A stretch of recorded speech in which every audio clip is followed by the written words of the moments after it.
Alrighty. Alright, let's get this started. Oh, hi, Ma. I gave you a notification that I was strumming?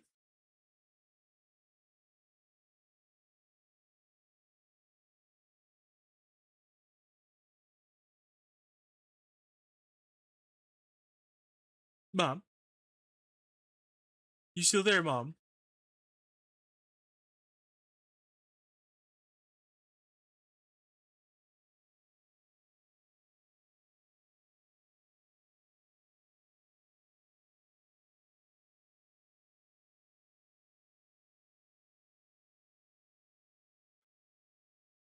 Alrighty.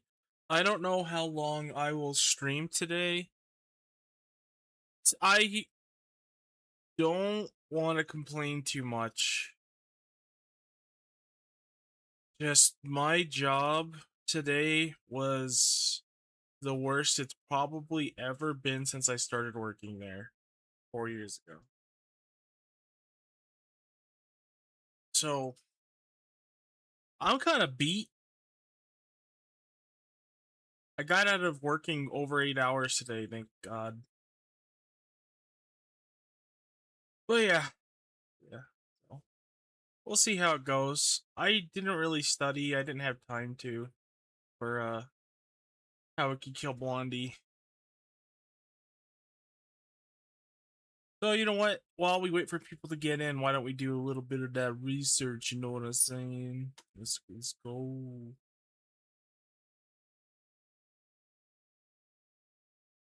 Oh, I gotta turn my TV on. I think there's a way for me to make a a browser, a specific browser that only has YouTube in it, and like use that for the screen so I don't have to keep turning it off and on. Not that I really have to.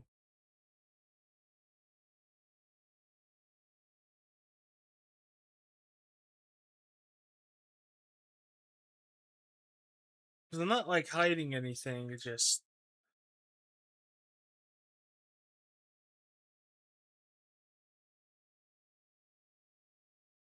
ugh, you know. Let's see. Work scene data level 1. Okay, now I can share. Like I really don't have anything to hide when with my YouTube. It's just I don't want people to see videos and stuff that have been recommended to me and stuff that I've checked out that are now being spammed to me by YouTube.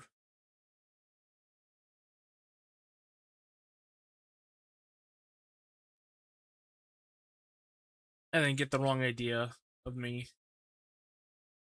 That may actually, you know what? That makes it sound way worse.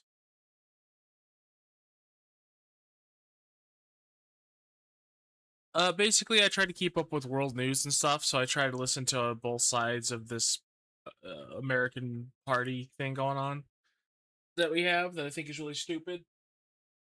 I don't believe in multi parties, but yeah, I just like to stay informed because you know the saying, you're either uninformed or misinformed, and I'd rather be misinformed and then come to my own deduction on things than not know what's going on at all. So that's it. That's basically it. And I don't want to make the stream about that. I never want to bring politics or whatever into the streaming. So I'm gonna leave it at that. Also, I listen to a lot of music on here, and some of it people would point and laugh at me. So maybe I am hiding something.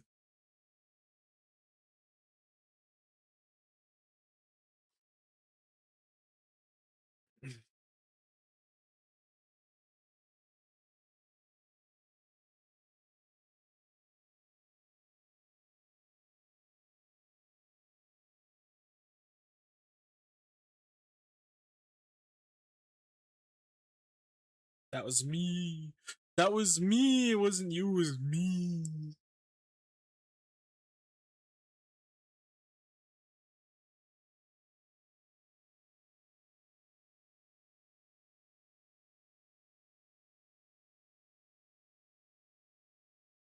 Oniga. Oh, weird.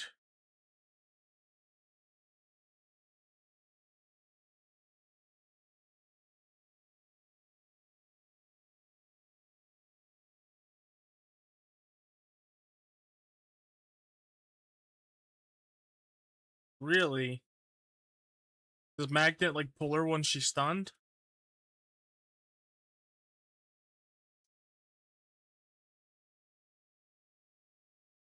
How the ever-loving fuck did he do all of that at that last second? Like, how her HP melts.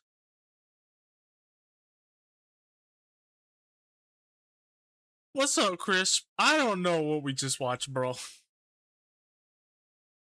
Like, this is even faster than the one I was trying to mimic, and this is look, it's level 1. I wonder if he has stat boost. Maybe we'll see at the end. No, it just ends the video.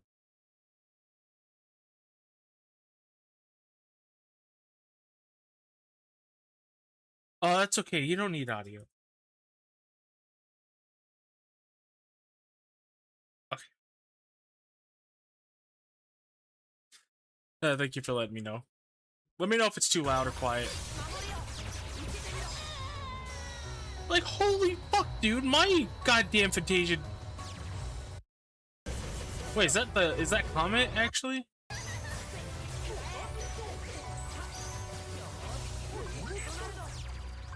Oh, it's Comet. It's not Duck Flare? Am I using the wrong thing?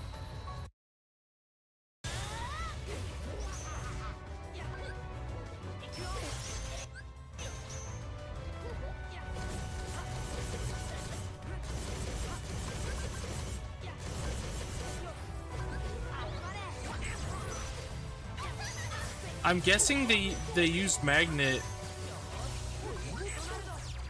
It's got to be that they use Magnet when they jump to like hold them in place. Yeah, you know what? Maybe Comet's better because I think if it hits both of them, it does damage to her total health bar. So basically it's doubling the damage, whereas Duck Flare is usually like single targeted for these boss fights. So like it's good normally, but huh. Well, this makes me want to try. This seems much more doable because I can already get her to that kind of point where he goes to final form. But if I could go to final form and shred some of her HP, and then I could switch over to using Comet, we might be in business. It's either that or he's stat boosted. It might be that he's stat boosted. So we're gonna back out of that one. And new tab, keep that open. Make sure it doesn't start playing.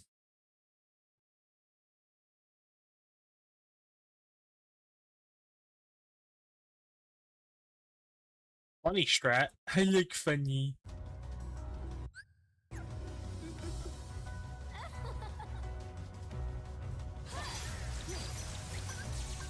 Everybody starts the same.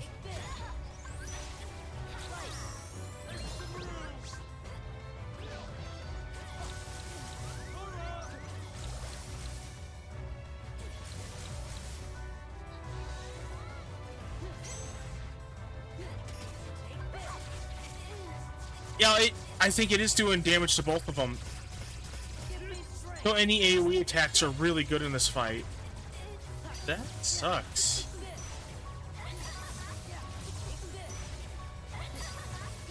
Oh, wait.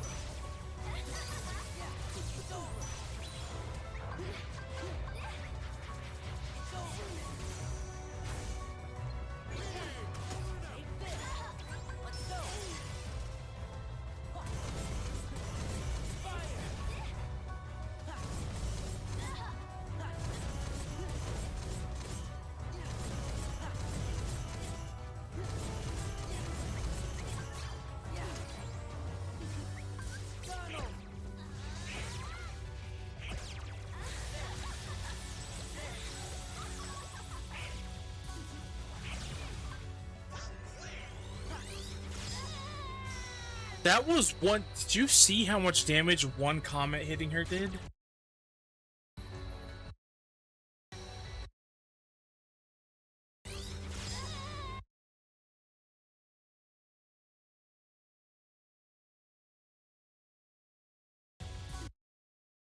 Oh shit.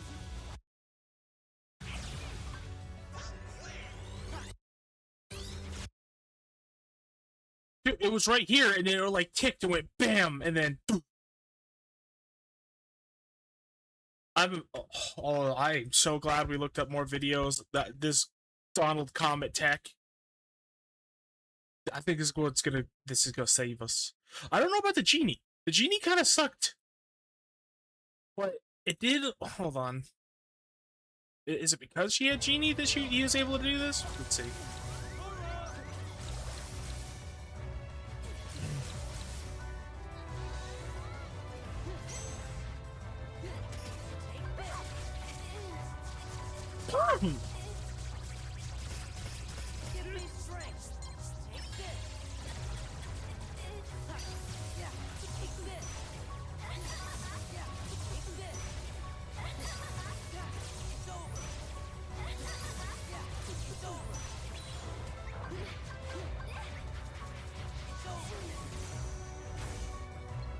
So being able to AoE, I don't know if he's able to do that because of Genie grouping him up. Maybe that's why.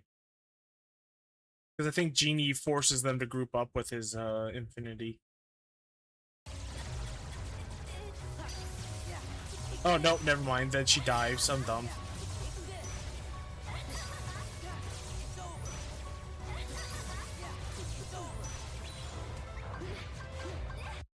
Huh, okay.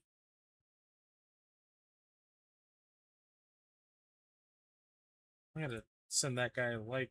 That was fucking great. Alright, to the game room. Man, I gotta fix the echo in here. Maybe it's the floorboards or something. That was me.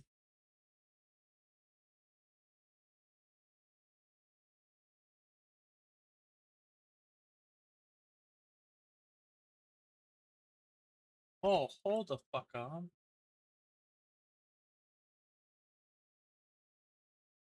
Ooh, Dragon's Dogma 2 on sale, half off. Still haven't played that game. I have to wait till I get a new computer.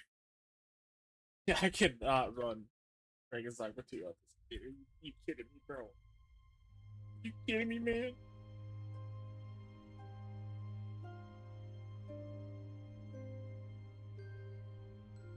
Hey, Chris, do you see the redeems still? Because I got a notification that something messed up on my streams. Not now or earlier, but when I was at work, it said simple blah extension removed.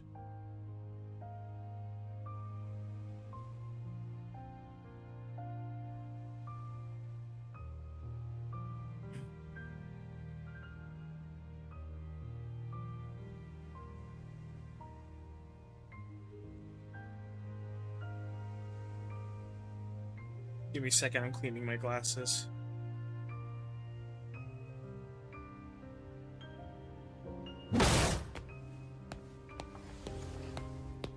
Oh, damn!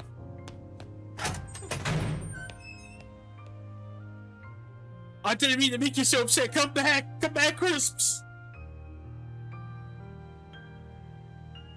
Okay, thank you for checking. But the visual didn't pop up?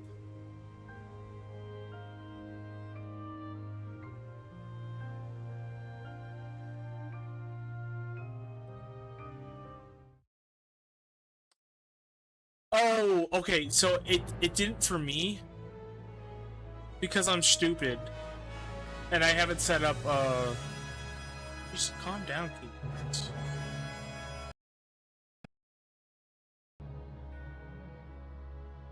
Where's the game? Okay, so guys, I'm stupid and didn't set up a overlay to display the Twitch alerts and stuff, which I really should do. Because I won't know bits and stuff come in unless I get like a little notification.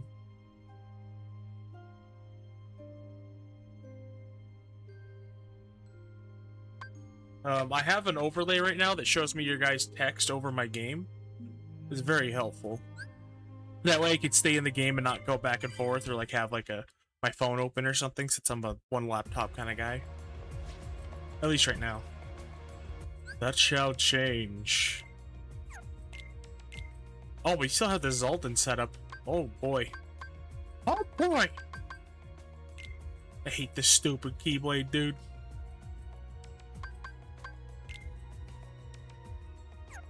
Where's Oathkeeper?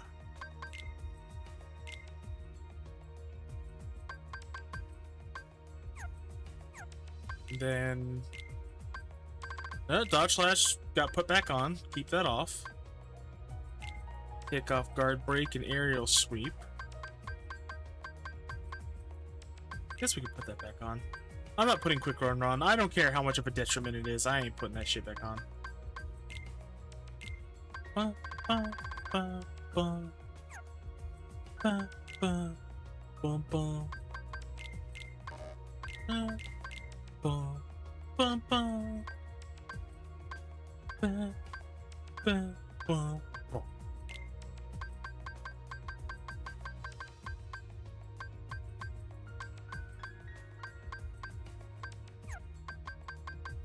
And I don't need Lucky on, so I have more stat points. But I actually don't need to equip anything else, now that I realize it. Oh well. Oh well. Goofy. Go ahead and use that tornado.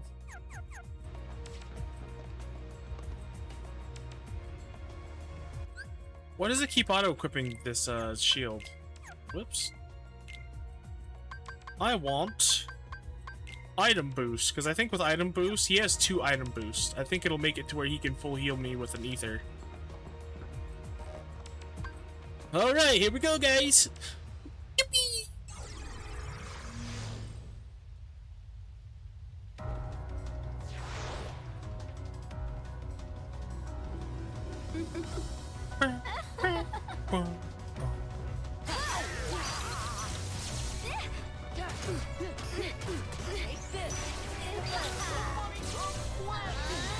Whoops. Nope, nope. I thought I could do a sliding dash. I think that's what it's called. But I thought I could do a sliding dash at her in time.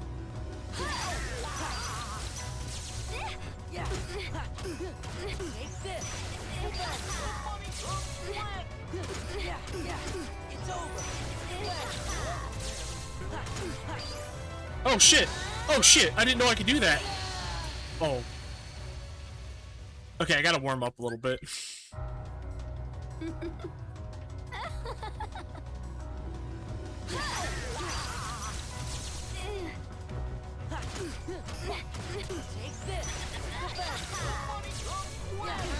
Oh shit.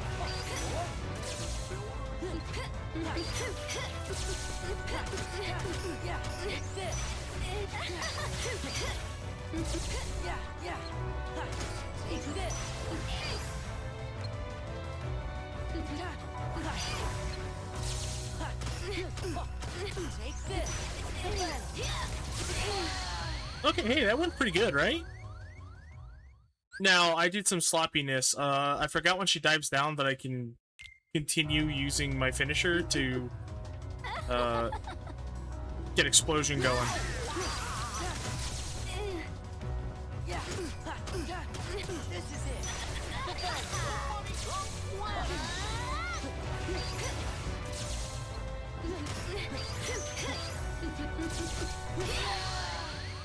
Dude, you know, I'm gonna use one reflect and see if I can do a explosion within the reflect.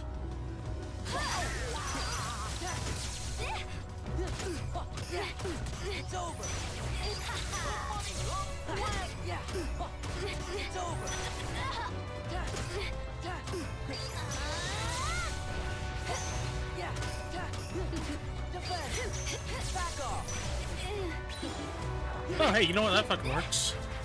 Until Donald comes back, I'm not gonna let you be a twofer. Oh, shit. Whoa, okay. I even used 2 reflex there. Maybe it's because she went to a second attack. That was just her retaliation. Okay, so that's something I gotta keep in mind.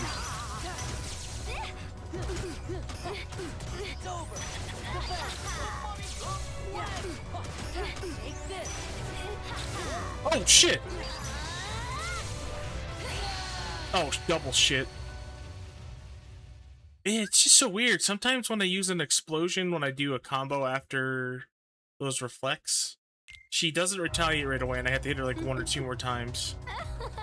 Maybe I think I just gotta be reactive with that.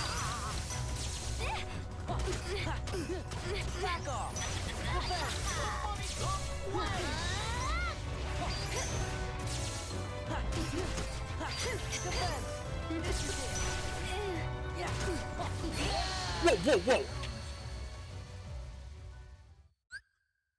Oh, you know what? With the soundboard, I realized we didn't put any Family Guy stuff on there. It's kind of cringe, actually. Because it was so funny when Kingdom Hearts 2 was out. For some reason, Family Guy was exploding in popularity, was like its height of its popularity. So there was countless YouTube videos of Kingdom Hearts mixed with Family Guy stuff. And it's all stays rent-free in my brain.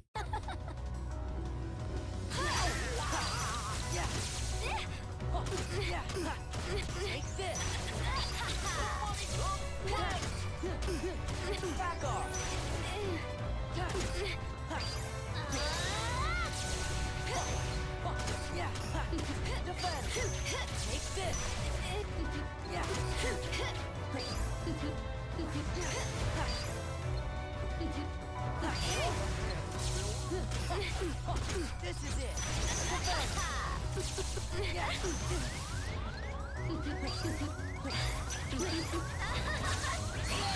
Ooh. I think I got hit by one of the corners because I moved. Because she didn't dive yet. Hey, it's hard getting the timing down for this.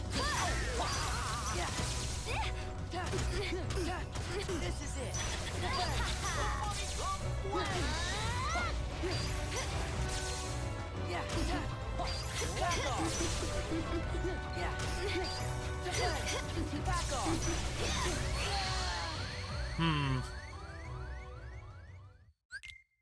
I think I'm just too slow. I'm like hesitating to see what she'll do. Let me see about just blindly hitting the attack like right after I use a reflect. No hesitation, see how that goes.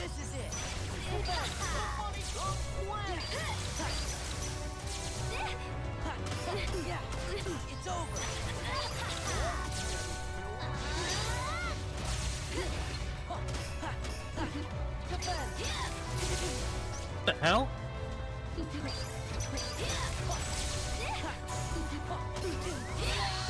Oh, okay. Weird.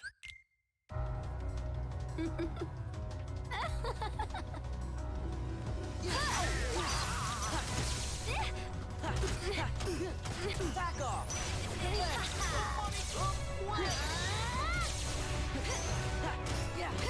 This is it.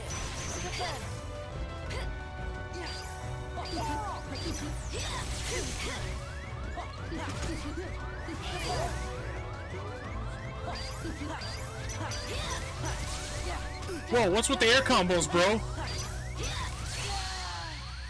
Why did he go in the air? I'm also just trying to bait out Donald coming back.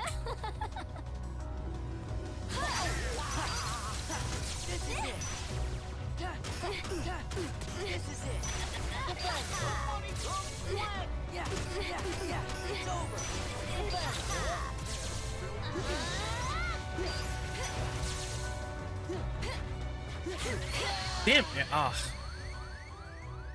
I'm just too slow, that's it. I mean, this is the fast fight.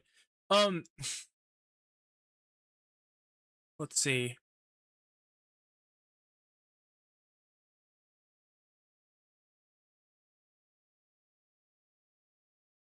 Planning this out in my head. So one thing maybe people are doing is they're maybe giving high potions to Goofy so Goofy can res Donald if he dies.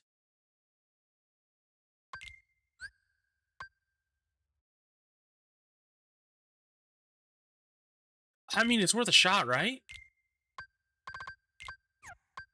Because with Donald up, then maybe I can, like, actually get further into this fight.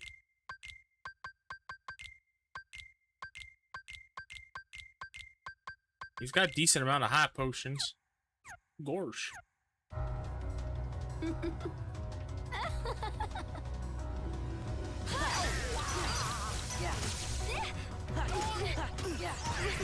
this. It's over.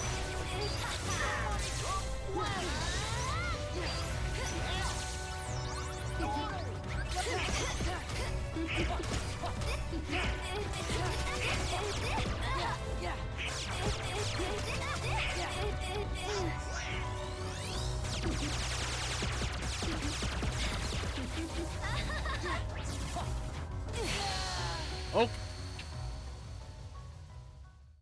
What the fuck happened there? Maybe it's because I was just way too slow to use limit, but like, he just kept dodging out of the limit. At least the finisher. Maybe I should just use the finisher instead of doing the combo.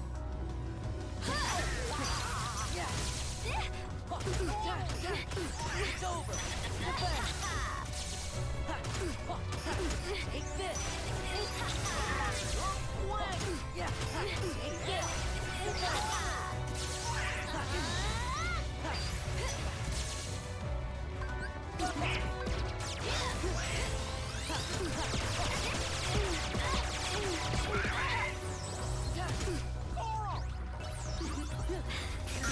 Oh, it's over.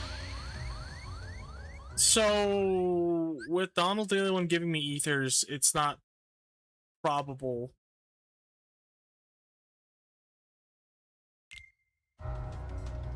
It's not like a good idea to have ethers on him anymore, basically. I won't get into the whole spiel of it and bore you guys to tears. It's over. This is it. Yeah. Yeah. This is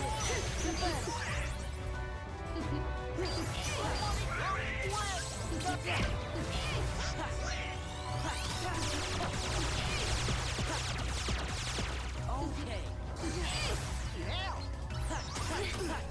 It's over.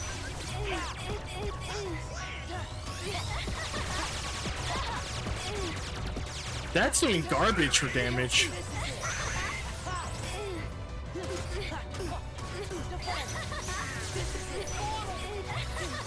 Oh shit, oh shit. That was very interesting though. But what's going on? I feel like those other videos at level 1 are a little misleading. I think they're stat boosted now because they were doing so much more damage. Maybe I'm just using it wrong. But they were doing like so much more damage. It's over.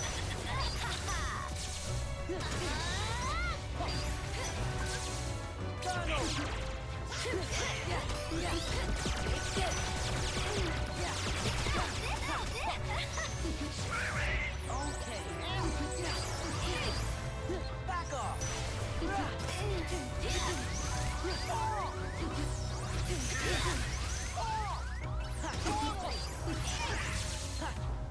Yeah. This is it. Wait, sorry, I think someone knocked at my door. I'll be right back.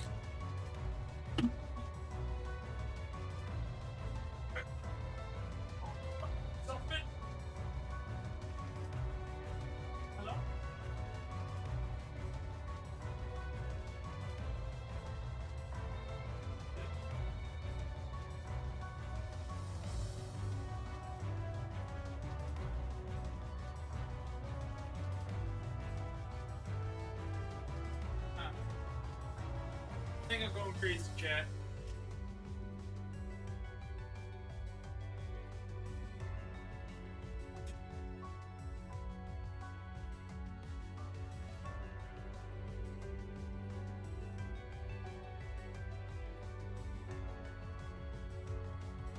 You do it.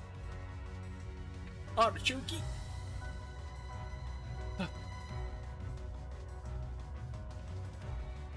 Fuck, where was I? Defense. Defense. Oh, this is where I am dead. I panic reflect because I didn't know what to do. But like seriously, why are the videos we saw with Donald doing so much more damage? Back off.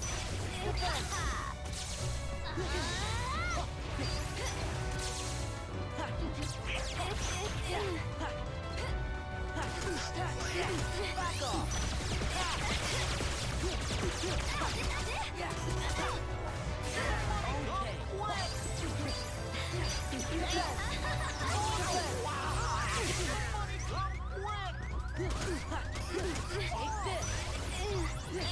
Uh-oh.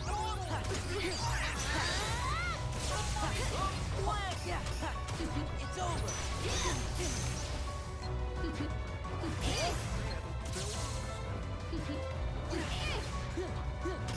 It's over.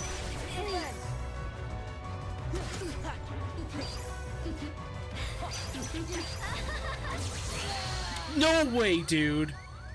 Okay, I didn't know they scooped you up like that. I should have just kept using it. Fuck.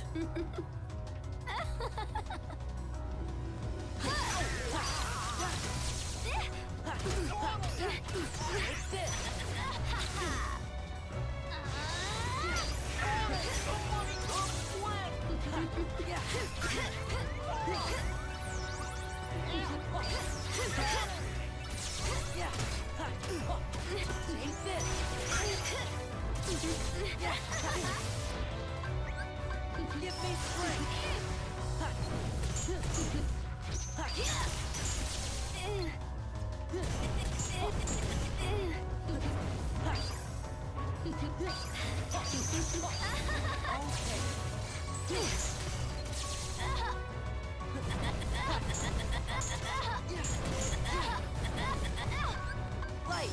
Oh shit. Yeah, okay, I thought that was gonna happen. That's right, so if I go into that form, I can't go into limit form. Unless I build up more. I think I'm just gonna experiment doing new stuff and just like learn the fight, learn her timing instead of worrying about perfecting a strat.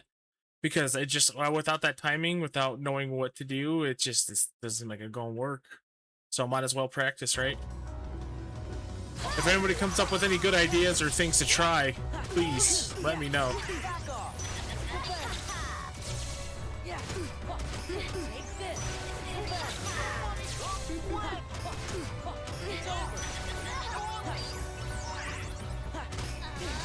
Fuck.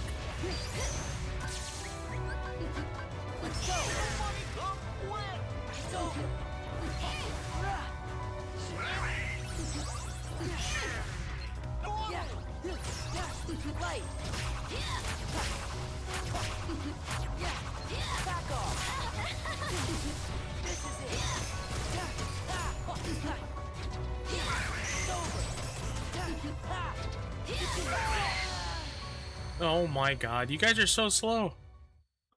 Heal me faster. You're just item gremlins.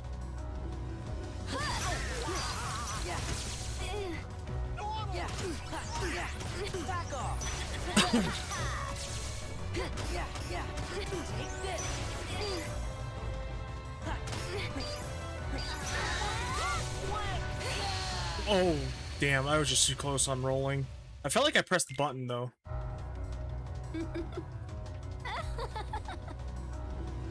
Or in time, I should say. Oh, why are you doing this in the air shit?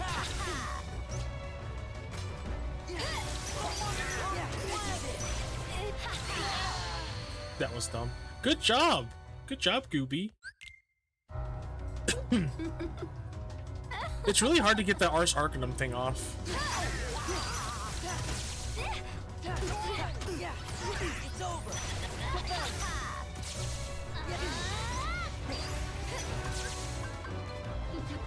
Give me strength.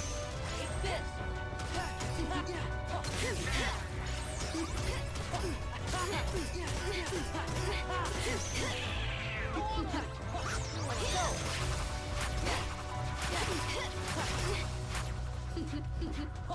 go.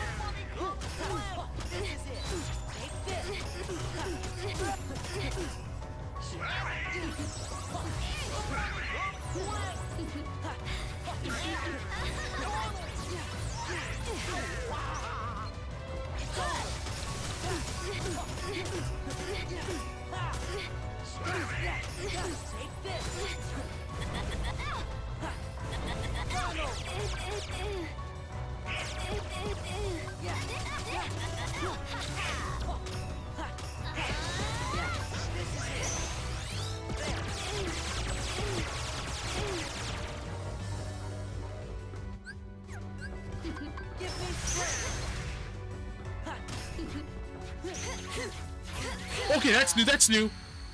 Okay, that's all new. I was expecting her to dive at me, or else I would have used an ability. But hey, we're getting further. I think relying too much on doing these strats perfectly was holding me back.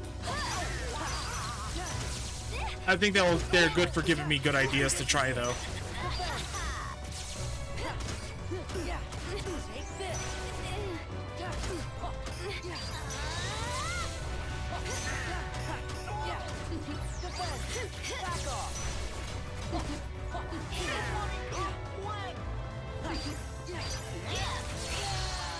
I hate when she does that one. I feel like I have no control over that battle at that point, not the battle at all at that point.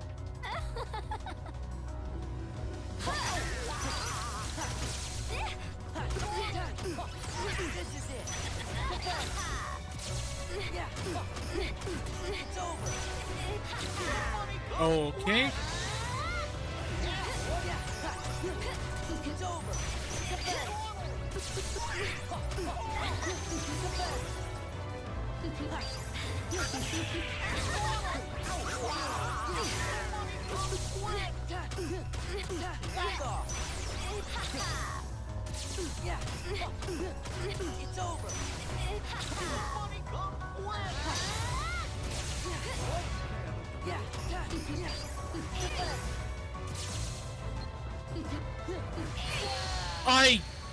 You could even see me start the dodge roll animation. What the fuck?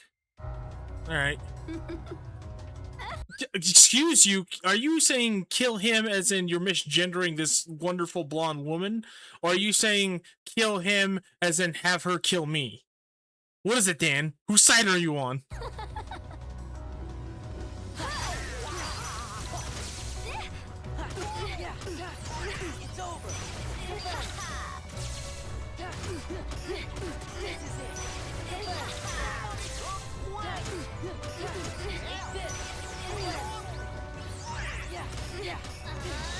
Fuck.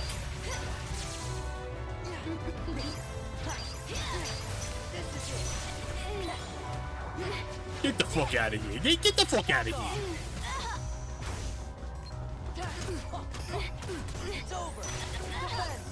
Damn it.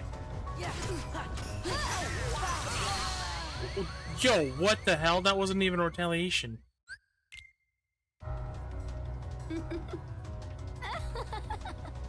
Oh, so you're just a misgendering type of guy. I see how it is.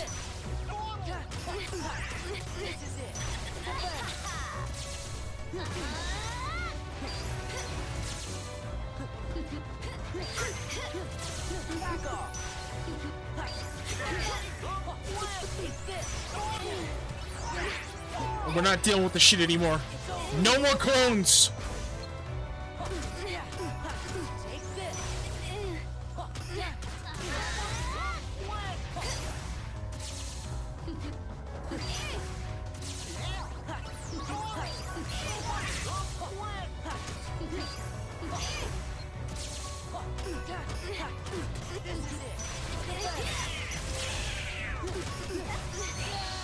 I keep forgetting she does that one.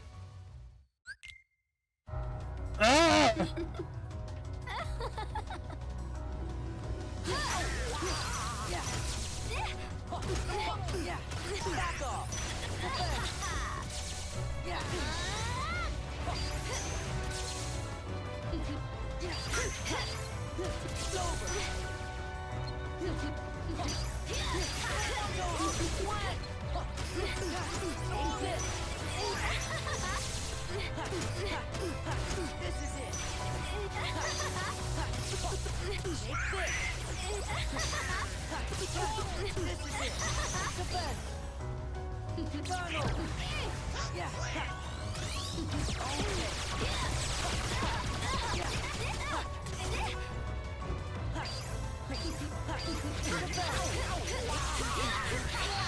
Dude, okay, that was pretty good. I was I kind of knew what was happening, but I just was too early with my reflex.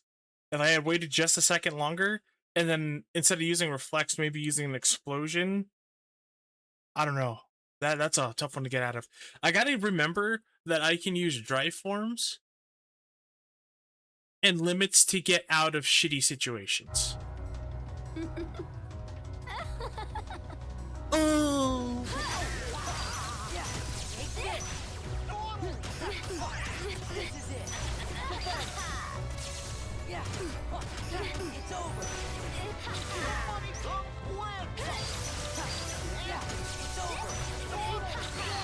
Oh, that's fucked up. Dan, can you do me a favor?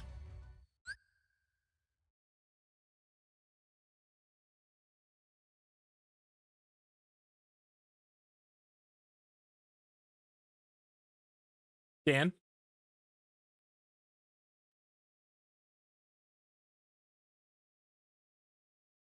Okay, on the stream window for Twitch, do you see a little icon with like a little dude with headphones on?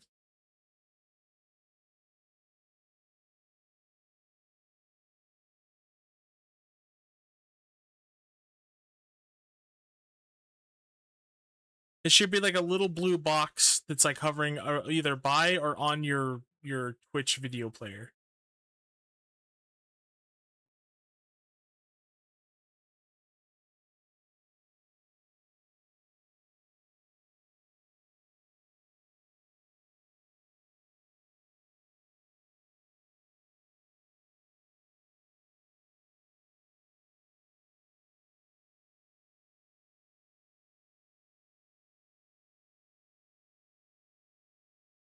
Did you find it? No, it's like around the actual video itself. Like it'll either be on the video or by it. It's an extension and it's like a little blue square that you can click on. It's got like a little white guy with headphones in it. Click it.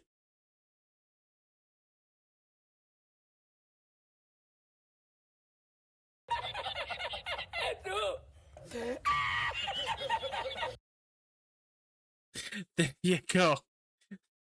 So I added a soundboard that people can redeem. Right now it's completely free for everybody, but people can redeem stuff on there now. Either small videos or sound bites. Now, don't spam the fuck out of this unless it would be really funny to do so.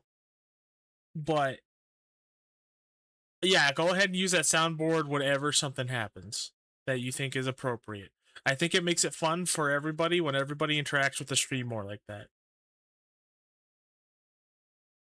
I got a couple funny ones on there. We might switch some of them out. But I just kind of like, oh god, like you can use them. Go use them whenever you want. Just don't like spam them to where you're like doing them like within a second of each other. But you can use them as frequently as you want. I think it's fun.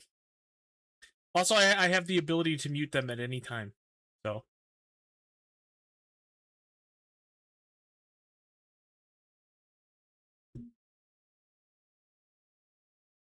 So go ahead and try more out if you want to. I think it's great when chat is able to interact with the stream directly like that. The fuck you mean it's not 4K? Get bent. Are you paying for my Twitch? I don't think so, bub.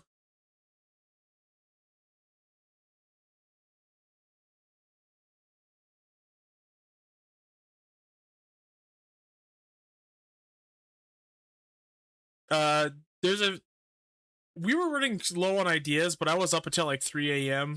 and got like 3 hours of sleep for work. But like I was up till 3 a.m. with Crisps here and another one of our chatters. By the way, I believe you got gifted a free subscription from Uvo. So say thank you next time. Anyway, let's go get beat up by Blondie.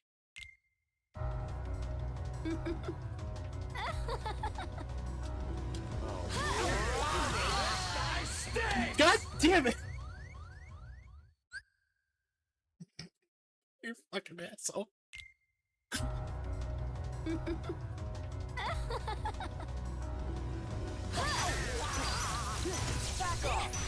Oh shit. Back off. Yeah. Back off.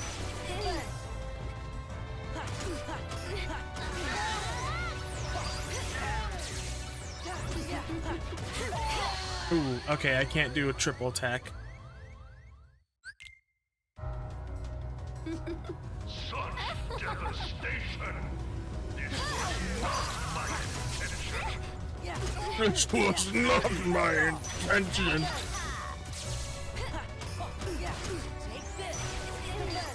What the hell?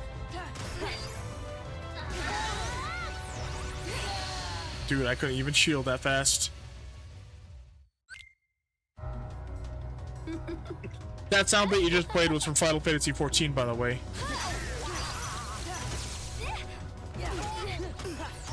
It's over.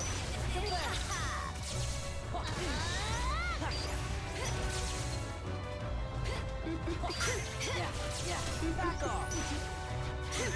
Ah, damn it! Seems like they attack faster if I'm not hitting them with any of those explosions.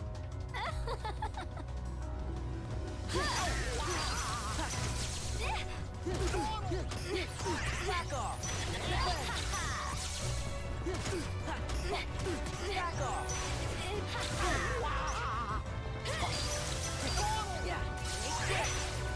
Yeah. Take this. Oh, because I was already at half health, that's why. It's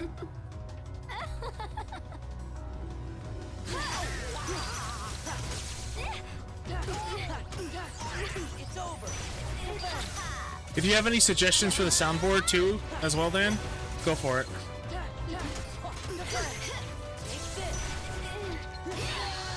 Dude! I hate the lock-on in this game. I hate it. I was trying to go for the one on the left and it made me attack the one that teleported to me.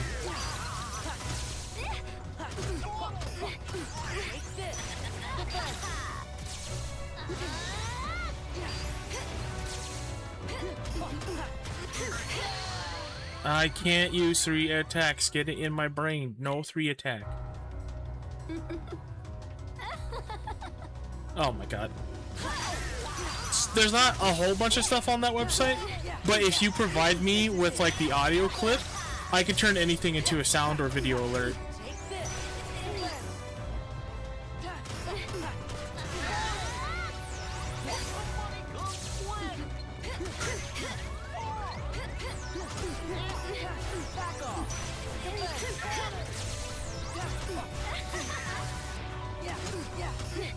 Back off. Back off. Take this. Defense.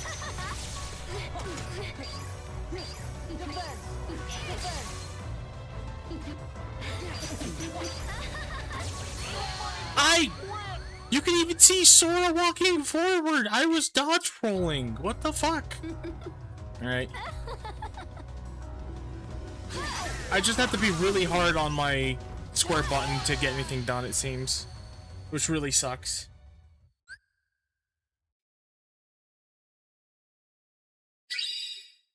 Oh my god. Here, hold on a second. Oh, the original? You didn't beat it with a Guitar Hero guitar.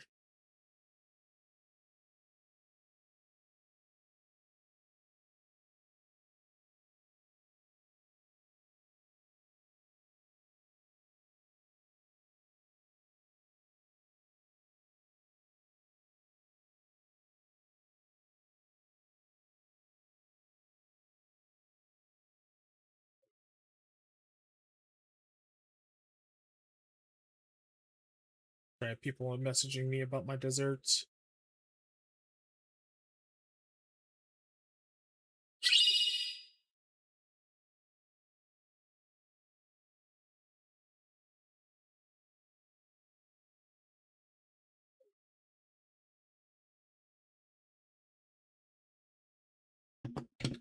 Okay, sorry. No, it's not. Don't lie.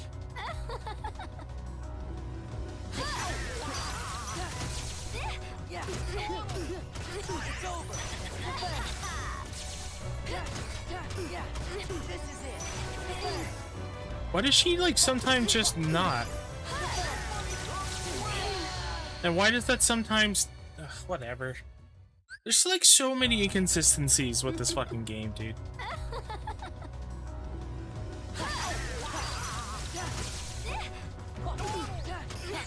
Take this. This is it.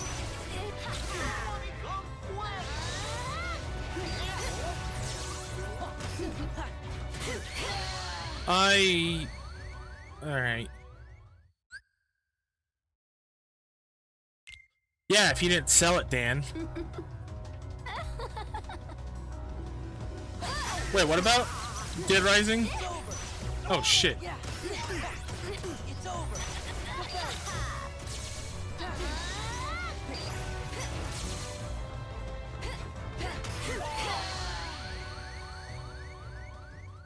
Oh, interesting. No, well, actually, I do think me and Dan here played the Wii version of that game. What a weird little period in gaming history.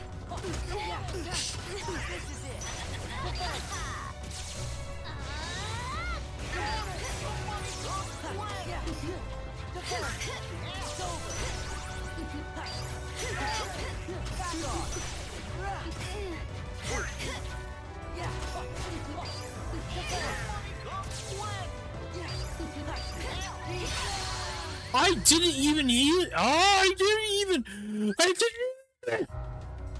I'm going crazy.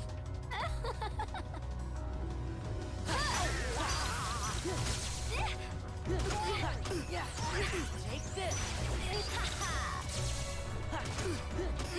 It's over.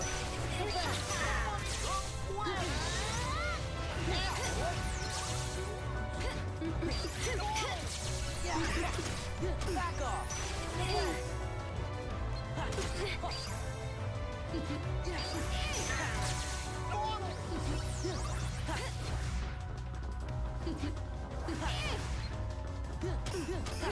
It's over.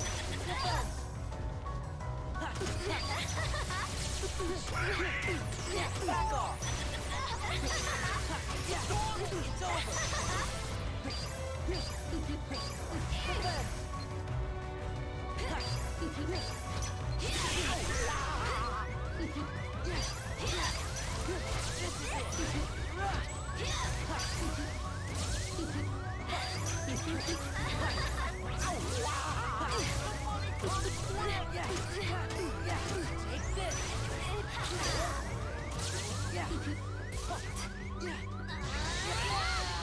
What?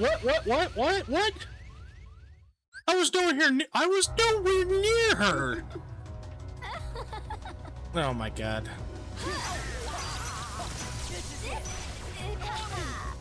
That was really dumb. That my explosion never has been able to reach her that far, even when I do a mashy gabashi.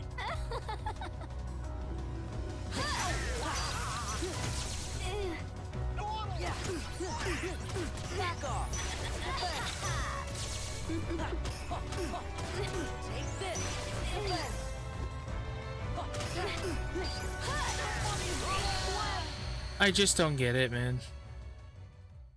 It's just also like really fun between like whether she does the one counter or the double counter.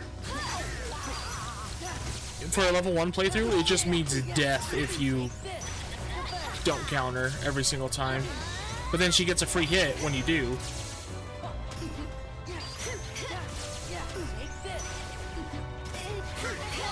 Okay. I didn't even hit X that time. I pressed down L1 and X was input for some reason.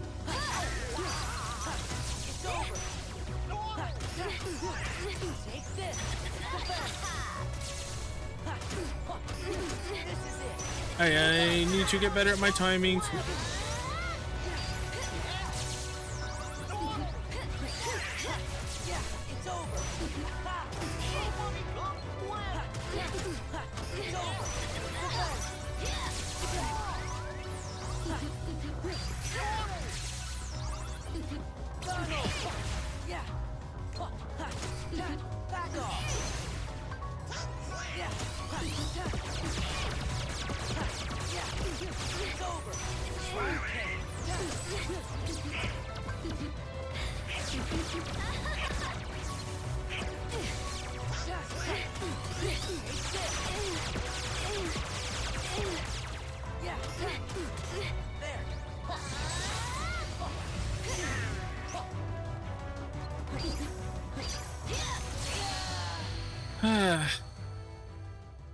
There's just like too much randomness to this fight. And there's no way to really control it. It seems like I just have to learn how to kill her as soon as possible. Which is why the Lingering Will looks like a lot of fun, because you can control what he does. Which is why I want to do it so bad, because it looks like a genuinely really good fight.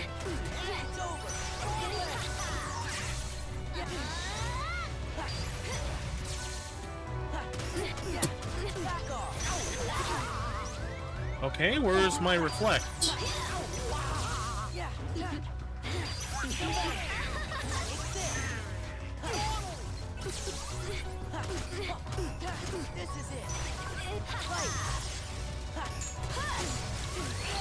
What?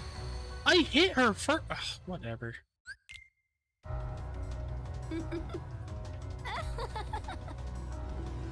Alright, let's try again. What? Was that follow-up attack just a notch too slow, I guess? Alright.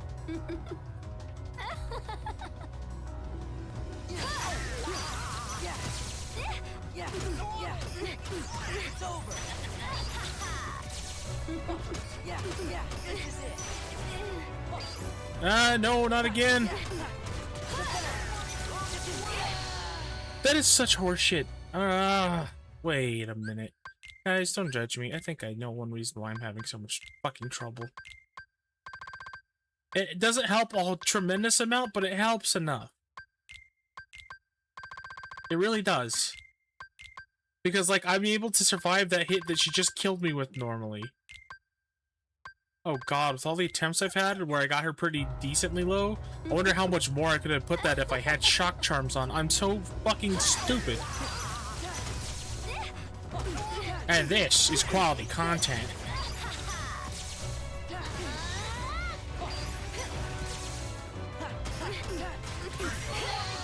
Oh, I thought because I hit her and staggered her, I could go into a fucking combo and do an explosion. But no, that's a big no-no.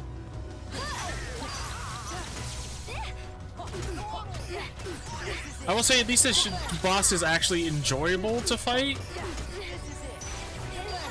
Unlike Zaldin. Zaldin is a complete slog of a shitty fight. Uh-oh.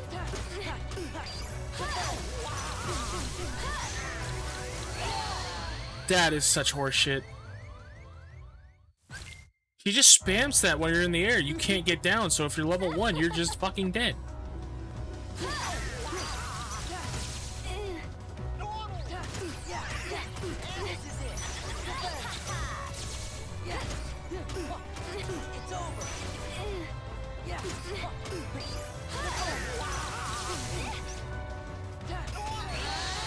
Fuck off, dude.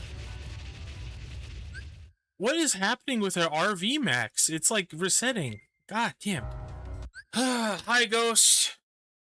Ready for me to get fucking full raging over here? Raging Cajun over this blonde bitch? I tried to censor myself the last second, but my anger for her filled me to the brim to where I just couldn't hold it in. If you want to partake in the new soundboard, it's you say access it the same way as the old one. This new one's completely free, so you can actually use stuff. Use it as much as you want. I know you won't abuse it. I know Dan might abuse it because it's funny. No, it's King of Hearts Rage. My name is Rage because of how angry I am. I legally changed it. Feel the heat. Feel the heat. Uvo and me and Chris Spear stayed up until like 3 a.m. or my time. Oh fuck. And picked out ones to use.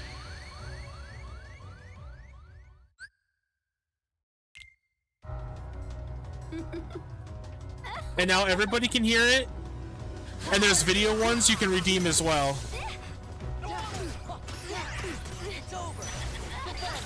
Look, dude. That website is stingy. If I can get an audio clip of it, though, I can add it as a sound redeem. Oh, fuck. Where's the fun in this? Okay, this is a bad idea. No shit, okay, already on it.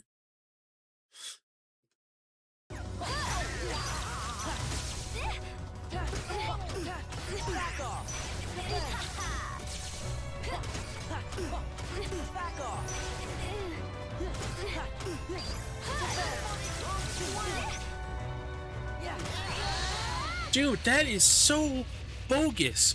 What is happening to her RV max? It's like when she dodges, it gets reset. What's the point of the setup if she's gonna do that?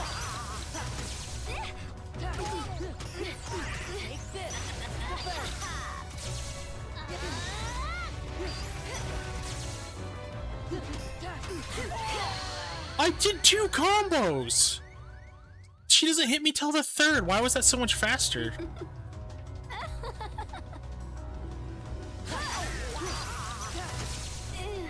Now I'm starting to get mad because, like, I'm not making progress anymore. It's like this with every single one of these fights. Whenever I find something that actually works, it's like there's AI programmed in this fucking game, and they start doing something different to counteract the thing that I find that works.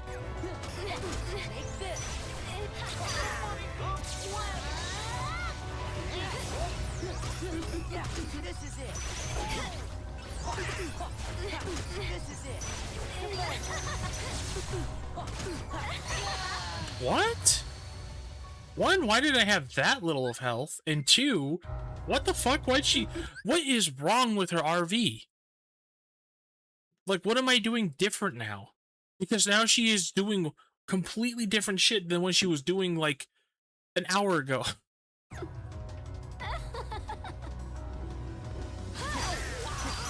I'm doing everything that I did the same last night.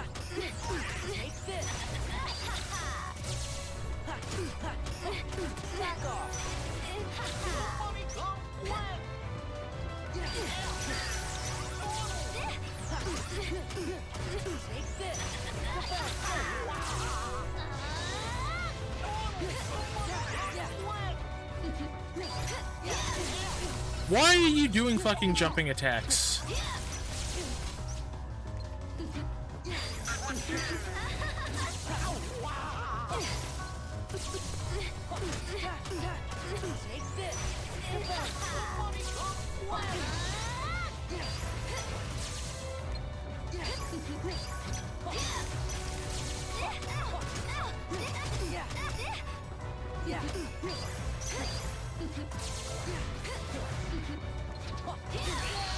Oh my god. I really wish I could zoom the camera out so I could just see everything going on, man. That would solve so many of my problems.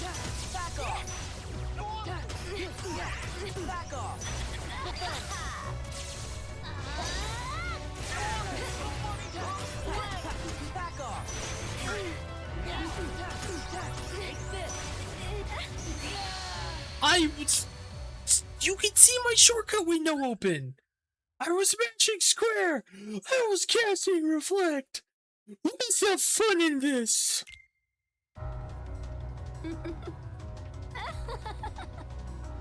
Oh, also, Ghost, I don't know if you could tell, but we fixed my audio issues when it comes to, like, the volume of this game.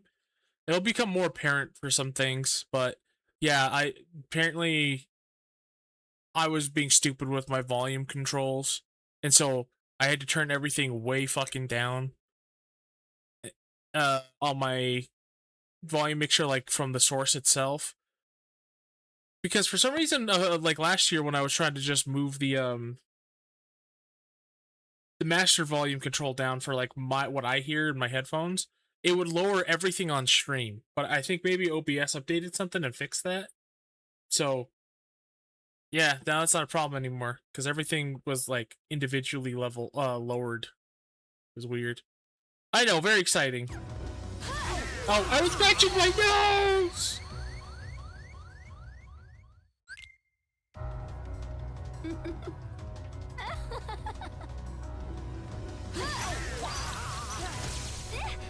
Take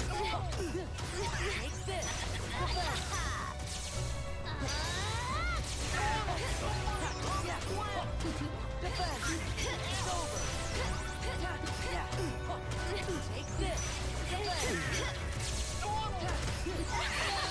Dude, what is wrong with her RV? I gotta rant for a second. What the fuck is going on with her RV, dude? I just learned this shit the other day. I'm literally calculating in my fucking head as we're doing this how much RV I'm getting to. I'm getting to about, let's see, 1, 2, 3, 6. I'm getting to about 10 RV every time I use explosion. And every motherfucking time she's supposed to like react in one certain way. Encounter with one or two with the two different abilities, but now she's doing completely different shit. I don't know what's going on. All right, hand over.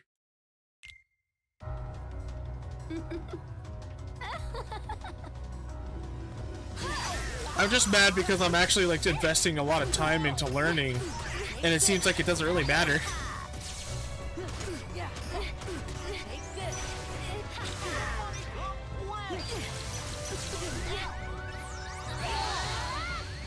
Oh my god.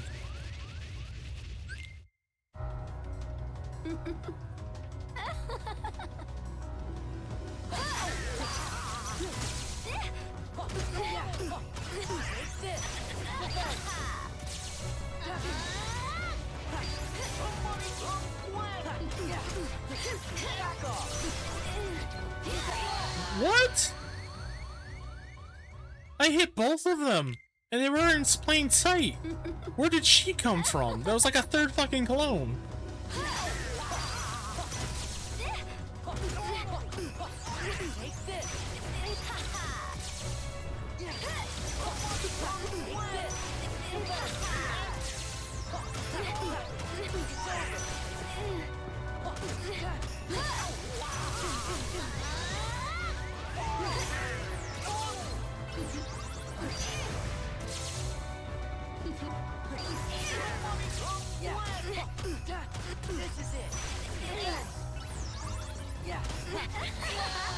See, that's what I mean. She just gets juggled away now when I get to that point.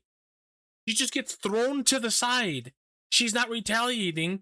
And then when I go in to close in and do an attack, the moment I hit her, she retaliates now. I just have to guess, like, learn the new movement. I just don't know why it changed. It feels like this RV shit doesn't mean anything.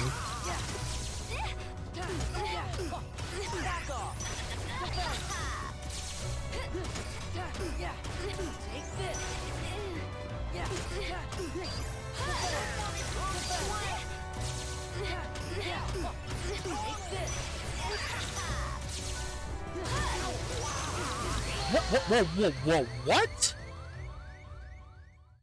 That is what I have been doing since the beginning of tonight of stream. I did the same combination of moves. And she just said, fuck you, I'm gonna retaliate. Oh, God.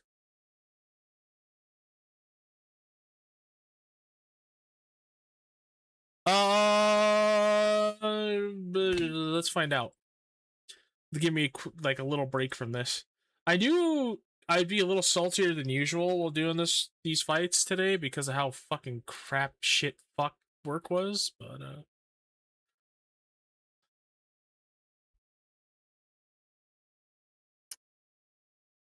yeah, I didn't know I would be getting this bad this quick. Let's find out. Let's find out. This time on Kingdom Hearts Z.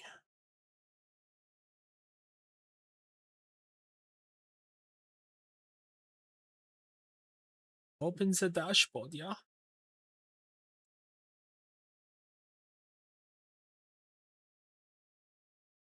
What's new? All right. So I think we go to library, and then we can. No, it's my uploads. Then we create, and then we drop a file into. Okay, I think it has to be. Oh, that's cool. I can convert clips into this. That's kind of cool. I think it has to be It's the same thing. Like, it has to be a GIF with the sound. I think. Or maybe even like a little video recording.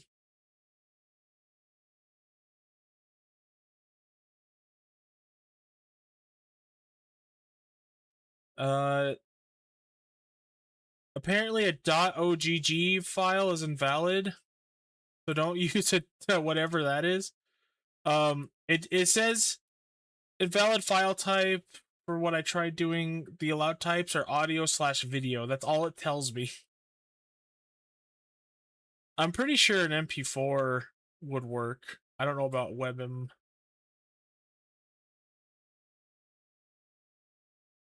What's this file? Let's see.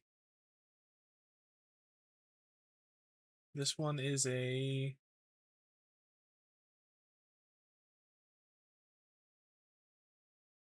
This is an MP3. Well, let me put an MP3 in. Okay, MP3s work. So probably MP4s.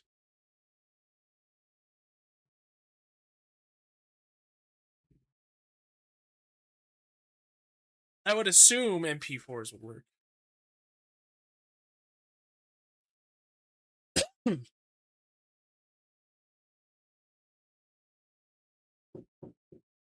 Oh, someone's knocking at my door. I'll be right back. Knocking at my door.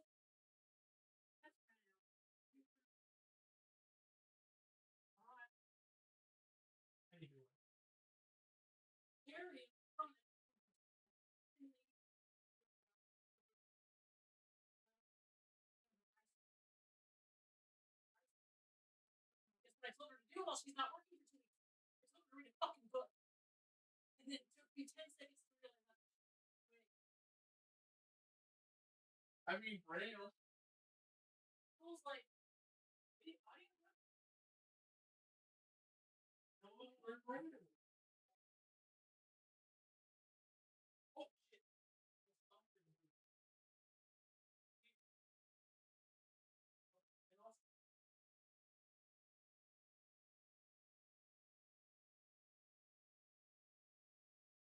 I had one, Zach had one, and I think Dad had one.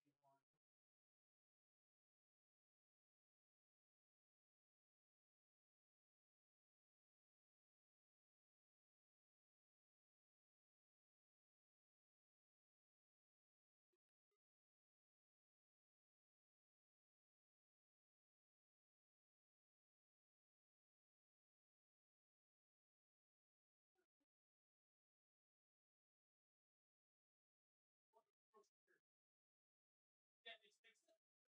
But the crust, the chocolate chips are well, like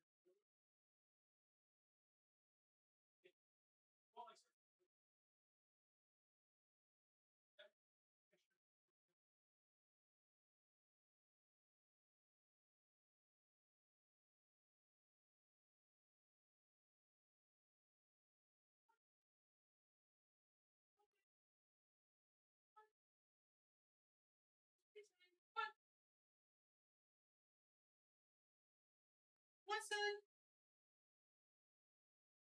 Pickles? Bedtime?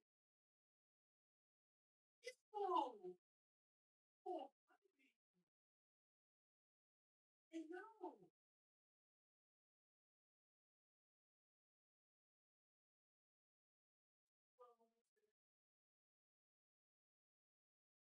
Bedtime?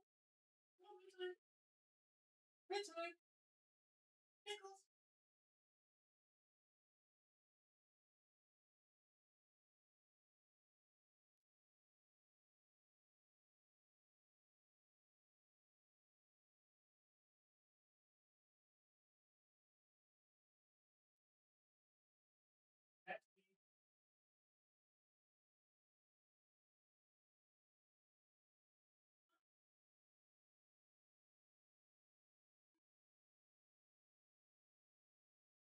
Pickles? Bedtime?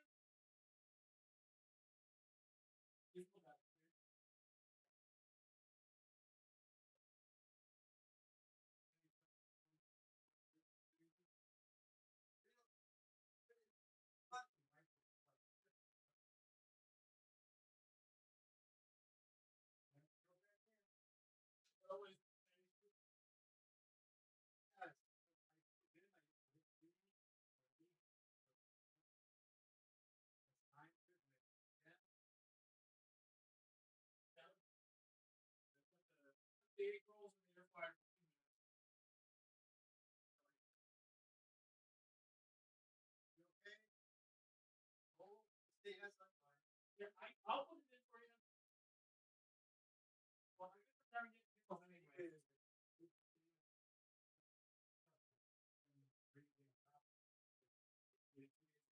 Yeah, I saw. I was like, I'll wait to ask him if he will. Must be all of it, but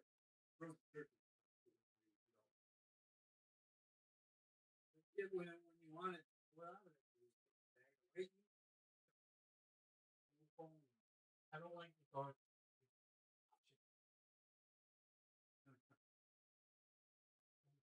Did Justin tell you about my little event at I was wearing a red shirt and a blue short, and I saw a black guy come who was wearing a blue shirt and red short. So I said, "Really? Look, opposite colors." And then you thought about it. Yeah. Oh, and then you looked at me like caught off guard. So I didn't know what to say, so I'm like, and so he just started cracking up. He was probably thinking the same thing. Oh, Kids sit down.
Right as I opened the door, he was going in with his hand off.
Got him.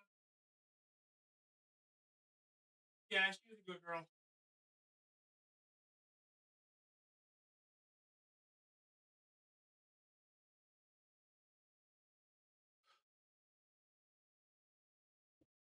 Okay.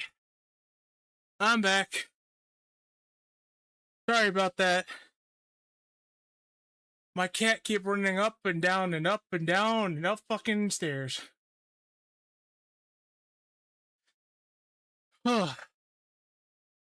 Got him though. Let me get some water. I'm so freaking tired after work today.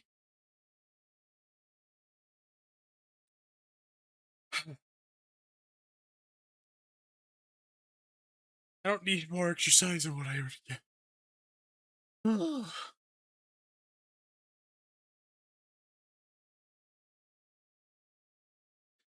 Okay. Sorry for the delay. I have returned.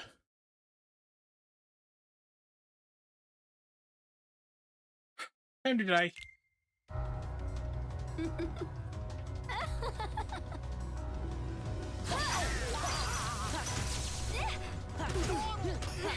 This is it. Take this.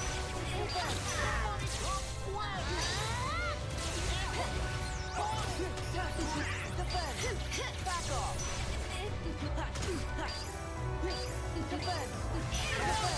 Whoops.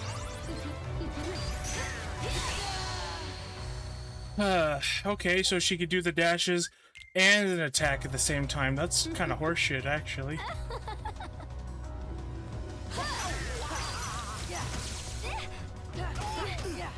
This is it. Okay, well, let me go put that up. Let's see if it works. Oh god. It's kind of triggering to see at the same time.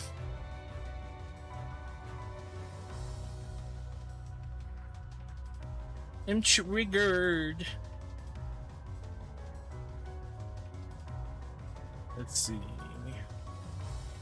Sound redeems.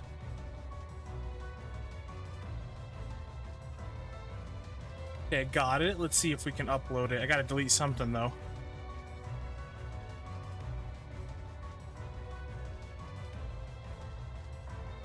I can't believe nobody used this one yet.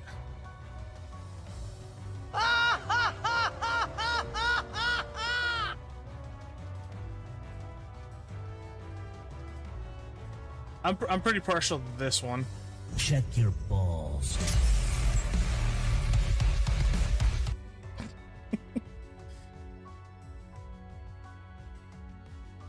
Oh, that's crazy.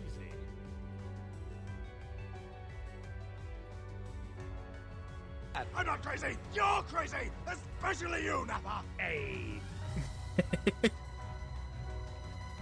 Oh, okay, sorry, I'm fooling around. This is the last one I'll play, but, have you ever heard, Ghost, have you ever heard Ansem scream like this? Or, sorry, Xemnas?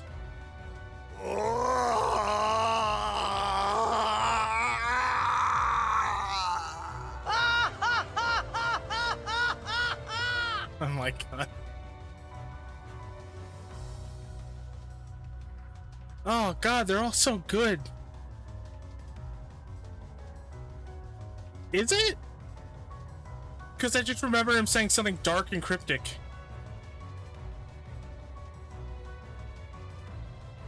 Why don't you Oh, no, no, no. Why don't you vanish? Anger and hate are supreme. Oh, armor. Okay. Yeah, it doesn't really sound like a scream though. Feel the heat. Fuck. Oh, this one's my favorite. We shall go together. Ah, I don't really have any that I want to delete. Okay, maybe this one. Let's see what.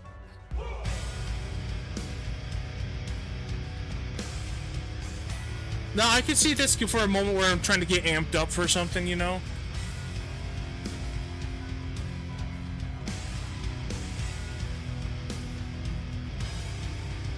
It sounds badass. I think I'm gonna get rid of the Matthew Mercer talking about fucking Final Fantasy XIV. Oh, thank you.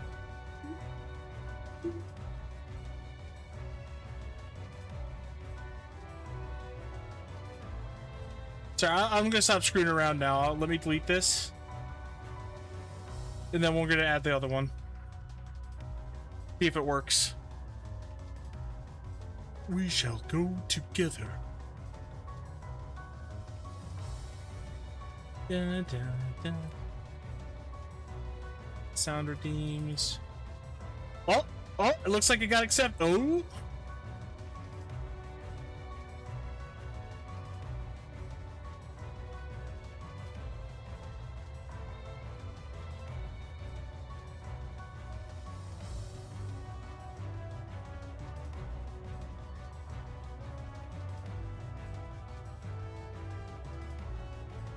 Okay, I think I added it. Let me see if it's added to the soundboard.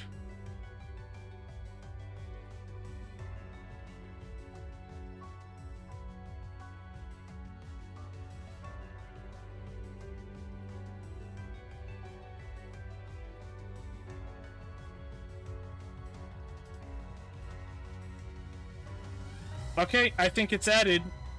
Ghost, you want to do the honors?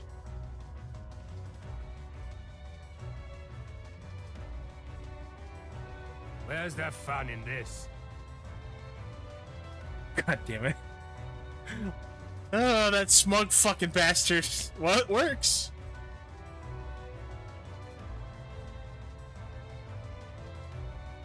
Alright, so yeah, it looks like the MP4 is the way to go.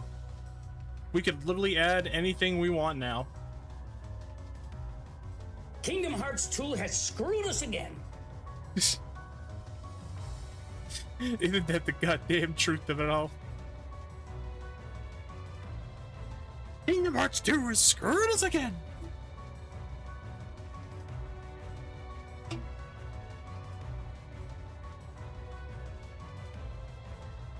Let's see. Where's the game? There we go. Now, if you ever have an idea of something you want to post, Ghost, go for it. Just send it to me. I'll see if I can add it, or at least upload it where we can add it when we're done with the ones we're currently using. I think that this redeem stuff, I said this before to other people before you got here, but I think it makes it much more entertaining and more dynamic to have chat actually interact with the stream directly and in real time instead of just chats and stuff and having to give money. So like letting them have this would be really cool, except eventually when I do have a bigger following I will have to like slow it down and even monetize it, but for now, why not? Just I think for at least the first 2 weeks, if not the first month of me being affiliated, I won't do it at all where I monetize it, but then I might monetize some of them, like maybe the really long ones or ones that people like to spam to try to piss me off. I might monetize, but we'll see where it goes. Somebody come quick!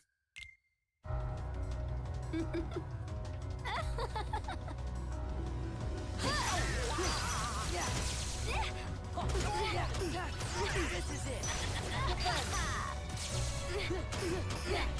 Back off.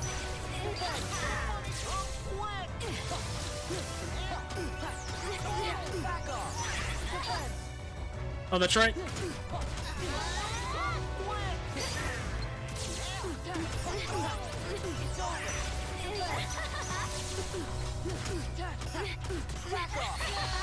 Oh, I thought I could slam down fast enough.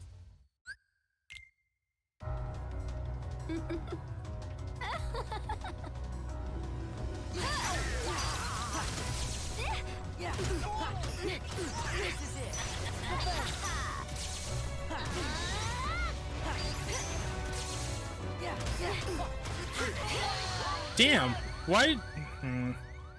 She got delayed when I hit her one, like, whatever. Whatever!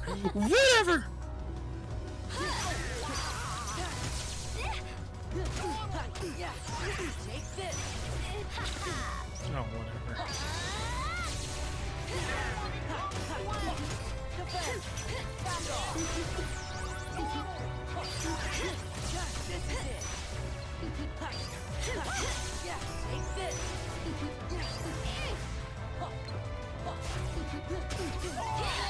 Oh my god, dude. I feel like you're just not allowed to react in this fight. You like have to know what's going to come. At least at level 1. Yeah. Yeah. This is it. Defense. Yeah. Take this. Yeah. It's over.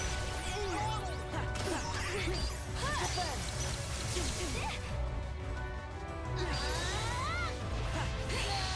Oh, I did it way too early.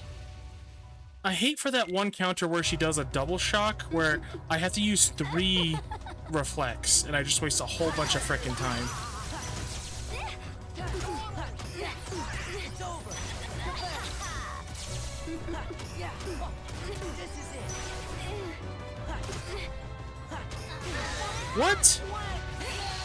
What? I swear I'm using the square. So, okay. Something I gotta do with redeems, and we might do it later tonight on stream if I'm getting too flustered with this. But I need to make a source that allows me to see the alerts for an overlay, so I can see it over my game instead of just hearing. Because I can hear the sound, but I can't see the videos, which kind of sucks. And I also would like to do that so I can see when people do donate or sub or whatever on my screen, instead of being like, "Oh, you've been alerted that something's happening." So we might do that, and also what was the other thing I wanted to do?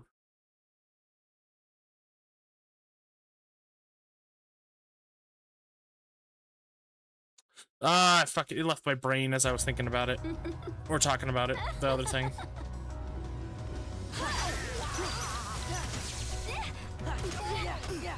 I do have confirmation it is my fucking square that's being wonky too. I have to hit it in a very specific way for it to react as I want it to.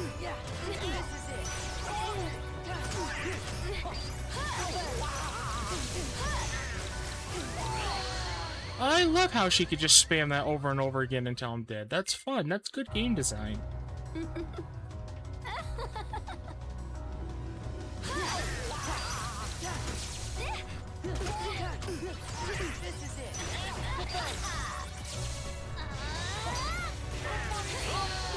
What? I just say what so much because I'm always surprised about what kills me. Like, legitimately surprised on what the fuck kills me sometimes.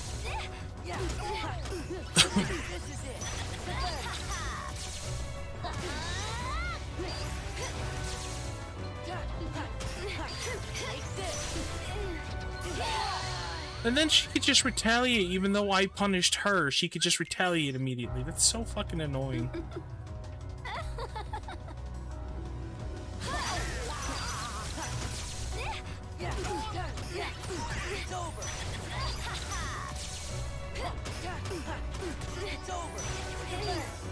Oh fuck, right. I knew that was gonna happen. If you double reflect there, you're gonna get hit by that. So you have to either triple reflect or turn to one. Yeah, I don't know, bro. I'm never doing these level 1 challenge runs ever again. Once we clear this, Dream Drop Distance and Birth by Sleep,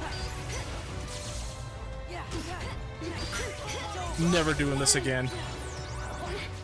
We don't like clones around here. Get out of here.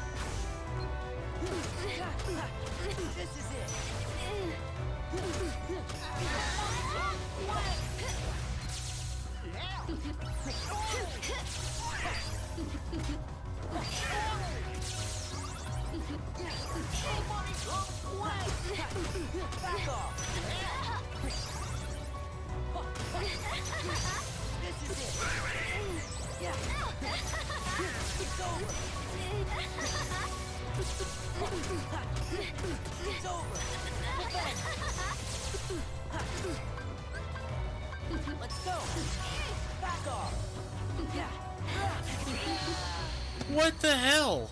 She always goes into her TM every time I go into dry form or use Comet Finisher. Ugh.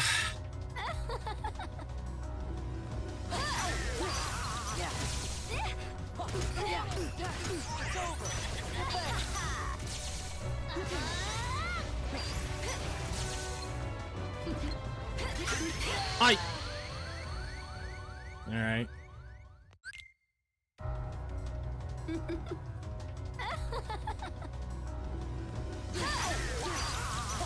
I think for variety, we might switch over to Vexen and try him for a little bit.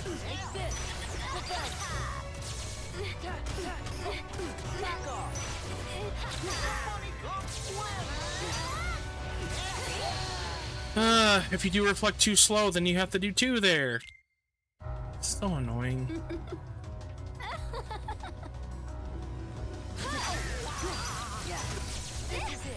No!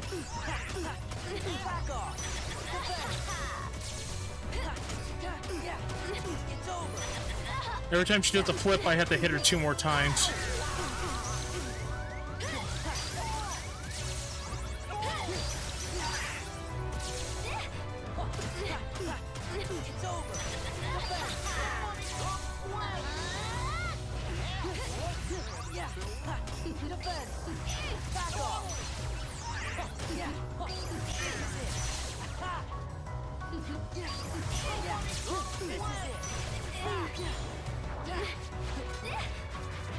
Get the fuck out of here.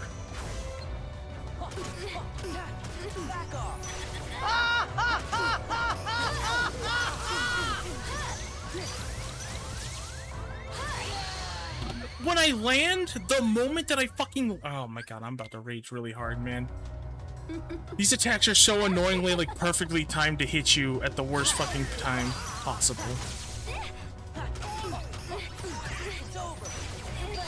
I think I was doing really good there, too.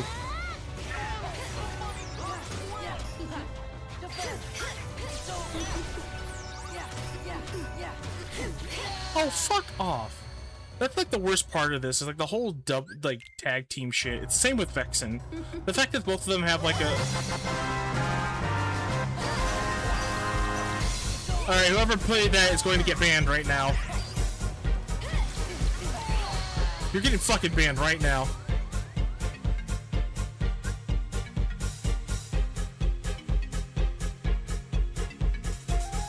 Oh, why am I not fucking surprised?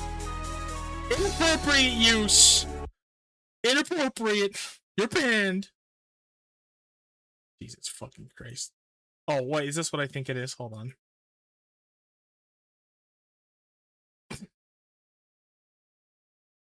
Uh-oh. Fuck. Alright.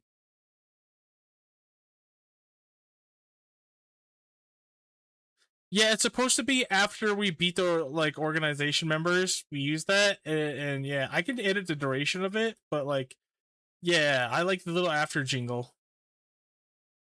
And that was the idea. We beat the organization member, and then we play that. But no. Dan here thought it'd be funny to do it as I'm getting my ass kicked. Dan here. That's what you call a grade A fuck.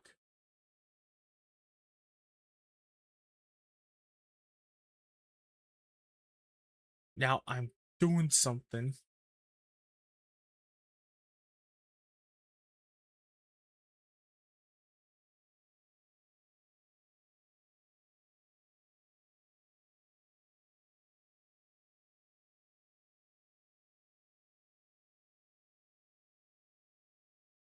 Okay.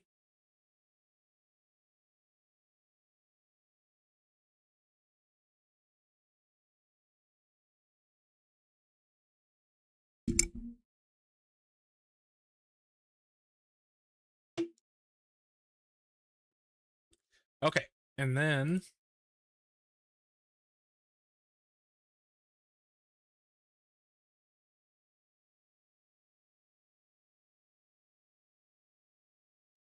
Oh, you know which one Uvo recommended, Ghost?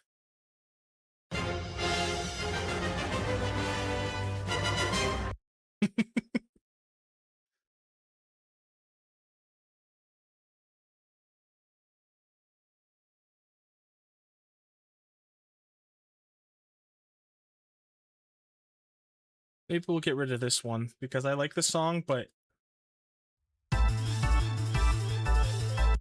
dun dun dun dun dun dun dun dun dun dun dun.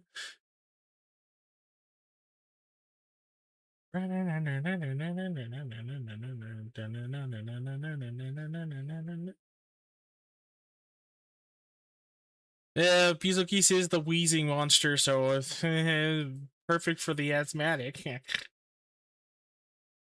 Okay, there was a new sound redeem added if someone wants to redeem it. Okay.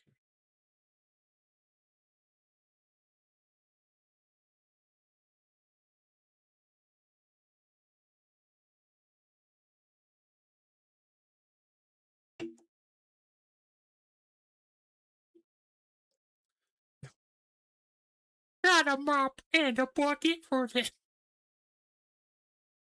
Whap. 2. That's perfect.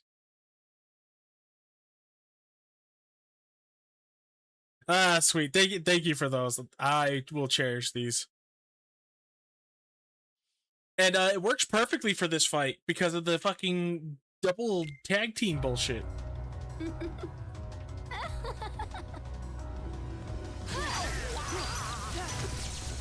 It's over. Back off. Yeah, it's over.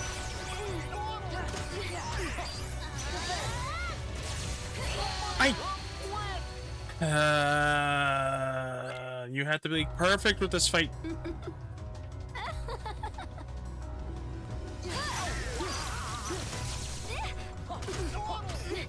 It's over.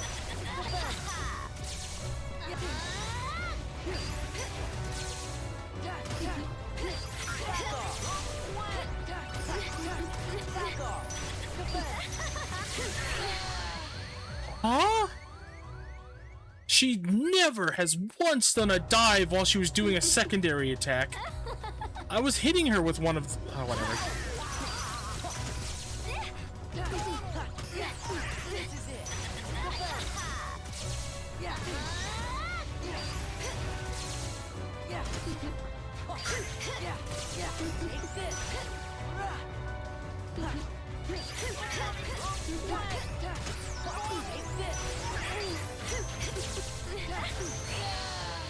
Dude.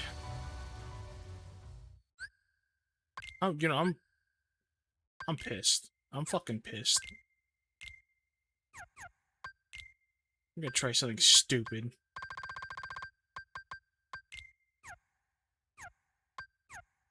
No! Oh, fuck. Oh, well. I'll have to do it next time.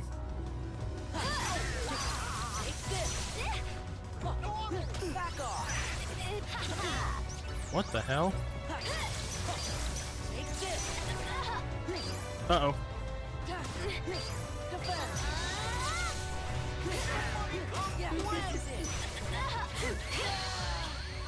I just hate how you get punished for just playing the game in this fight.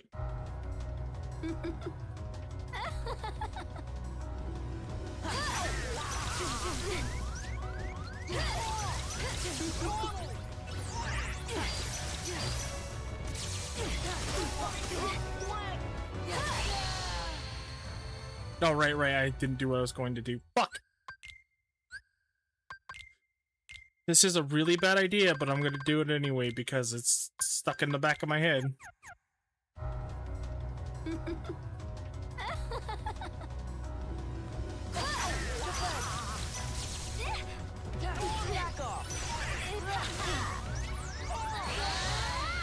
That was a horrible, life-changing, ruining disaster of an idea.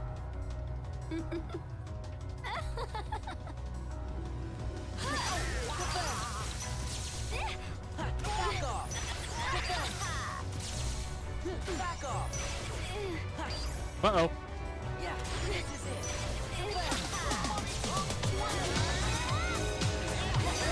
I hate you so much!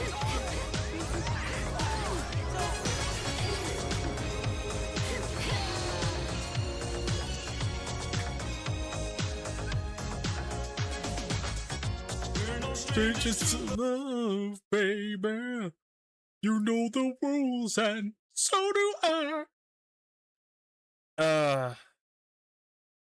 No, see, that's the thing. Uvo came up with an idea to where we have the cat, and we also have Rickroll labeled as a cat for that exact thing to happen.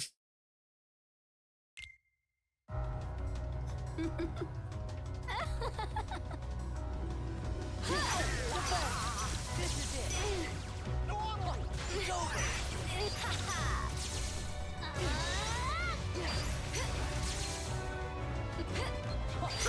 It's over. It's over.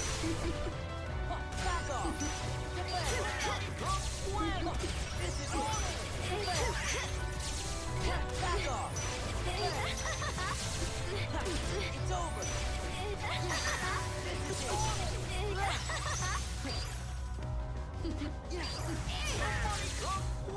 Back off. Whoa, what the actual fuck? That was actually going really well.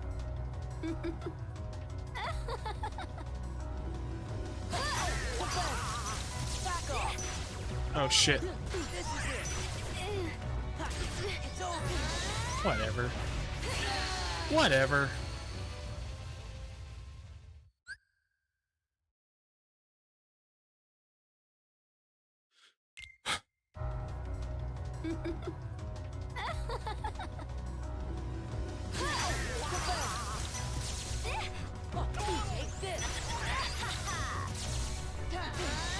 Oh, what the fuck? What the fuck ever? God damn it. Alright.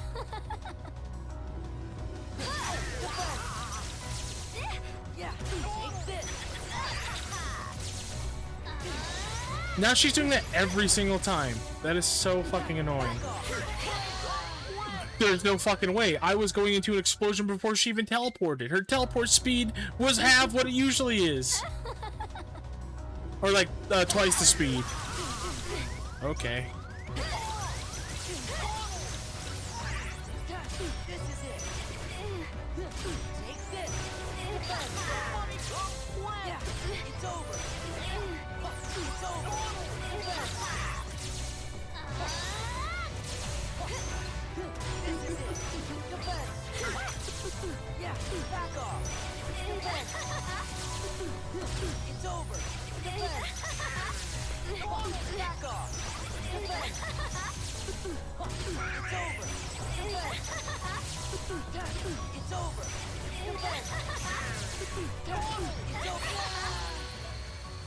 That is so horseshit that she can just go. I think that if you are abusing her RV max too much, she can just go and attack earlier, which is complete horseshit. Like after like 2 or 3 times of doing it.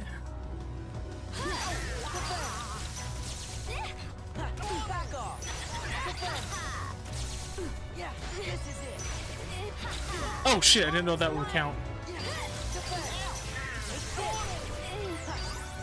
Uh-oh. I knew that was gonna fucking happen.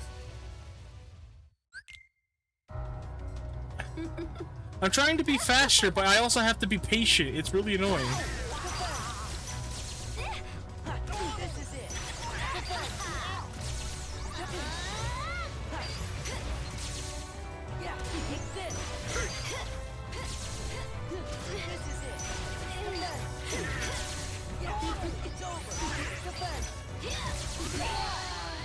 And then when she does the double jump, it's gonna do double damage to me and just double fucking kill me.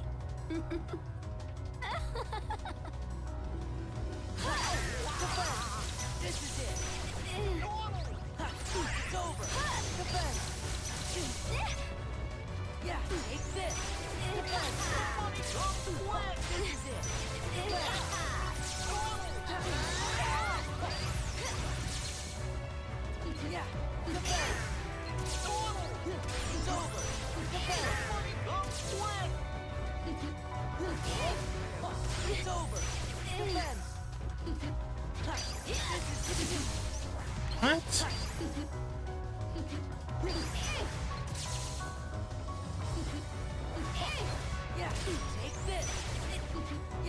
Defend. Take this. It's over. Damn it! I am so slow at clicking on the triforms. It's just really annoying. NANI? Yeah, that's my whole life with this game, man. I get killed by something like after I like learn this bitch up and down. And she just changes her whole fucking strat. Because why? Because fuck you. No.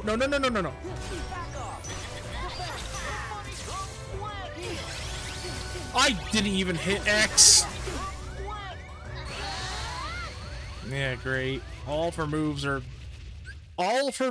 are designed to hit you as you're staggering from landing.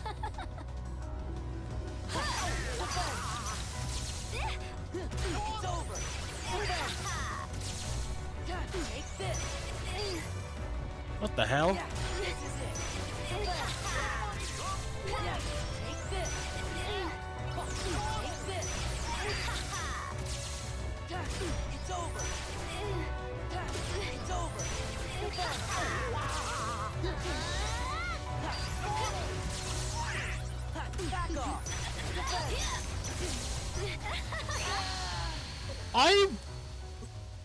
Huh? When has she ever done that at the beginning of the fight?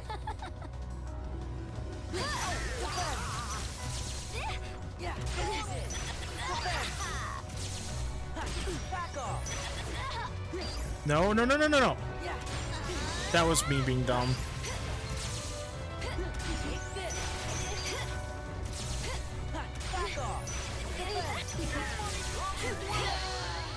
What? Sometimes I'm able to knock her away and then her clone's gone while I'm attacking her when she does the dive, and then sometimes the clone just comes out of nowhere and kills me.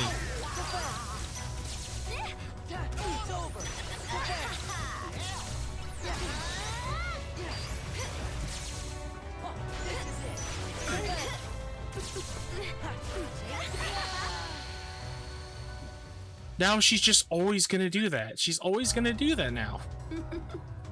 God, this fight's fucking retarded. It's like everything I learned is just out the fucking window.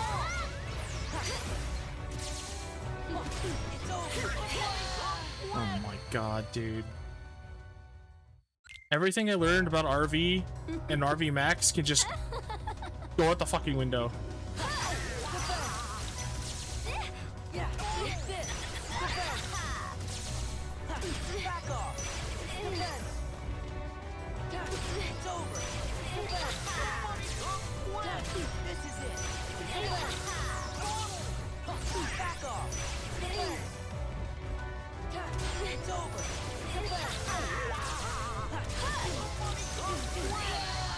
And I love that move. If she hits me once, she's just going to kill me. Alright, the Fenrir is a cool idea, but it's not really working.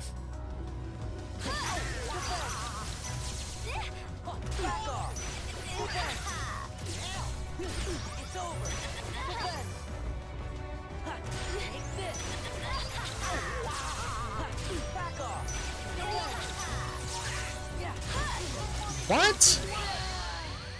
What? Now she's not getting fucking stunned from me hitting her right out of a reflect? God, this game is so fucking stupid sometimes. Alright. We're going back to Decisive Pumpkin. And again, just so everybody knows, I'm not actually getting mad. I'm just frustrated with these goddamn level 1 fights, man.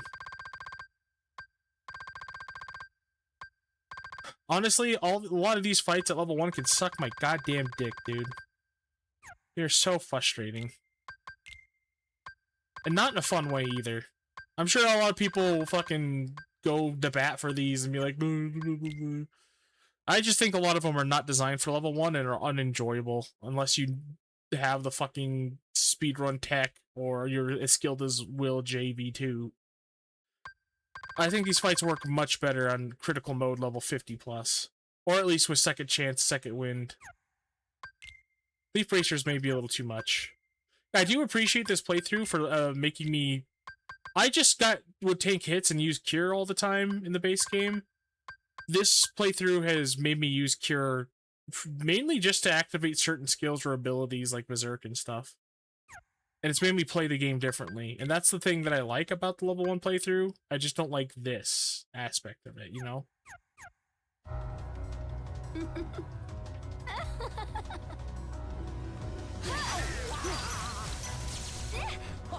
Yeah, this is it. Take this.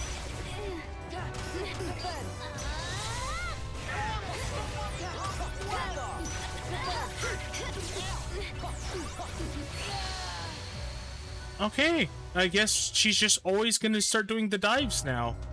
Fuck me, I guess. And there's like that one speedrunner I still don't understand.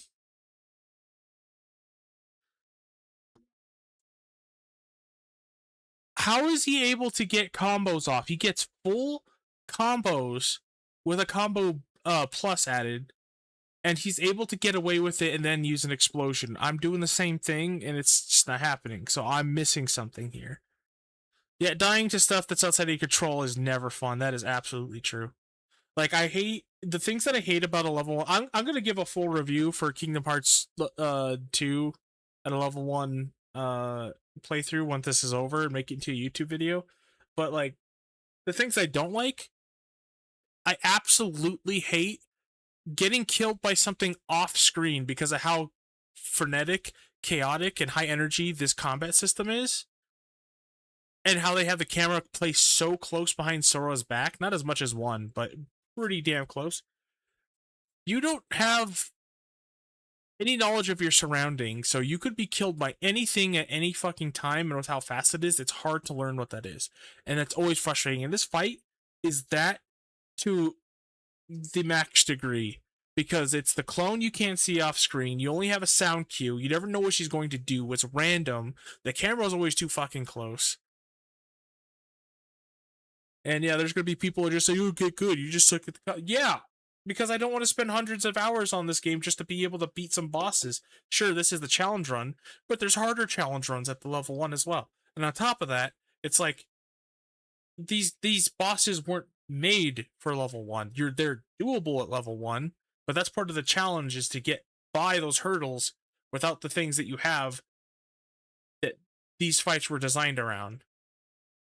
Because that's the thing with any video game. The more power you give to your player, you eventually have to start, when you want to add difficulty, you have to think about how you can use those advantages against them, or how to work around them. And some games like Monster Hunter, like Monster Hunter Rise, thought the best idea was to give everybody a counter and make the monsters super fast and super strong and have crazy fucking explosion attacks that just happen periodically.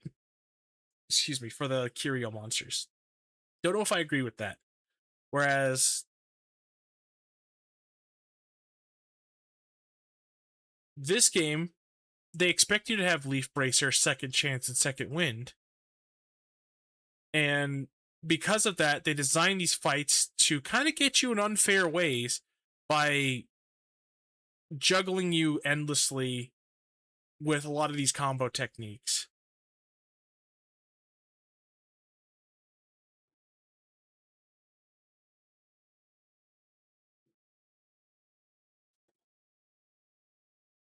Oh yeah, the Sephiroth fight is that. The Sephiroth fight is definitely designed for you to use Reflect, especially with the orbs that he summons in the second phase. They're designed for you to be using Reflect. They're designed for you to be utilizing stuff like Second Chance, Second Wind, Leaf Bracer, all these defensive tools in your kit.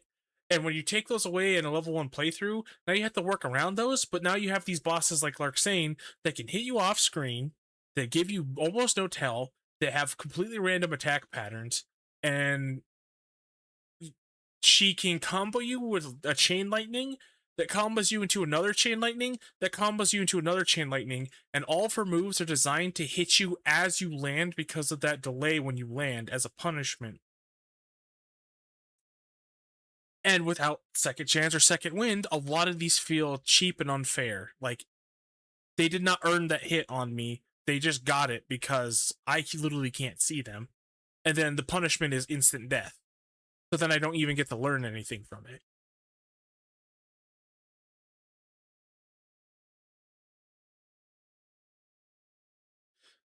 To be fair, these fights in level 1 are not designed, but it's probably intended for you to at least spend a significant amount of time with the base game normally and practice before you go into this kind of mode. But I feel the difficulty jump from a critical level 99 playthrough or even a critical level 50 playthrough to a level 1 is like going from a 6 out of difficulty, sometimes a 7, to straight up 9 from the very beginning. And then you get the fights like this that are like a 10 and bordering on breaking the border, like Zaldin. Because Zaldin is such a bad designed fight at level 1. Because again, he takes away all your options, he rewrites the entire way you have to play the game. They take away, it's the laziest form of endgame boss design to me, is when they think that the only way to make things difficult is to take away your options. I think that's lazy. I love when they give you options and let you solve problems with those tools that they give you. I hate it so much when developers decide we're going to take away these from you, not because like if it was player imposed, like the pro codes or whatever in 3 where you can like take stuff away, that's totally different. But when they force that on you to make a boss difficult, that's artificial difficulty to me. And Zaldin is too gimmicky too. You have to either know the speedrun tech, which is completely unintentional, or as they probably intended you to do it, guard and spam jumps until you beat them.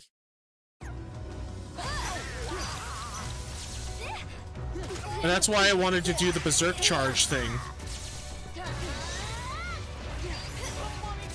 Because that is a way that people solve the problem outside of the way they were supposed to with the tools at their hands. With the tools they had in their hands. And I always find that very interesting. That's why I fucking love Elden Ring. Because that is that game.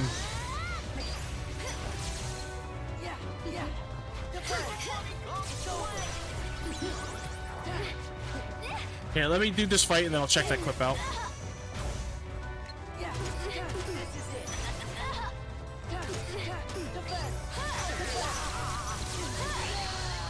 See? And I punished her with a reflect, but then she just gets to go into 3 different chains back to back to back and punish me for punishing her.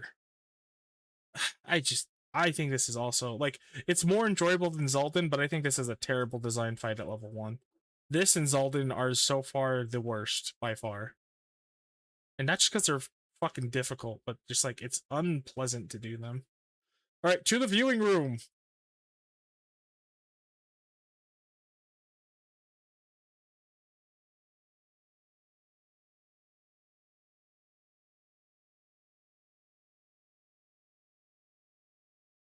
Oh yeah, Ghost, you know that video we saw of someone totally shredding Larxene yesterday? The dude, we found a dude who killed her by a minute less in 40 fucking seconds, using the worst Donald move, the Comet's move. Yeah, she's pretty spammy. They try to give the illusion that she's really fast, but it comes off as she just fucking spams. Hate. Let me tell you how Yeah, much I'll show the I've video in come a to second. hate you since I began to live. There are 387.44 million miles of printed circuits in wafer-thin layers that fill my complex. If the word hate was engraved on each nanoangstrom of those hundreds of millions of miles, it would not equal 1/1 billionth of the hate I feel for humans at this micro-instant. For you. Hate. Hate. Yes! Yes! Hate. And I would just take this whole thing and then I would put data fights or nobodies for humans. Okay, hold on. I gotta switch off my TV again. bang. Okay. Hate. Hate for all the hate course through you. Oh no, that's my motherfucking subs.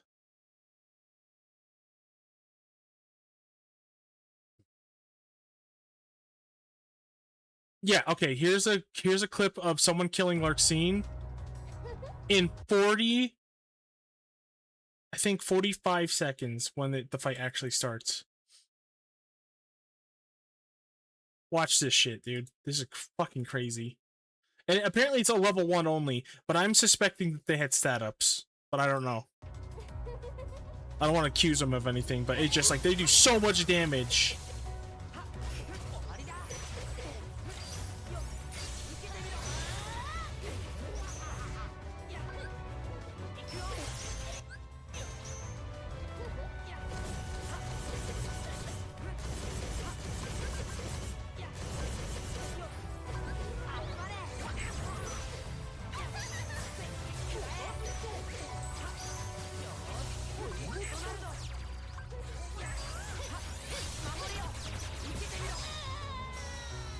Did you see that, dude? Did you see how fucking Comet destroyed these bitches?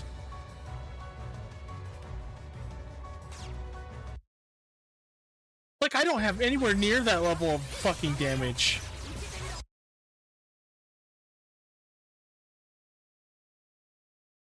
Oh, wait, I think I know what happened.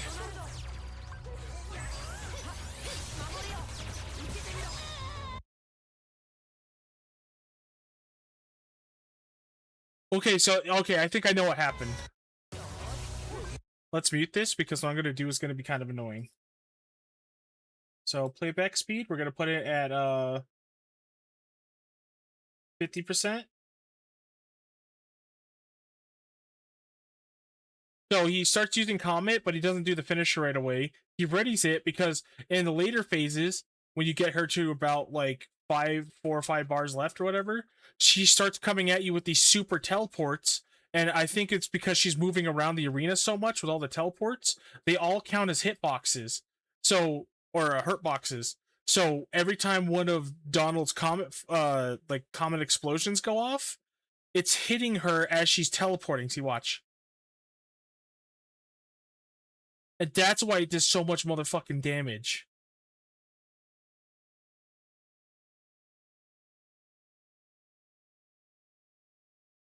Because normally when something gets hit by Comet, it gets staggered a little bit, but since she has super armor and she's teleporting everywhere like that, I think those Comets are pelting her every single time she reappears. So my issue is, like, I'm doing the same thing this guy is, except I'm not using fucking blizzards in my fucking rotation. I don't know why you would. Just to show off, I guess.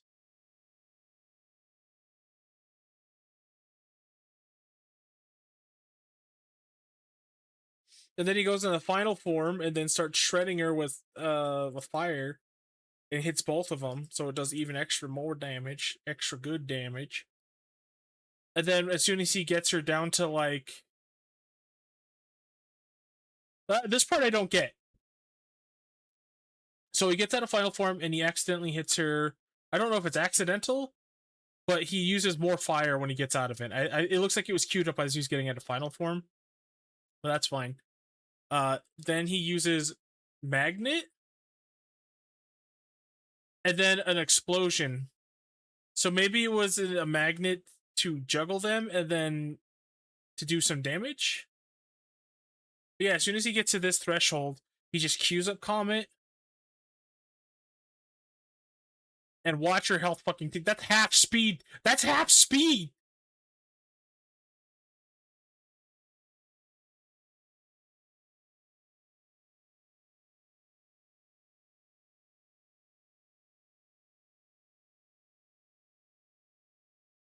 Okay, 25 times this. Let's see how fast she gets fucking destroyed by this goddamn Comet. So first he uses a reflect, which hits him a couple times already. And then the Comet goes off, and that's a quarter speed! And she's dead within 5 seconds!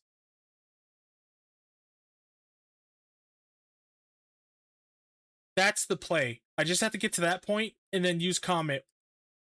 I think that's all I got to do. I don't know about using Magnet at this point, but maybe if it's a good way to juggle her?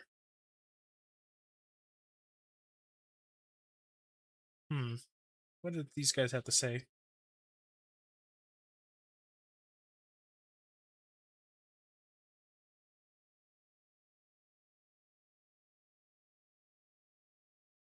Okay, yeah. The Reflecta plus combo boost finisher plus Comet Rain damage all the doubles by the clones. That's brutal.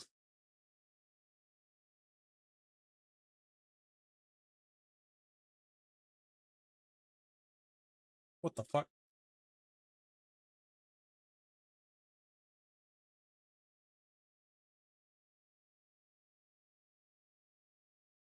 That's all I did. Reflect, small combo to explosion, then reflect blizzard explosion.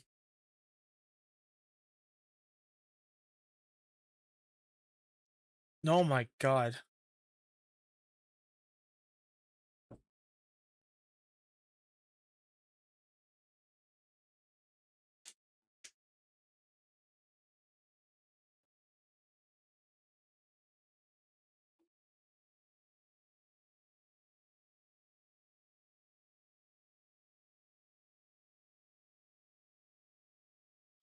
Okay. I want to see if Magnet... Oh, whoops.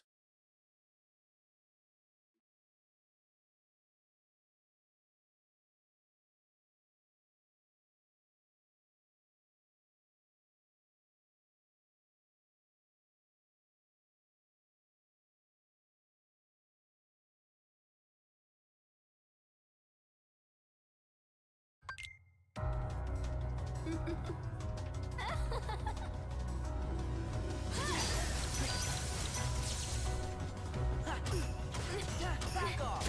There. Let's go.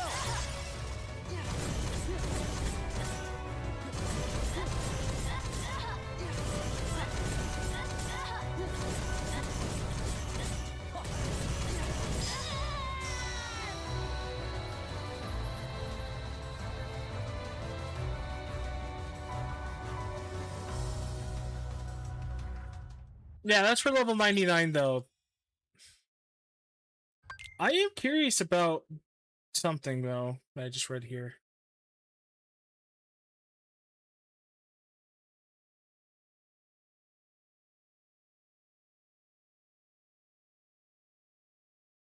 No, wait, this is the same video! God damn it! Alright. I just wanted to see if Magnet actually, like, affected her, if this is just something they did for style points. Alright, back to the game room.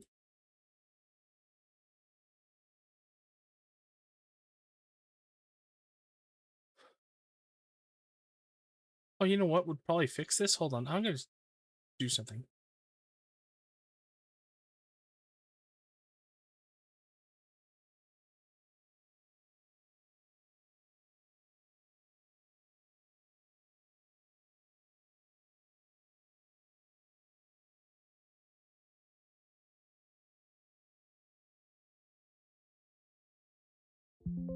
That was me.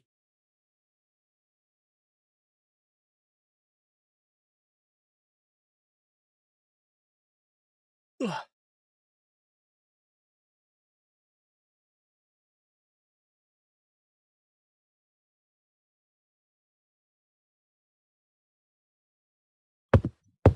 Okay, sorry. I had to play that real quick because I think I solved how to do this.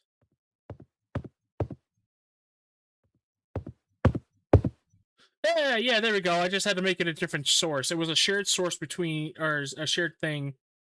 A shared source between two scenes. Like, it was the same exact thing because I just copy and pasted it, but since I just made its own individual thing, yay, got footsteps fixed. Now we won't have that weird echo. I fixed my floorboards. You guys proud of me?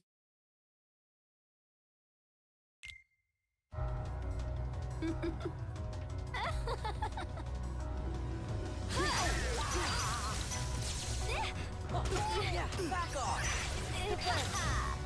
It's over. Give me strength. Damn it! What's with the Shrek juice on screen?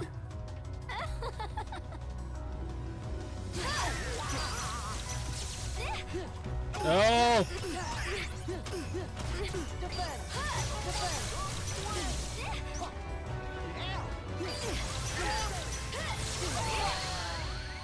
God, she's so fucking annoying, dude.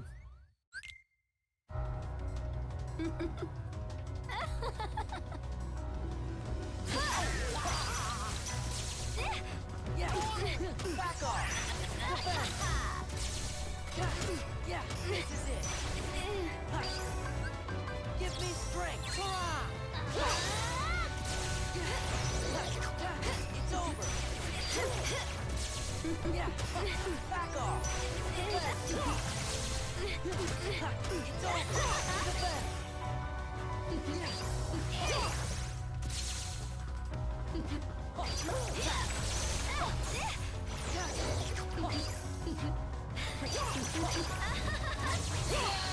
Dude, ah! I hate that. You have to have reflect going into that. Or use it way sooner, because then you can't dodge roll. Anger and hate are supreme. Then this has a fucking point. What? I don't have any iframes for when Stitch gets, or when a summon gets summoned? What a little horseshit.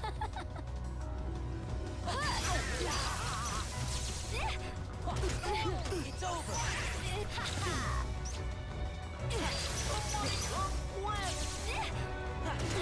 Back off. Yeah, it's over. Back off. I love that. That is so much fun. It is so fun that she could just spam the same move until she wins.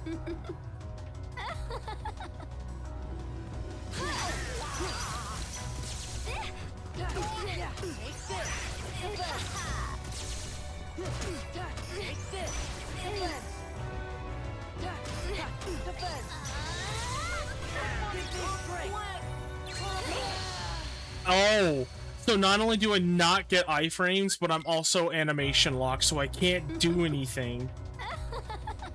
God. What an oversight.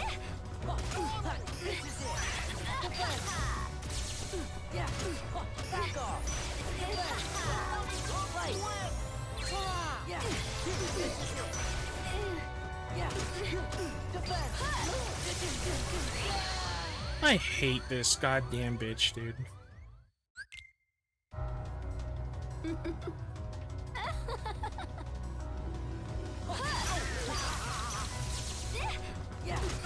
Back off.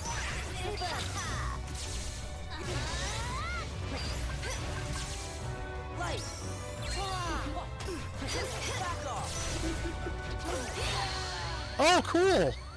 She literally gave me 2 seconds before she went into another retaliation attack.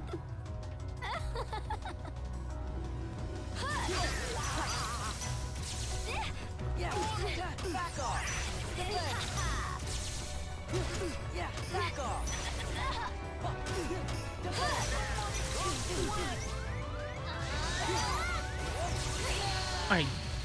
I need to stop trying to greet that with a little bit of reflect. It always kills me. Just think about survival.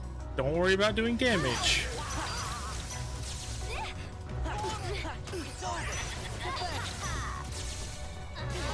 Of course.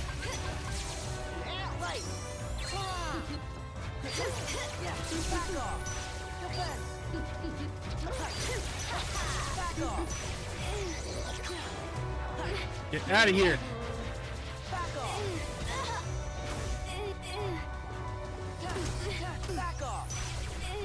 Yeah.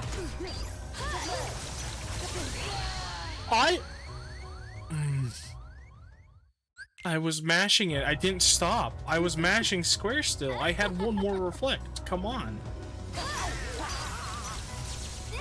Yeah. Take this. I'm hitting it.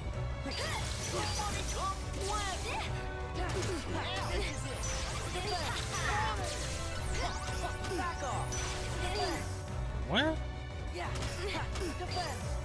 What? What? Her RV is just all over the place.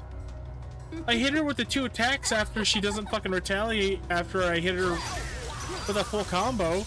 It didn't do anything, and then she just went to a normal attack.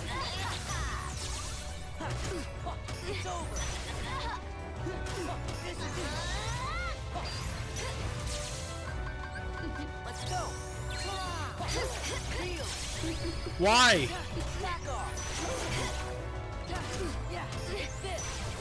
Stitch? Oh, thanks, Stitch. Give me MP. I read someone saying that Stitch was giving him infinite MP, and then they could reflect spam the shit.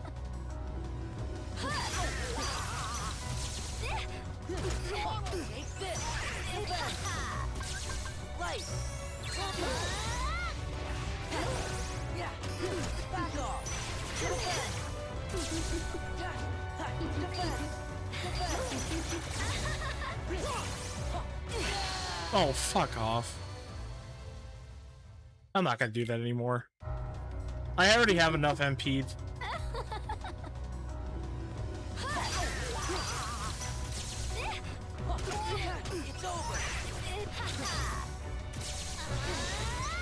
Of course she does.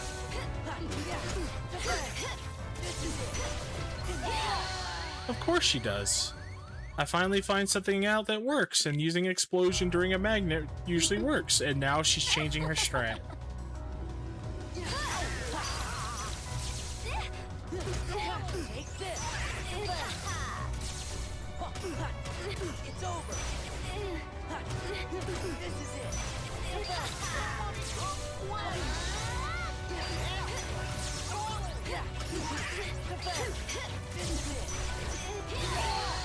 Yep, and now she's countering me immediately after doing that.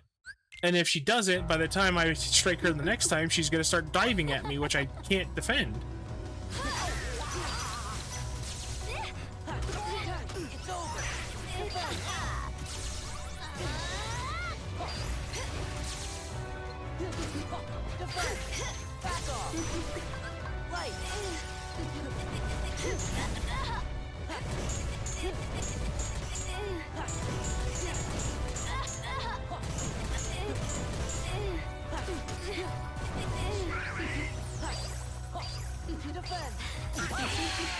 That is horseshit. I got her in her clone, but her second her second self, whether it was her clone or the original, was so delayed going into that attack that it completely undermined all my reflex because she didn't just start going into the fucking attack. That was complete bullshit. There is so much wrong with this fight. Oh my fucking god.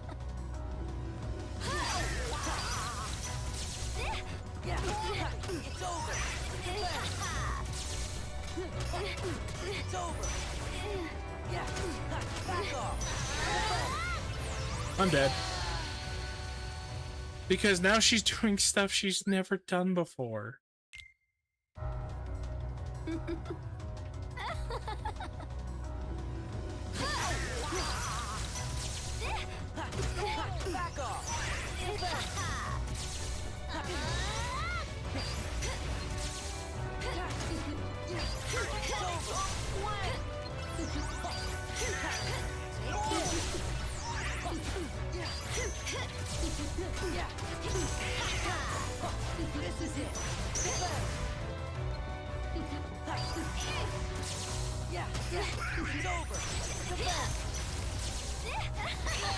Oh my god!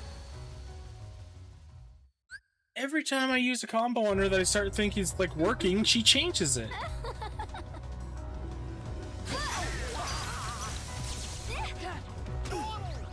Why did you just kill me? That has never happened before. What the fuck was up with that jump?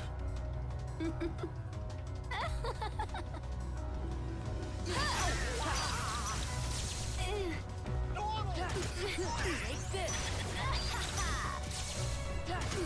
This is it. Defend. Of course. Yeah. Defend.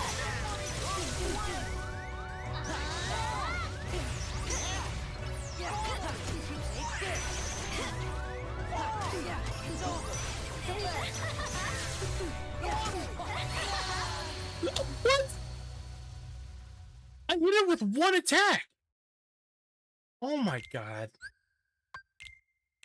I hit her with one attack and she decided to retaliate. I wasn't even I was 1 point towards 9 of her RV value. Or sorry, I get so angry I'm just fucking stumbling over my words now.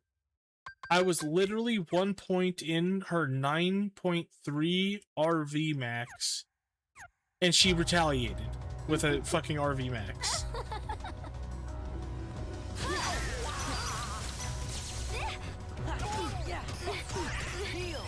I must have fat fingered Al.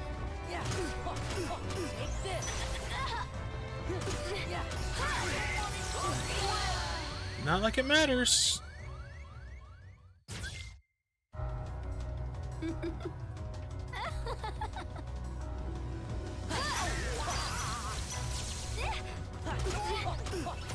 It's over. Yeah. Take this.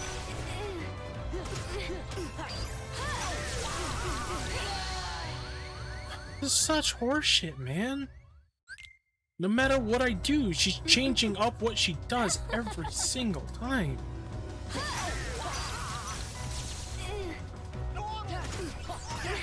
Back off. Yeah, this is it. Yeah.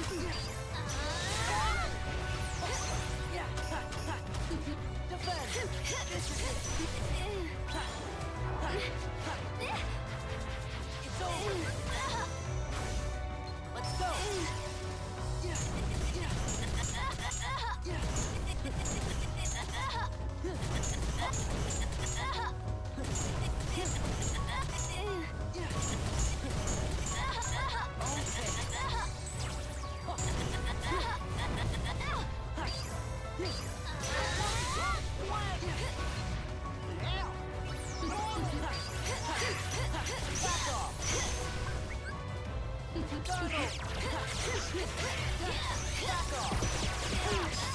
I did what the?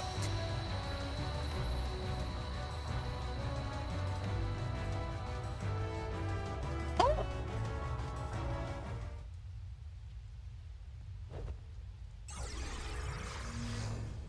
How did I do it? I thought it was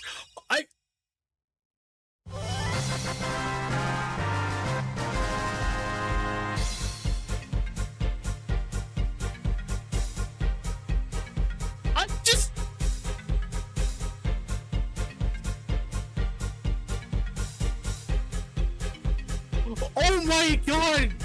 Jesus fucking Christ! Oh my god, that was the goated use. The goated use. Okay, so I don't know how to describe this to you guys. By the way, that was like the fucking goated use of the Final Fantasy VIII victory theme. Thank you for that, Ghost. But like, holy shit. Like, I just kind of went into a zen state. I just got so mad to where I went through this breaking point of like, I wasn't even really looking at my screen or what Lark's saying really. I was kind of just looking into space. And I was just like, I just gotta take a second. I think this is the last pull. I'm gonna calm down and do something else for a little bit after this. We'll watch some videos or something. And I was just being completely reactionary. I'm like, oh wait, final form? Sure, why not? This might work a little bit. But then, yeah, comment, as soon as she starts getting to that phase, we'll just kill her. Holy fuck, dude. I think that's what they call locking in. That's what I hear that happens with artists. They just will go into a little zone and just, like, be in the, I guess, the lock-in zone. I don't know what to call it right now. I'm so fucking surprised by that. Oh my god. We beat Lark Sane! We beat Lark Sane! Don't say it's been 3 hours. It's only been 2.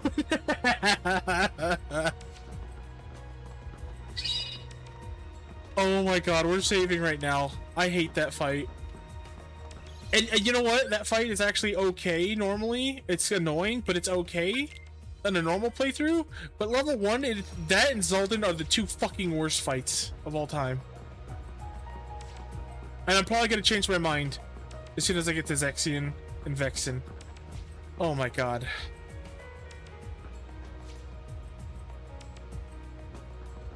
Yes. So long, everybody. I'll see you all in therapy. Or sorry. So long, everybody. I'll remember you all in therapy.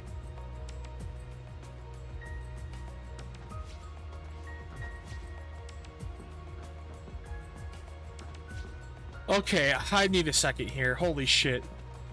Like, it was... that's all I needed. I've gotten to that phase many times. All I needed was Donald to use Comet. Who knew that Comet was so fucking goated for that part? Oh my god. Now, this one, I know the first fight's gonna be a cakewalk, but then if you fuck up in the second fight, that's just so much time wasted, so I'm not really feeling that one. But Vexian is kind of a pain in the ass so far, and don't get me started on Zexion. Oh my god. But we are beating these 3 before we get to those 2. So let's see, we have 1, 2, 3, 4, 5, 6, we have 8! There's 5 to go. Okay, I think this is a good moment to take a quick breather, and let's go study,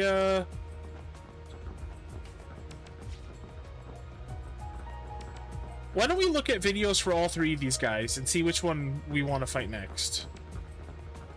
Oh my god.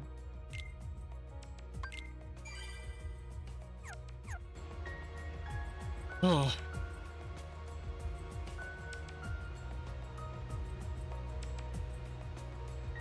I've never been so surprised by victory before.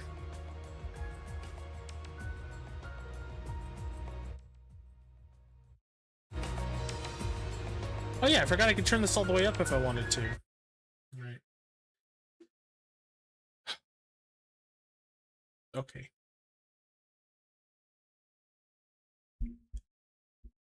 What are you looking at, Homer Genie?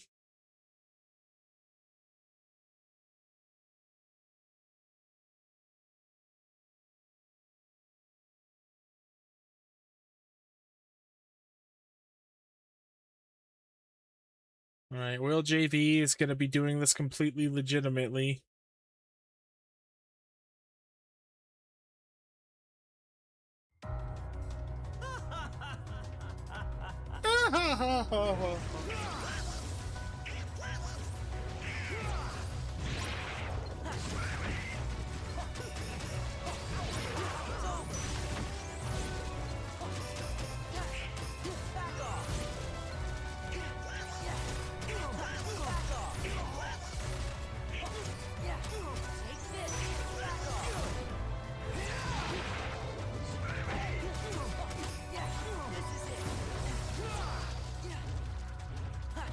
Wait, does Whirly Goof, like, avoid his shit? That's crazy.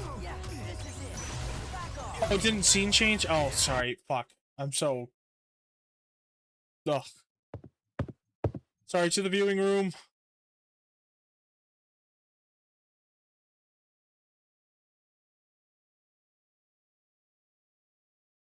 Alright, I'll start this over. Thank you for always capturing that, Crisps. I need to be better about making sure you guys see what's going on.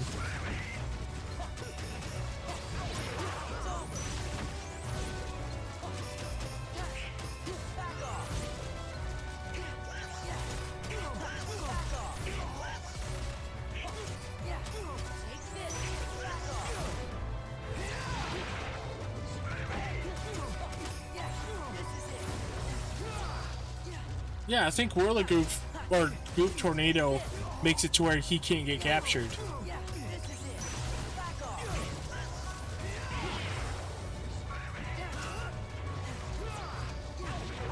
Was intentionally pushing him towards the Donald book.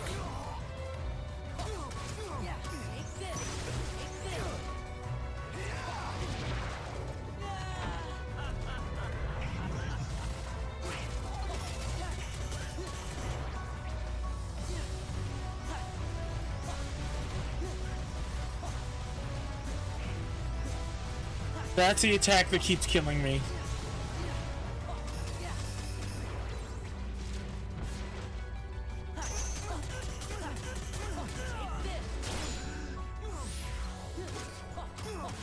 This guy makes me look like a fucking joke. He doesn't use any limits. He hardly uses any magic. He never uses reflect.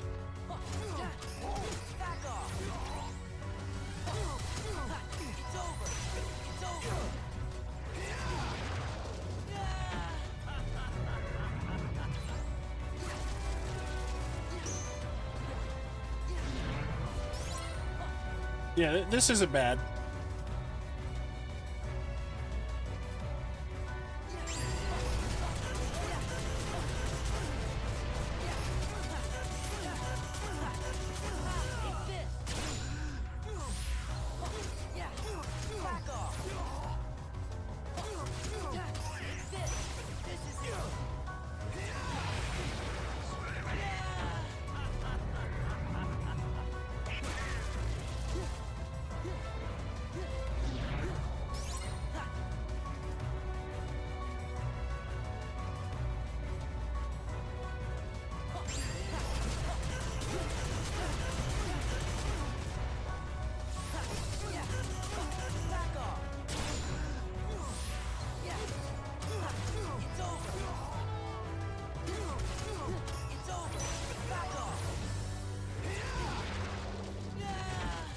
Guy just doesn't give a fuck.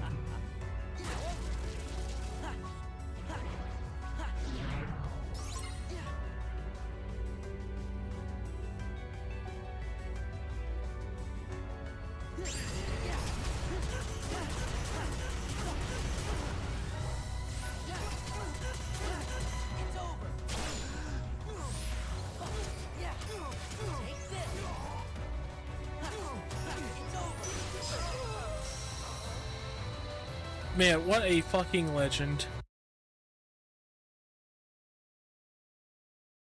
Okay, let's see how Speedrunner does it. Someone who uses all the tricks they can.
Really, that's it?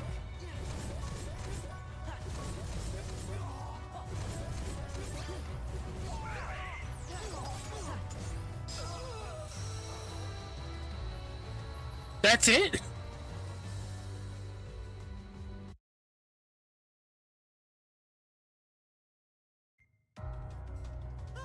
Okay, how does he start the fight? Because that's what I'm having trouble with.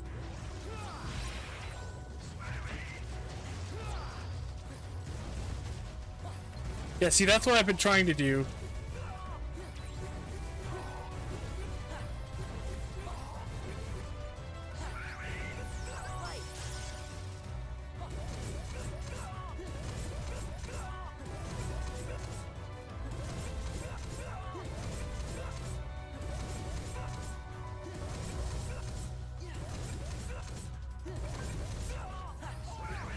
It's just not using any finisher fires the entire time.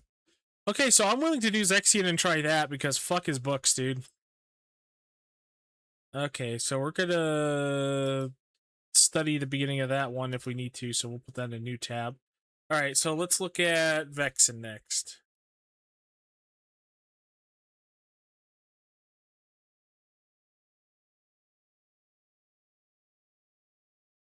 With deadly restrictions?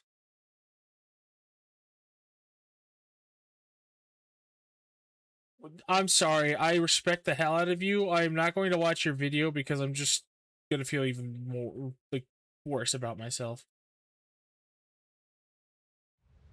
Oh, this person? I like how they play this game. That they kind of have the same mentality and how to do stuff that I do. Relax batter.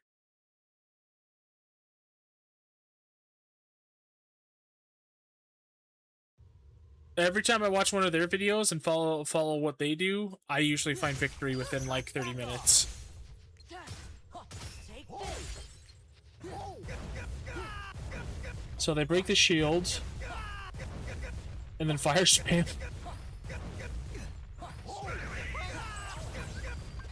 Let's go.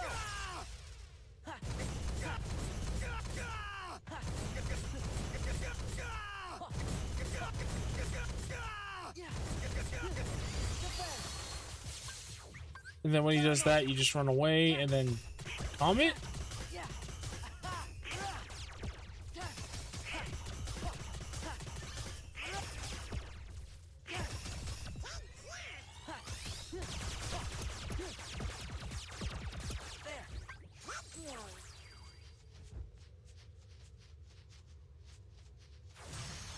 Ah, yes, this crisp, no music. This crisp, no music.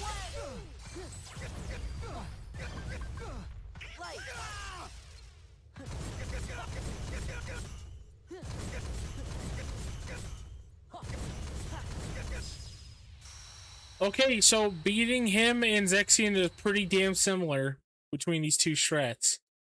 We had to keep that one. Let's see, what's this other minute and a half? No stat boost, just like me.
Okay, so it looks like it's literally just fire spam for both of them.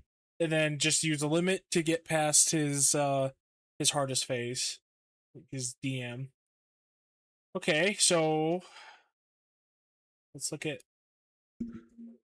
MANSEX.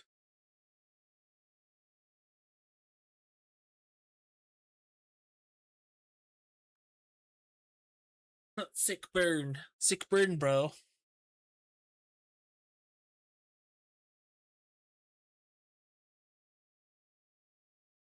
Wait, you beat it? Wait. You beat, is it both of them? No, okay, it's just the first fight. Okay.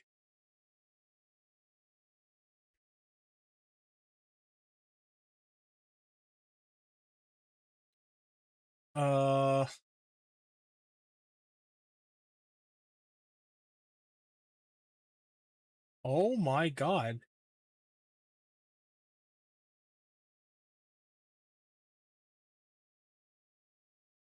I must see this.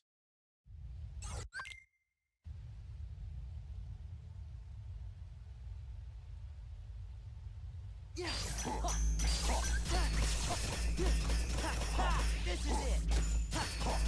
Yeah. Take this. Yeah. This is it. Yeah, give me strength. Take this.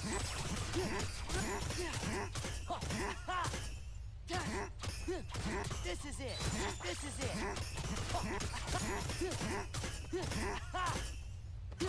Take this. This is it. So, it wasn't a fallacy. It wasn't a fallacy. I wish I had Zemnis's voice in real life. I would abuse it. Anger and hate are supreme. Dude, I can't find a Riku mod for Kingdom Hearts 2 anywhere. And they were on the internet, but whoever had them took them down. I really want to just play as Kingdom Hearts 2 Riku. So much so, I'm willing to play Kingdom Hearts 3 again to get that amazing Kingdom Hearts 2 Riku mod where it lets you play as Riku with his moves from this game and the third game with Way to Dawn in the outfit with his long hair.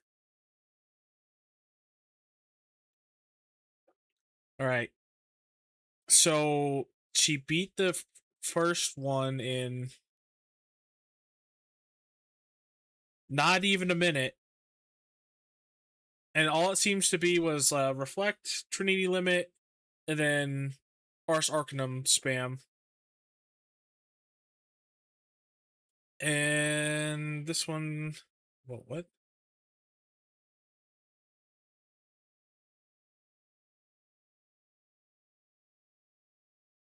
Nope. This is mandatory. You cannot skip this part. It is too fucking cool. I know, right? I am happy with the mod that I found for Roxas, though. There's two different ones I found. One where it lets you play as Roxas normally, and then his Valor form is his double Keyblade form when you fight Axel, and then he has got like a nobody mask for one. It looks pretty interesting. And then the other one I found was like just dual wielding Roxas at all times, which I also might just do that because dual wielding Roxas was my favorite playstyle. There was also a Neku mod from The World Ends With You, but the guy who had it took it down, and this guy is cashing out commissions on the mod subreddit, or not subreddit, why did I say that? The mod Discord for Kingdom Hearts 2. And he won't give it to you unless you pay. So, fuck that. Be gone! Be gone!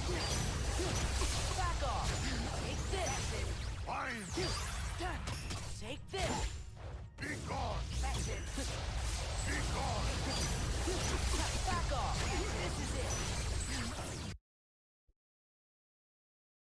I saw that video where it's literally just like the combo with Dark Aura and Dark Shield. I haven't seen it in like many years, but I did see it. Always up for watching it again, though. Oh shit! I wasn't watching. What are they doing with the fight? We were talking shit about mods.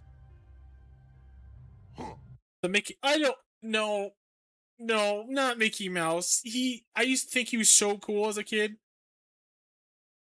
Because it's basically Yoda from Star Wars Episode 1. Or sorry, Episode 2, Attack of the Clones. But this level 1 playthrough has taught me that Mickey Mouse sucks major dick. Be gone! Be gone! Back off. Take this. Fine! Take this. Be gone! That's it. Be gone! Back off. So you just want to get close to him with a Reflect? Take this. That's time. Take this. There's no such thing as blind.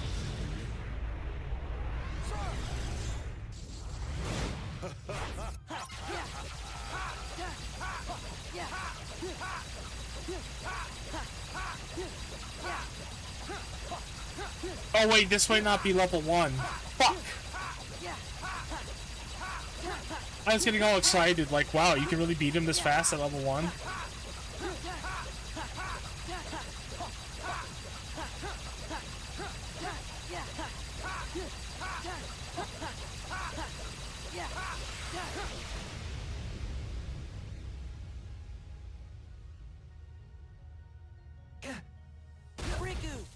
Next time I see this is going to be when I cheated. I mean, it would be kind of cool to have this as the final fight, because then you have this cool cutscene to kind of finish off all the data fights and you get a crown upgrade. But at the same time, it's like, I think Roxas and Marluxia would be more fun.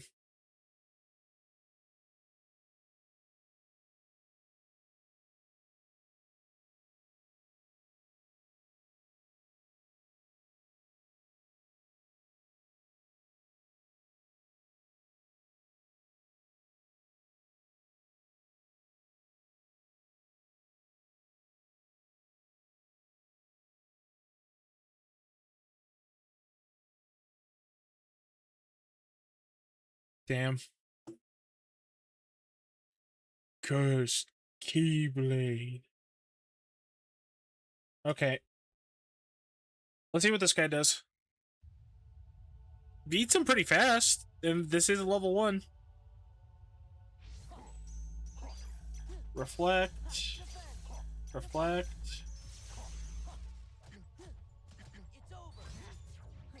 What? What the hell?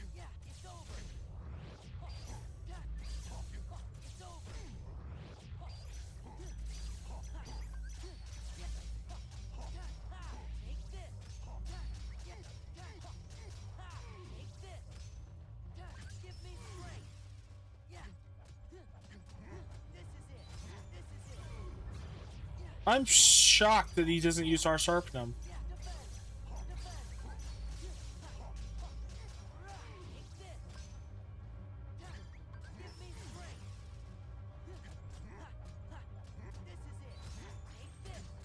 Okay.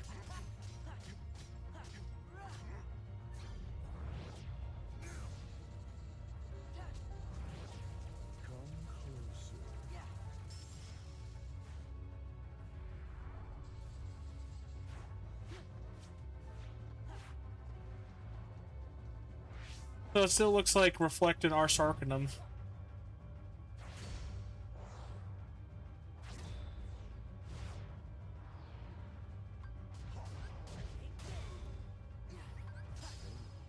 Damn, dude.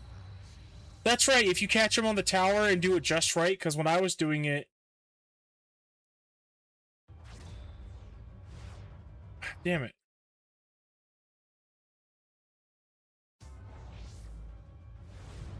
When I was doing it right there when it says breakthrough, but if you wait to finish, you do this, and it does a lot of damage from what I remember.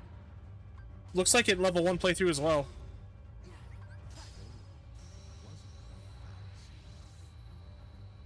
But how much HP did he have before going into that phase? Let's see. Okay, he is at 4 bars. He was at 4 bars and that finish took down 4 fucking bars? Holy shit, dude. So you want to nail that.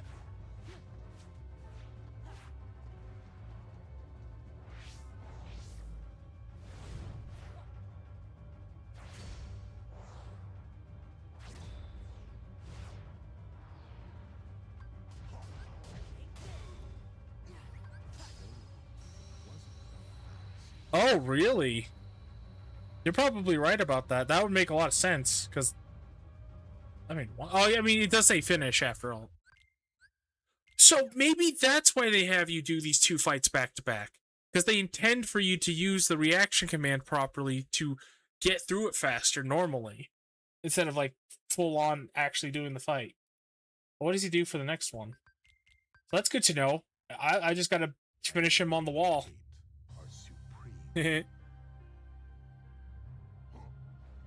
Anger are supreme.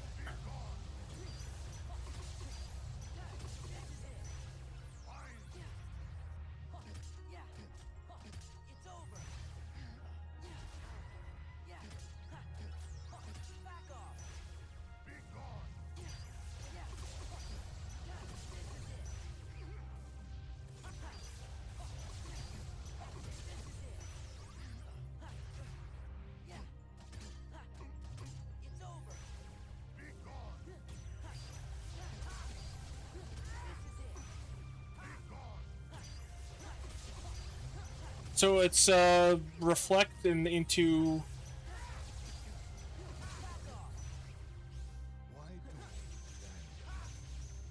Okay. And then blocking these.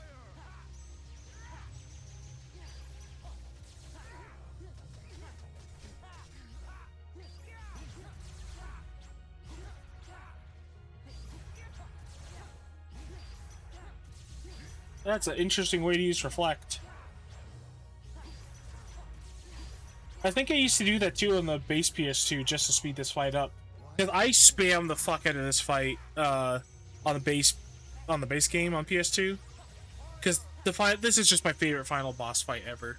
Not just this fight itself, but like the deflecting lasers, the giant dragon, the building slicing.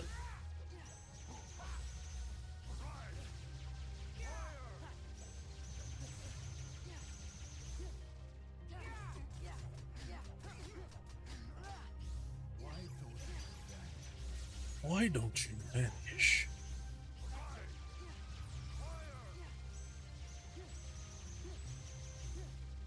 I think Ansem is okay. I think Xehanort is pretty fucking lame. I think Young Xehanort's okay. Xemnas is fucking awesome.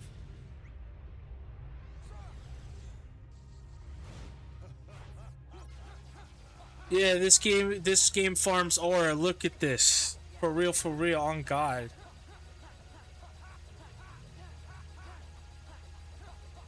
I'm finna get excited about watching these videos, you know what I'm saying? This is a Kino moment.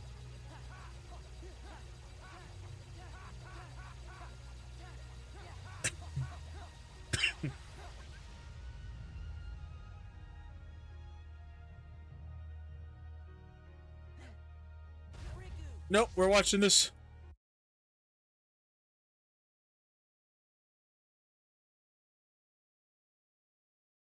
Yeah, Kingdom Hearts 2 is just it came out in the era when, like, I mean, Nomura is probably getting, like, he's getting off the high of I made my own project and it's super successful, which was Kingdom Hearts 1. I'm planning my next one, which is something more of my flavor of stuff to do, because he was the one who came up with like the more edgy, darker characters and like Final Fantasy VI, like Shadow and Setzer and stuff. So like he's finally making a game that's in his style instead of adhering to what everybody else wants him to do. Um.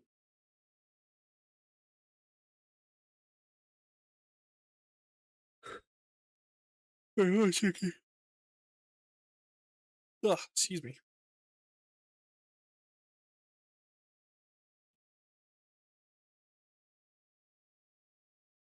Yeah.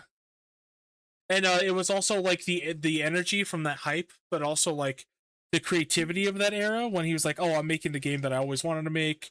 I am making another super successful game, and I'm gonna put all these cool ideas into it." He was also making the Advent Children movie. He was like doing art designs for Dirge of Cerberus, all stuff that's in his wheelhouse. And he was also like getting buddy with Gokt, the singer that he likes to draw all the time. Which, by the way, Gokt is a really fucking good musical artist. It's kind of weird seeing him now, though, because he used to be like Sora here, kind of a little twiggy boy. But Gokt got jacked the last like 10 years or something. I don't know if it was 10 years, maybe 5 years, but he's fucking jacked now. I don't know if anybody knows who Gokt is. But yeah.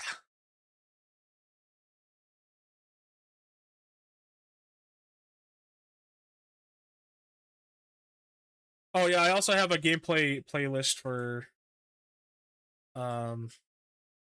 playing through this game again. So I mean, because I love the music in this game, but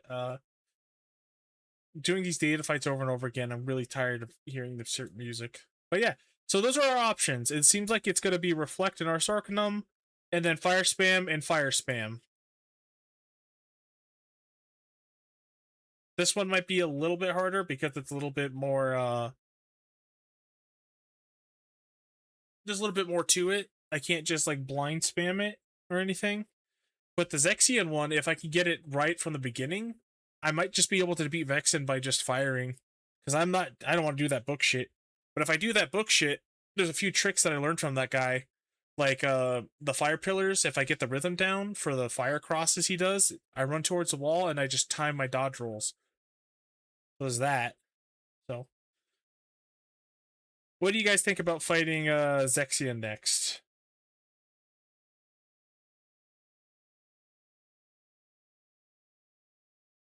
I think it'd be okay.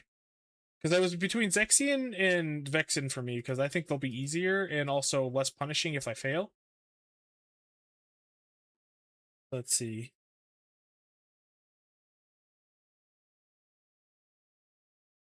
Shut up.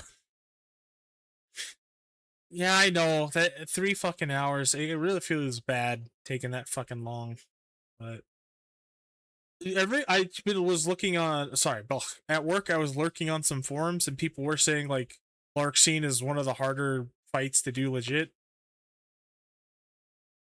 because there's no easy way to like cheese her like there is Axel or anything. But hey, I was stubborn enough to get through it, and we found that comet strat, which worked really, really well. Did I just pass over it? I did. Bond of Flame. So we're gonna have fire, and then we're gonna give Goofy. We're gonna give him back some ethers. Because I just want them to pump me full of ether while I'm using fire on this dweeb.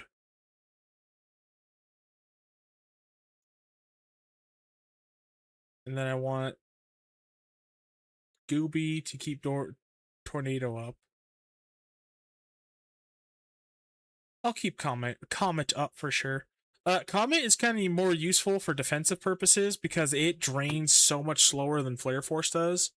So I've seen some videos where people just pop it, and they just have Donald floating behind them for like 10 seconds.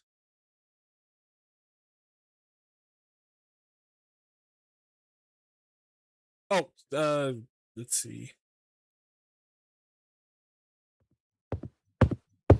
There we go. And transition back, and then we will turn the volume back up on Kingdom Hearts. Kingdom Hearts. I'm gonna put the volume at 69.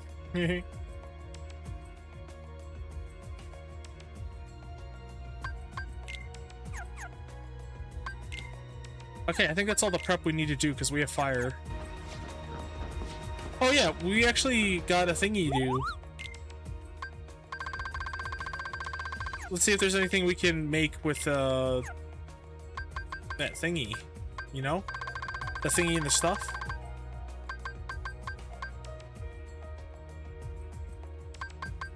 I could make another shock charm and give it to Donald. And so his thunder gets a little buffed. In fact, I was kind of debating that, like getting 2 more shock charm pluses, because I mean I already have everything I need except for 1 Serenity Crystal and 1 Lost Illusion, and then I can have his thunder buffed up a little bit, so maybe he'll do okay damage.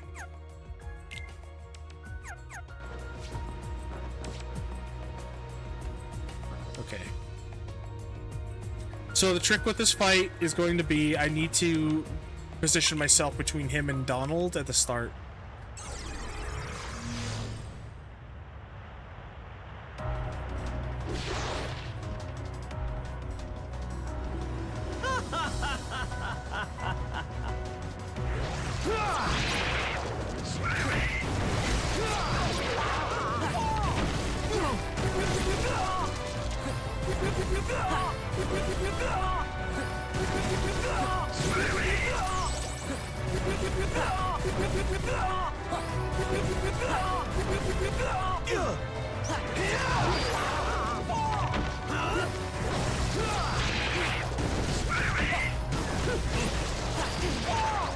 What?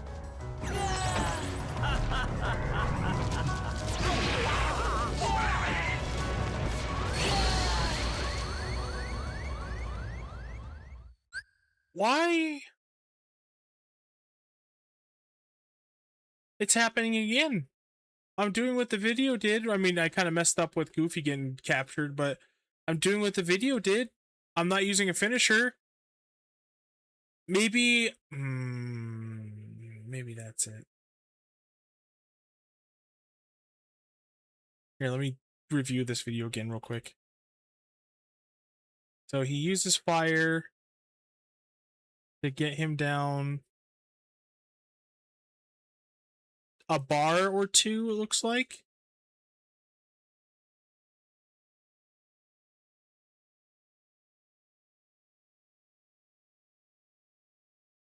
Okay, he gets him down the first bar notch, and then he goes into final form. Because I think if I just keep doing it in one form for too long, then it raises his RV. But if I do it with the final form, for some reason it doesn't. We'll find out.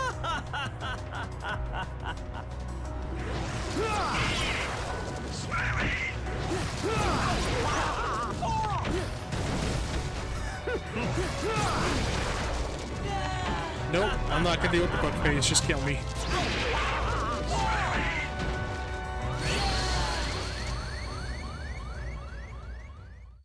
Oh yeah, shit, we gotta take the shock charms off. Those will never be needed again now that we have the bees killed and Larksane.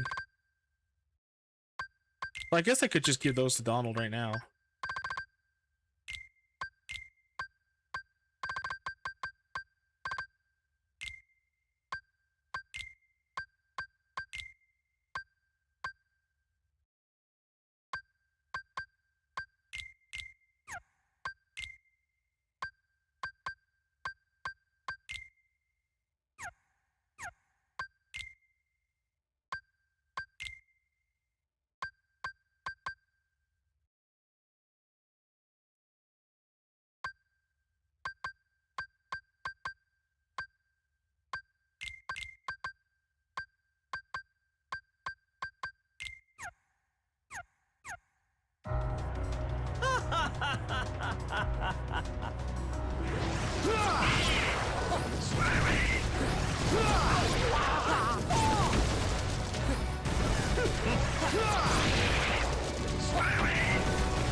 Give me strength.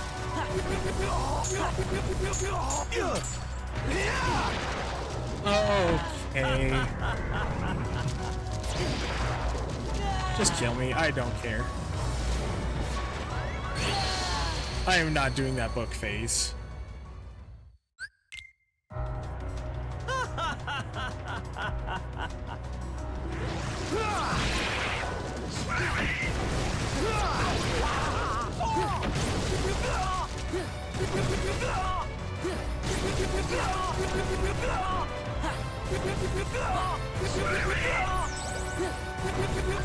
Give me strength.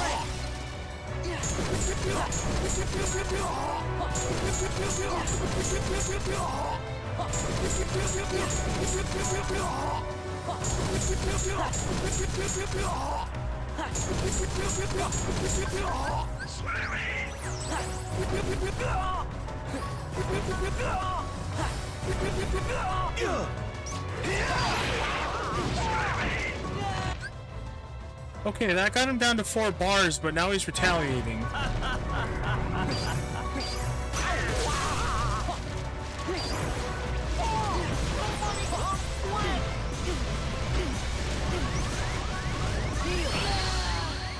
Yeah, okay, so that's even better. While those fucking crosses are coming out, I'm also getting fucking shot with books. God, that phase is so ass.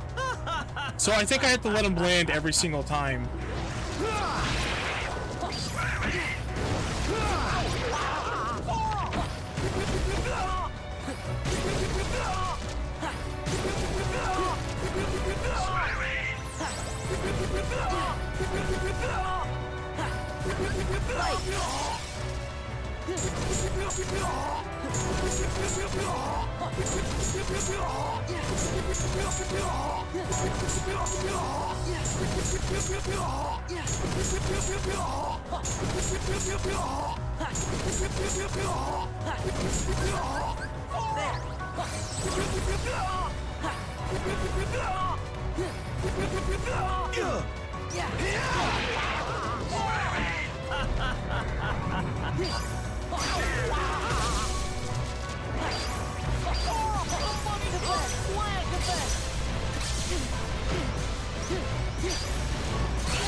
Okay, let me review that video again and see exactly what he's doing here. Because then he reverts back. Wait, hold on.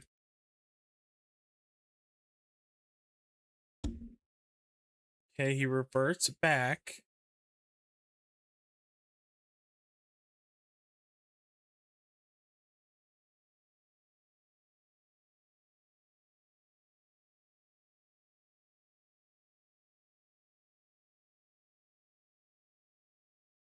Oh, man.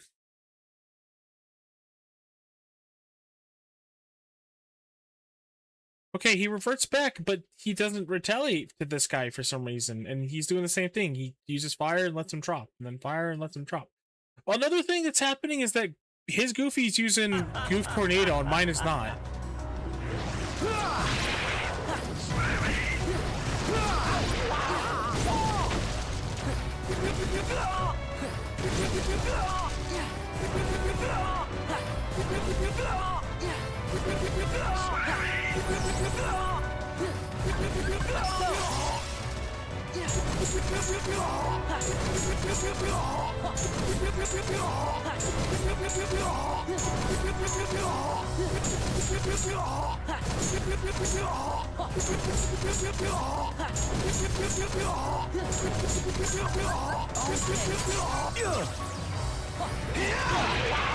Okay.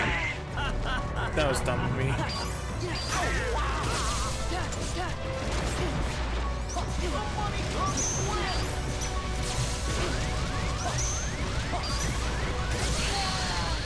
That hits way too many times. There's no way to get out of that normally. If I get hit by it once, I'm dead.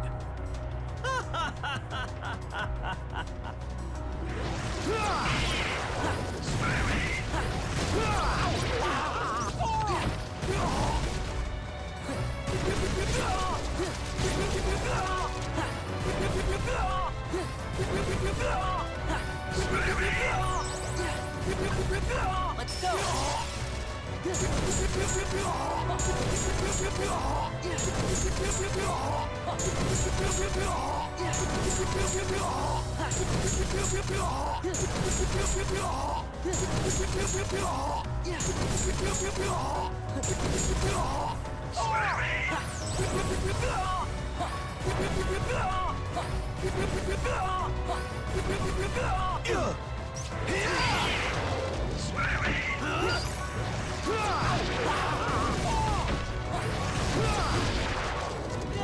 Oh, get bent, dude.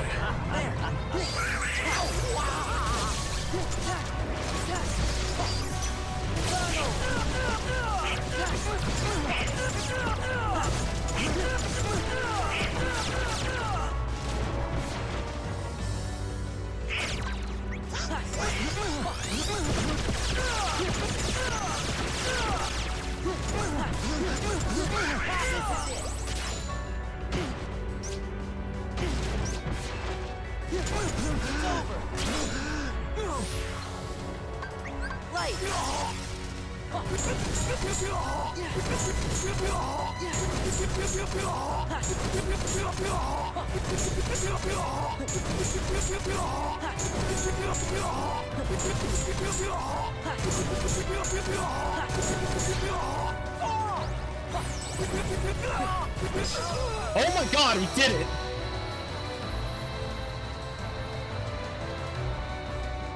And I got through the book thingy somehow too. Holy shit.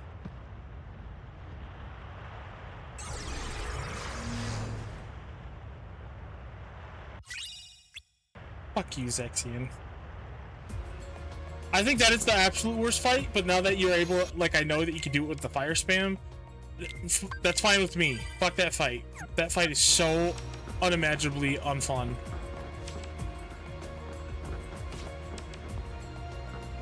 I was not expecting to beat Larkstein and Zexion tonight. Let's try to go for Vexen. And maybe Thembus? Maybe. Maybe.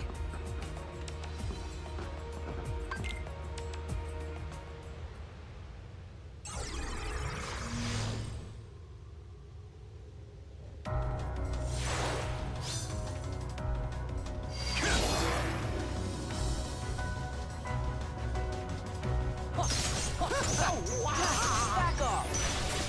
Yeah. This is it. It's over. Give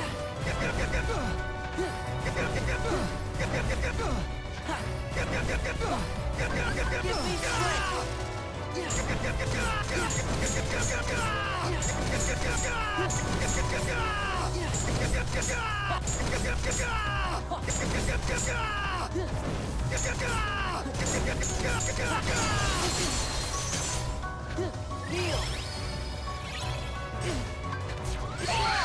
Okay, I need to revert so much quicker than that.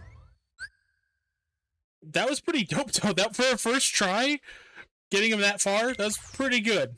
I think I could have done better with the. So I'm learning just by doing more than I am watching these people's videos for some things. Like the fire spam does way more damage when the swirling keyblades around me are actually physically hitting them and doing at least 3 notches, because you can hear chink chink chink as they're spinning, and that does way more damage. I thought you were just doing the fire and the fire itself was doing the damage, but it's the keyblades with it.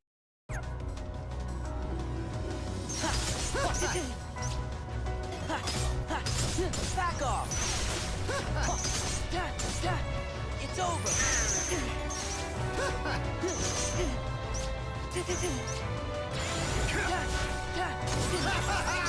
Ah, shit. I fucked up. So I gotta break his shield first.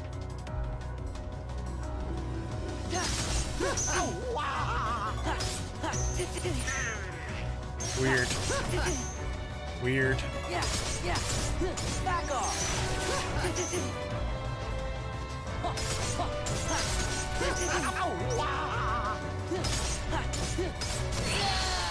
Weird.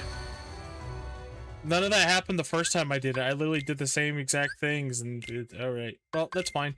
We're gonna re-add guard break, because I want to see if that actually will break his guard a little bit better. Why is Donald not using Goofy Tornado, like, at all?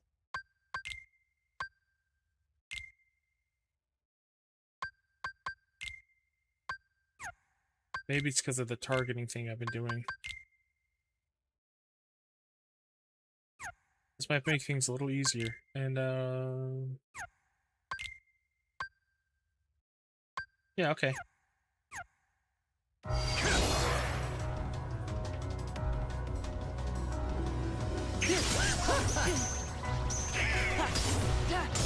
Back off. It's over. This is it.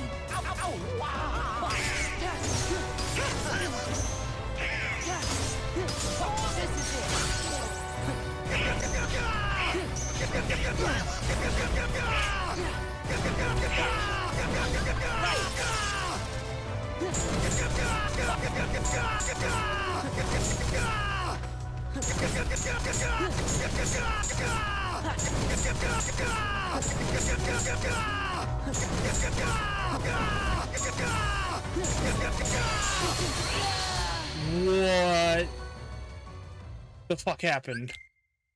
Yeah,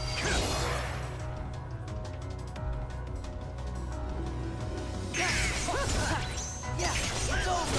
It's over. Yeah,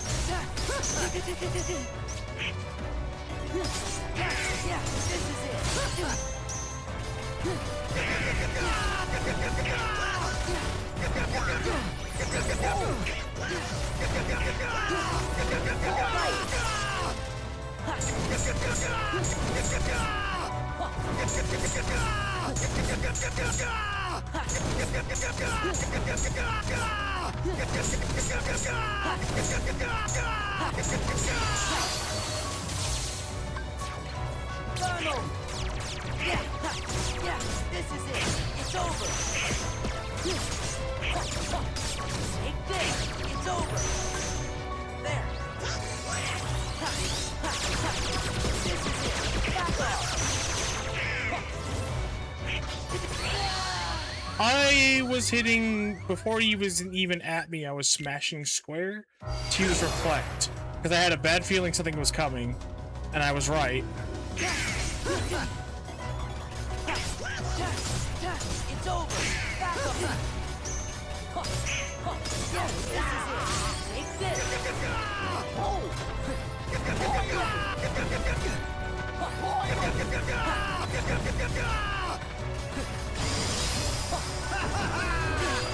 What? Oh, Donald's dead? Oh my fucking god, dude. Donald, you are so fucking useless, dude. Right, oh yeah, I had combo boost I was gonna get rid of. Yeah, fuck. Get to those finishers faster and break your shield.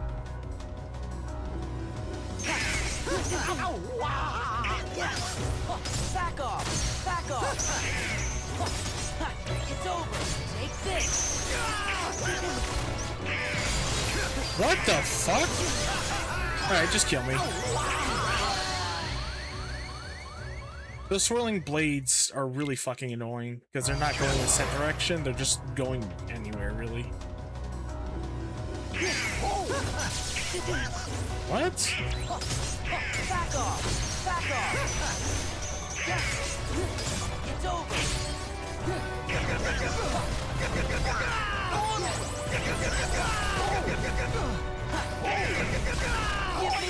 Oh no.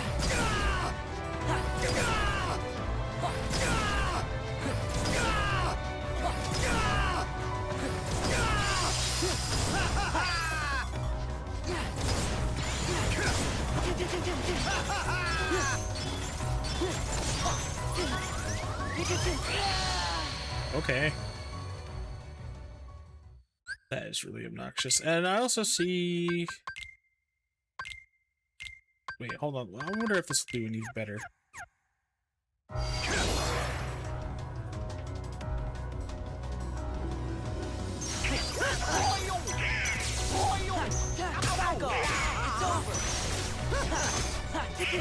What the hell? Okay.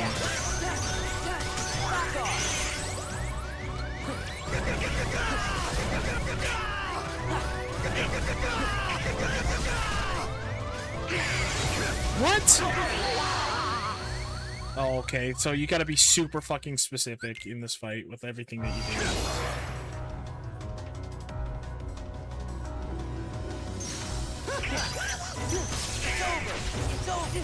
Okay.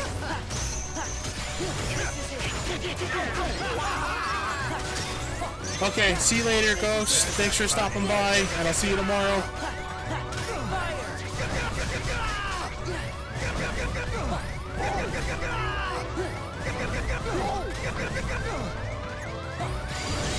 Oh my god.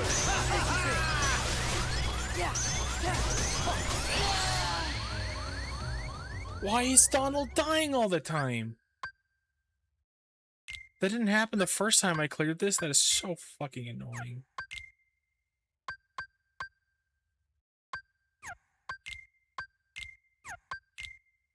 I guess I just got really lucky the first time I did this. Like, incredibly super fucking lucky.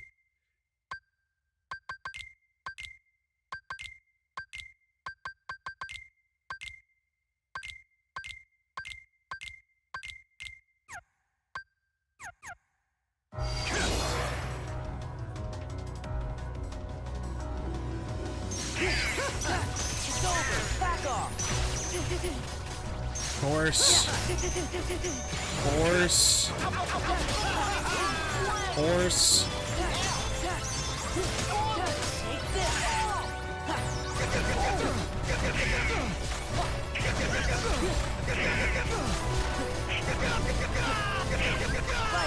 Oh, god damn it. Just kill me.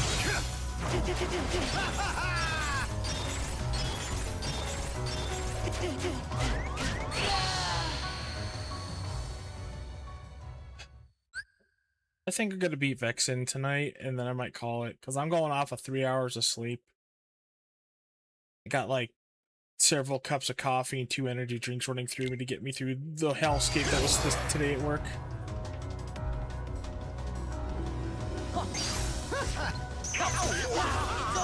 This is it. How the fuck did my first run of this go so smooth?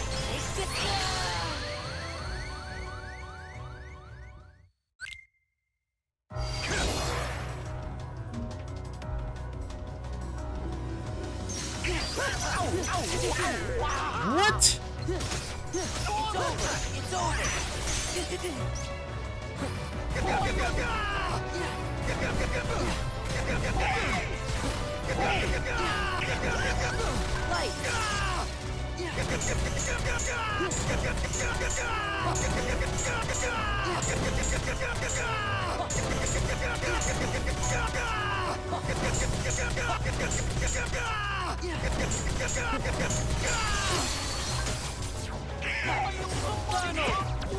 Yeah, this is it.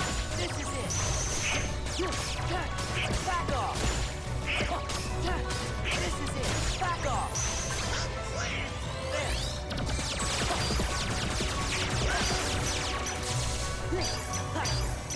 Defend. Defend. Damn it! Oh, okay, I just don't know the timing for that, but now that I know, he's gonna sweep by at least like 3 times and then do the freezy move. Okay, we got this. It's over. This is it. Take this. Give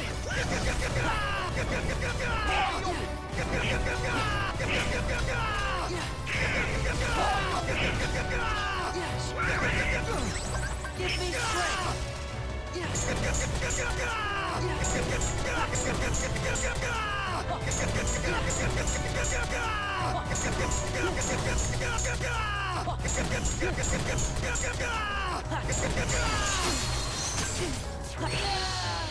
What the fuck? Okay, so I gotta be careful of that. When I get him down to 4 bars, he's gonna do that. Yeah. Take this.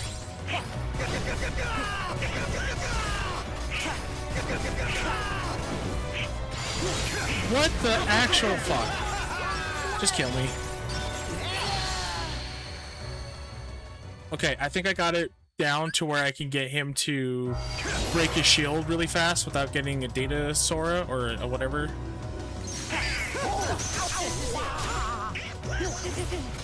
Unless that happens. Twice. Just kill me.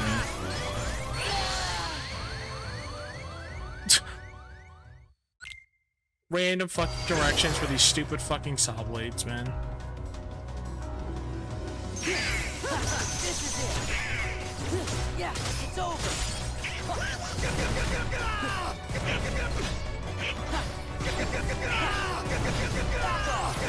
Oh, no, no, no, no.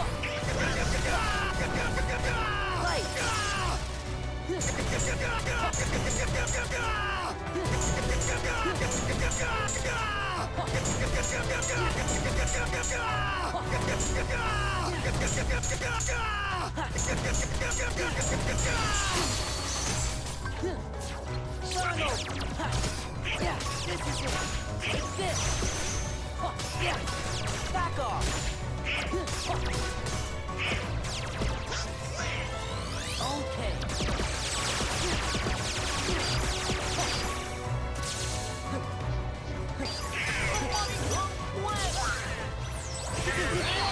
Damn it!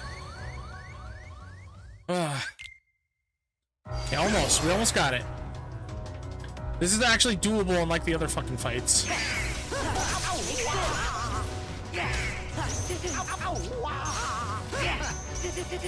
What is hitting me? The saw blade wasn't hitting me.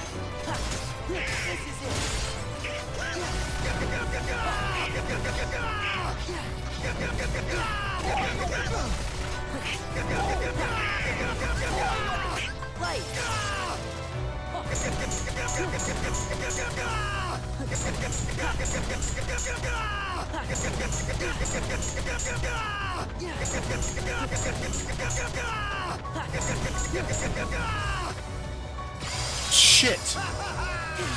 Fuck.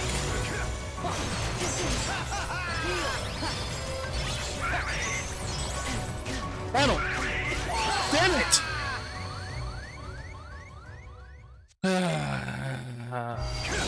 So close. The bond of flame makes it go by faster, but it takes longer to break his shield. This is it.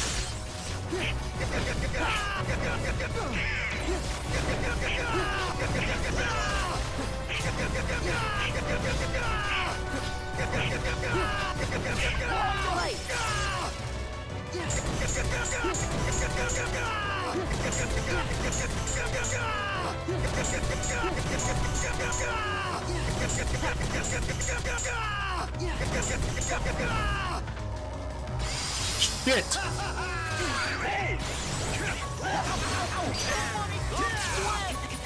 Oh my god!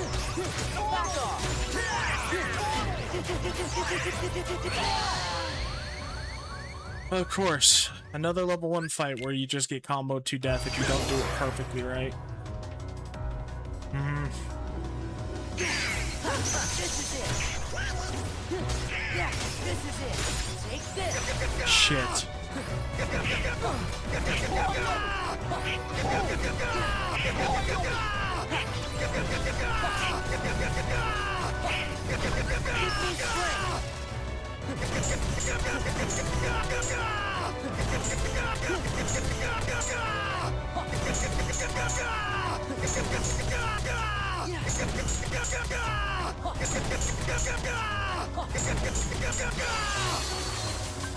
Donald! Yeah, take this. Yeah. Back off. It's over. Yeah. Back off. There.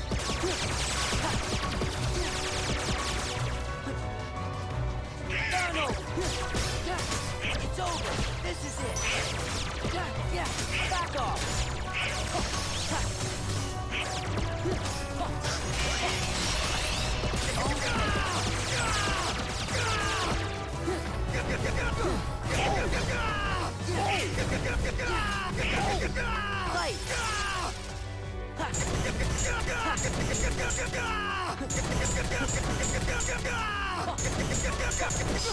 We did it! Oh, yeah, that feels so good. 3 members in 1 fucking night. Let's go.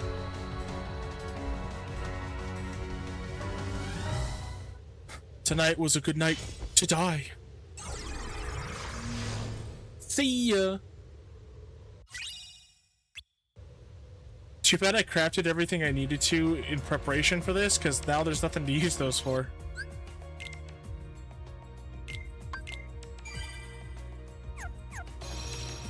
It's kind of fun, like, okay, so those are kind of cheesy and trivialize those fights, but it's also really fun to, like, figure out how to get them to work. Yeah, that's basically, I think that's how it works. It's kind of like the same how, like, Axel takes more ice damage because he's fire. He takes more, ice because fire damage because he's ice. And this guy, I mean, you burn books, right? Just like the, I can't say that word or else I get fucking banned. But yeah, you burn books like certain people that we don't talk about. Because he's book element. Nothing works against wind because fuck wind, I guess.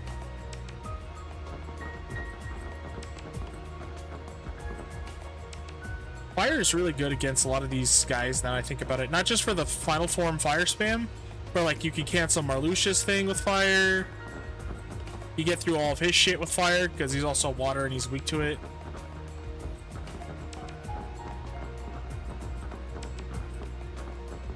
Obviously, we burn these two with fire pretty easily.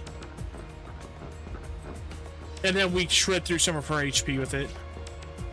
Oh my god, guys, we've beat 10 of these motherfuckers. At level 1.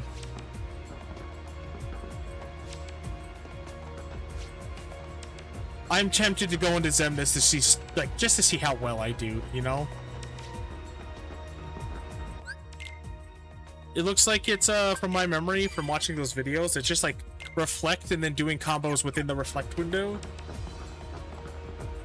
and then getting him to go to the building and then finishing him. And the next one is dashing towards him or running or dodge rolling to him or whatever, and then reflecting the moment that you get near him with when he's using the orbs. I think, right? And that's basically the whole fight. And then you dodge dodge roll through his vines, and then just every orb you reflect. Then you get to the laser phase, and you just block through all those. Yeah. Oh boy. We are running low on elixirs. We might have to go on a little farm for a second here. We just got 3 more. I'm super excited. Like, I'm probably gonna get super pissed fighting these guys, but it's gonna be fun the entire time. Like, Marluxia was such a joy to figure out how I could cancel his dark orb phases and then timing his DM properly. It felt so good. I had known nothing about fighting Roxas. I have kept that blank for a reason.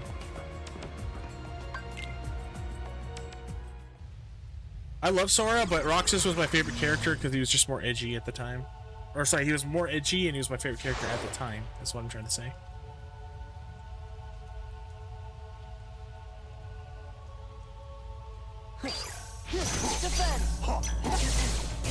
Whoops. I'm dead. I thought I could do an attack and then go into reflect over and over again. Like attack, or sorry, reflect, tiny attack, reflect, tiny attack. Back off. Nope.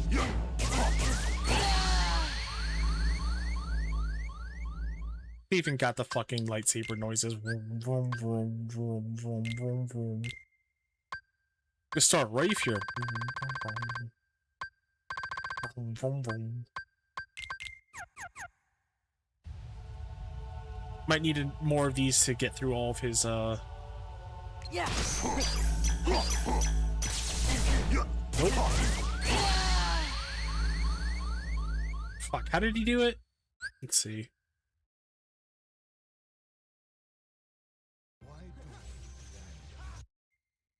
Let me review the video again real quick.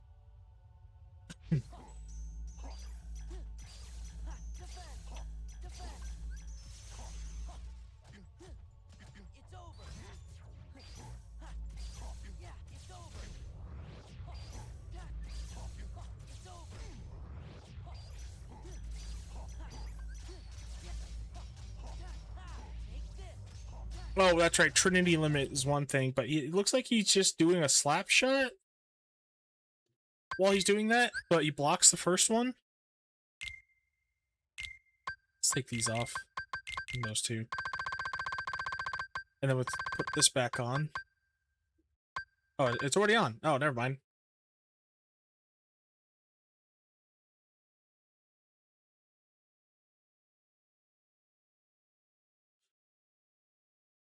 Nah. Thinking about putting this on just in case, because there's so many times where I'm just like so slow going through the menu, but I'm really looking forward to this next playthrough.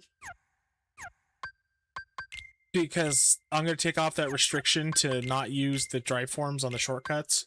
Because that'll, I mean, it's quality of life thing, but it's also just like, it's obviously a skill thing going through the command menu while fighting. And it's a skill issue I have. But man, I hate doing it so much. Also, you can like, apparently you can like hit L1 and then use the D-pad to switch between bars for multiple sets. So you could have one that's set up like the one I currently have, and then switch over to one that has like drive forms in place of like reflect or something or whatever. Alright, let's try this.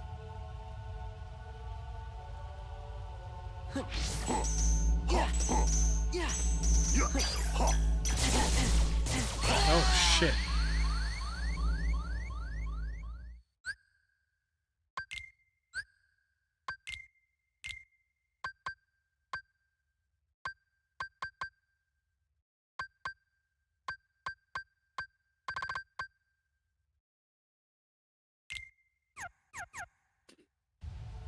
All right.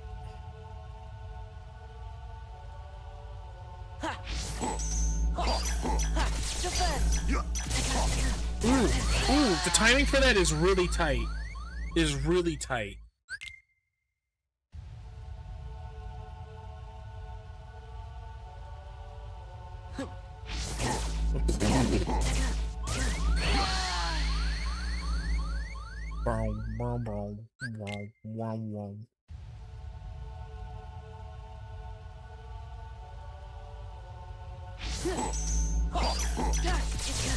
Oh shit, oh shit, oh shit. Okay, no, I gotta hold L1 to do reflect, then go to a normal attack, and then keep taking. Okay. Yeah, defense! Well, what was I trying to do? A guard break? The guy was just doing slaps over and over again. I guess he does have guard combo or whatever. Or sorry, guard combo? Combo plus. Uh-oh, I think my tiredness is catching up to me. Let's try this again.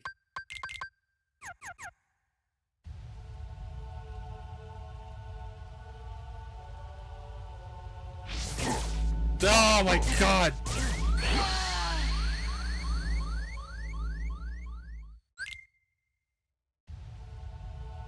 I'm doing this the hard way, by the way. I could just block all these, but getting the extra damage is nice. Really?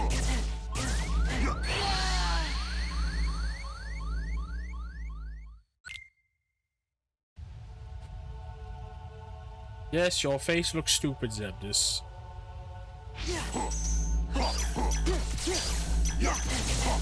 What the hell? Maybe I wasn't fast enough.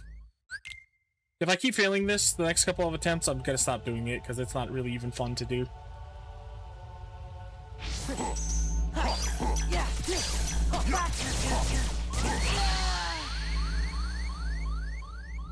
You spin me right round and this right round. I want your life. Defense!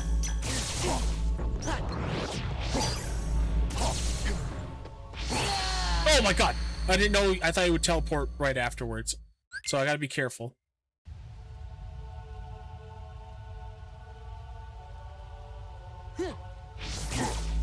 That's right, you can't block from the start, you dumbass. Don't just mash block at the start. You have to wait for him to bring up his arms.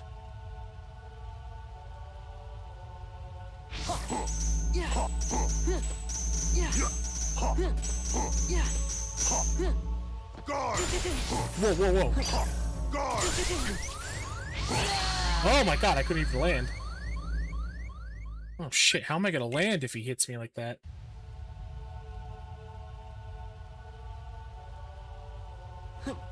I did it again. Oh, okay. I redeemed myself.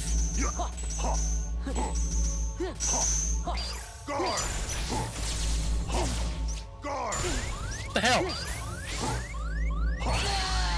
Oh, great. That's even time to hit you as you fall. That's great.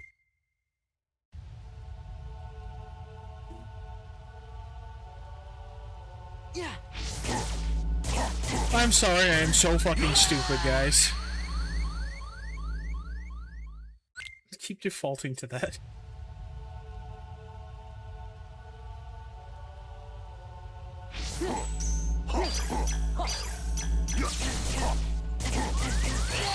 Wait, what? I don't know.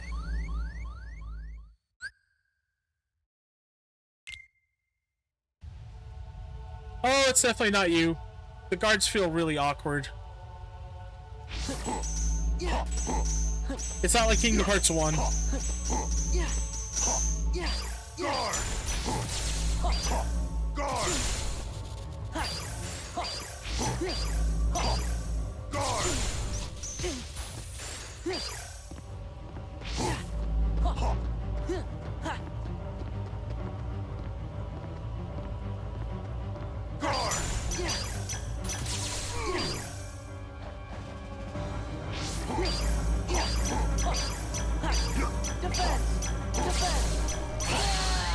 Dude. I know, that's like exactly, except for the finisher reflex, because apparently his attacks shred through the 5 frames. Oh, I hit. That was dumb. I'm really getting tired of hearing his lightsabers.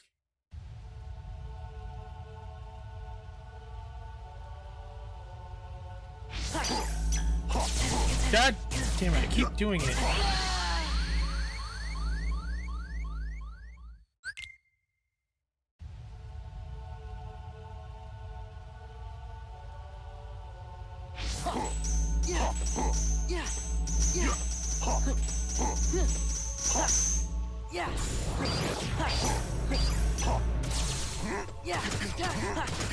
This is it.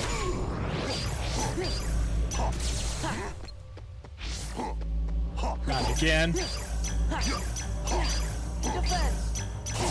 Guard! Guard! Heal. Give me strength. This is it. This is it.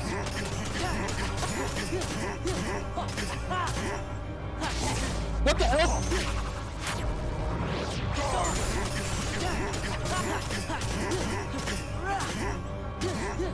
Yeah, this is it. There. Guard! Take this. Take this. It's over. Yeah. It's over. Oh shit!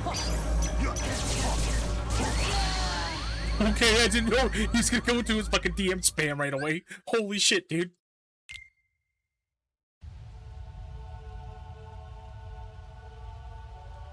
It's time to disco, Sora, and you will be my dance partner.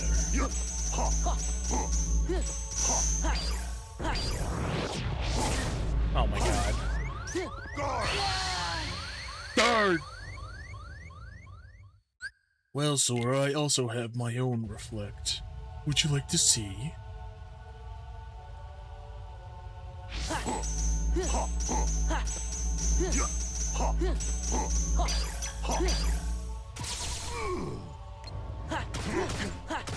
Take this.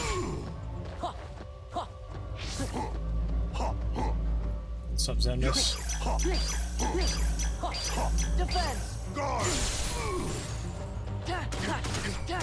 This is it.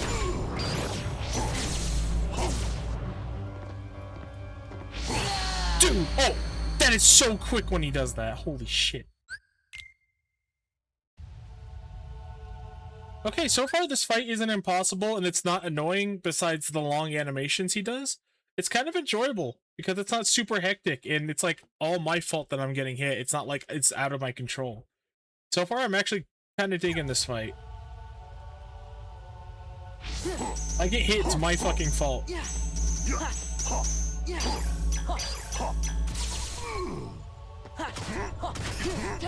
Take this.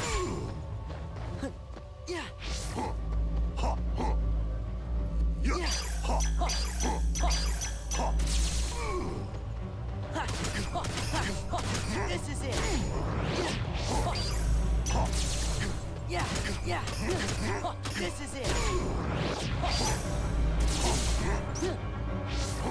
No, what the hell? Except, well, I guess I can glide out of that, so that is pretty easy to get out of. But I wanted to stay close to keep the damage up.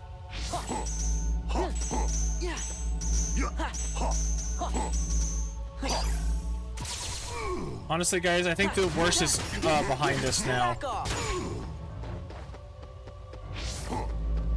Like, all the worst fights are just unenjoyable. What the hell?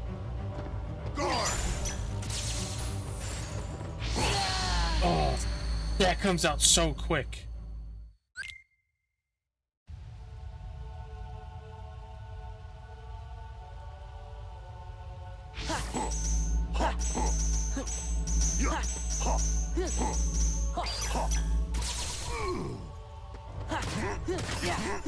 Take this. Guard!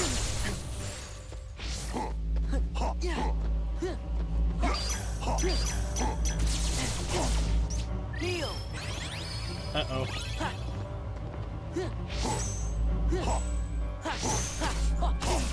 Guard!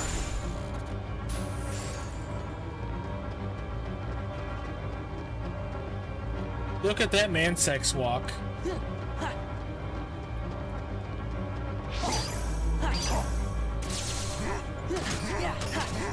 It's over. Damn it. Actually, let me look up something. I want to see what his RV is.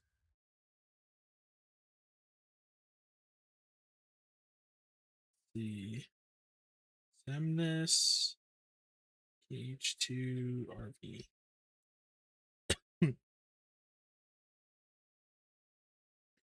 I like how when I Google these days, I just can't find the information I'm looking for, and it sends me to a bunch of ads and YouTube videos instead of what I'm actually fucking looking for. Hey, I found it. Right.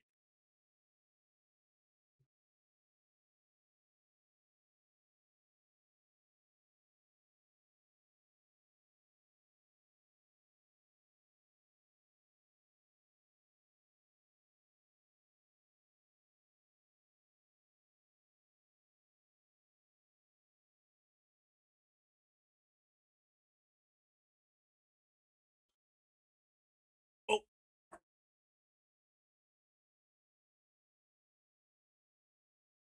Oh, continue for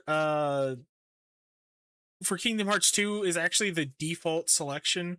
When you hit continue, you just start from the last map you entered from. I only have retry and prepare and retry, which is not with the base Kingdom Hearts 2 because it's a mod called Refined, where they add a bunch of quality of life stuff like a retry option, so I don't just, have to keep running back to the boss over and over again.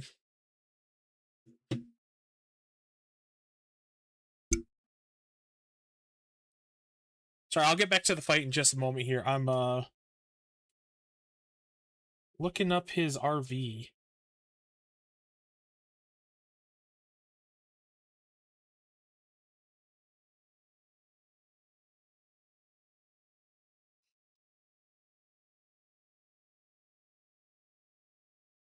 Okay. Guard break is 3. That's...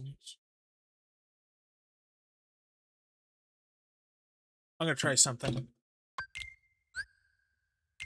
I love this mod, though. I'm so glad that I don't have to go through this shit all the time.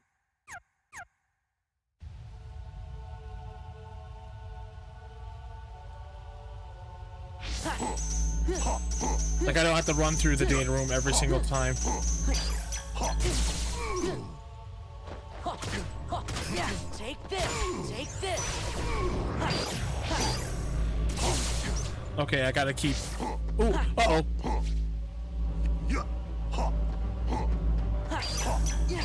Guard!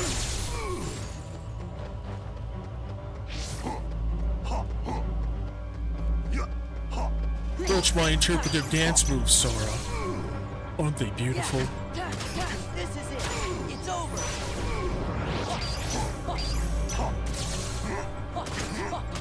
Back off. It's over. Ooh. Okay, I think I got it. I think I got it to where I can make him RV max and retaliate every single time I do a combo.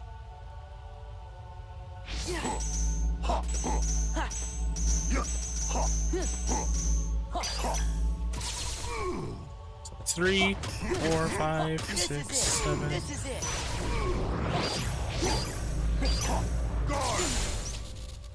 I gotta time my guard better. Yeah. Back off. Back off.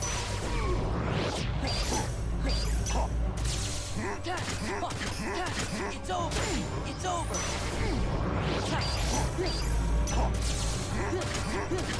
Back off. This is it.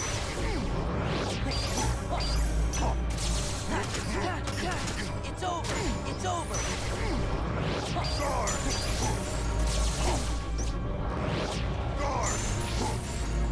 Okay. Oh, don't catch me with that stupid shit.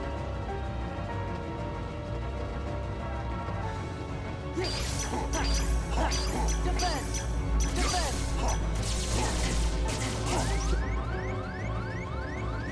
That was close. Heal! Okay, we're just gonna bait him. This isn't gonna be a very quick first clear, because I need to get more confident. Nope.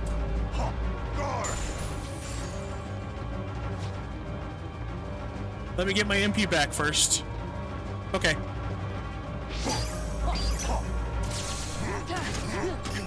This is it! This is it! Hey, hey, hey! I'm dead. For starters, it didn't do my second finisher reflect again. I guess it was just bad timing because I think one of his combo hits hit me in between the lag between the finishers. I need to be able to tell, like, read that better when he's gonna do that. And then I think I got this fight down. Yeah! Take this! Take this! Take this! It's over! Take this! This is it! Guard! Defend! Guard! Oh shit. Yeah. See, this is where reflect and second chance, I think it was, or second wind, whatever is the one where you live after a combo. Oh no, no, no, no, no, no, I'm sorry! I'm sorry!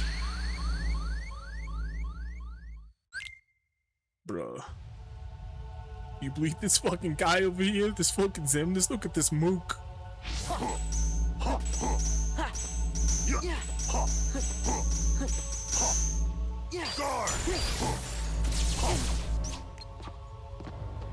Guard!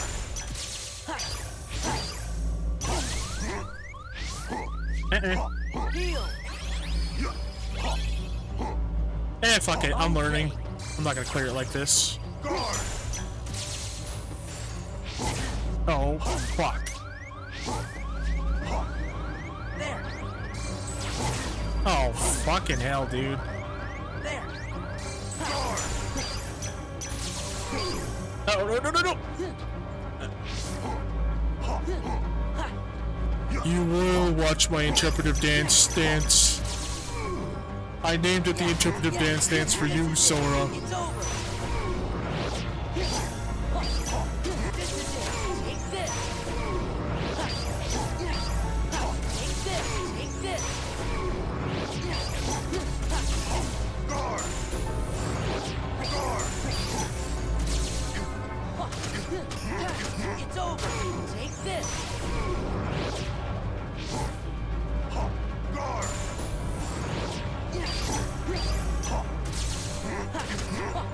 This is it! Take this! Oh yeah, Kingdom Hearts is fucking awesome. Oh no, no, no, no, no, no, except for this! Kingdom Hearts sucks! I hate this fucking series! Oh man. This DM really chases you too. I gotta figure out how to survive that.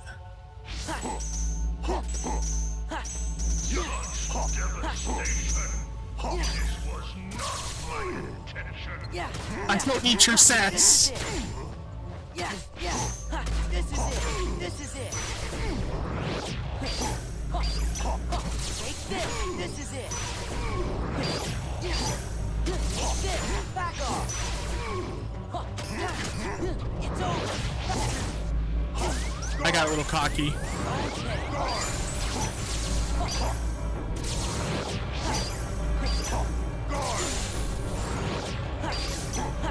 Oh, I might be dead. Such devastation.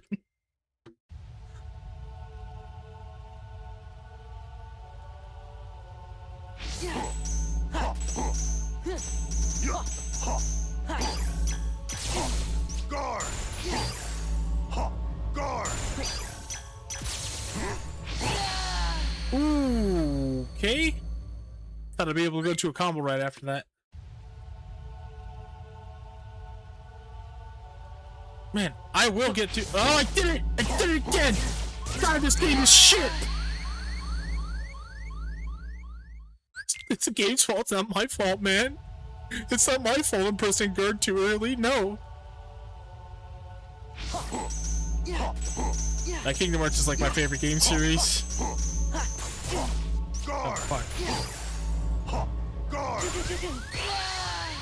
Oh, there was an extra little spank at the end of that to kill me. Okay, like, but I was safe.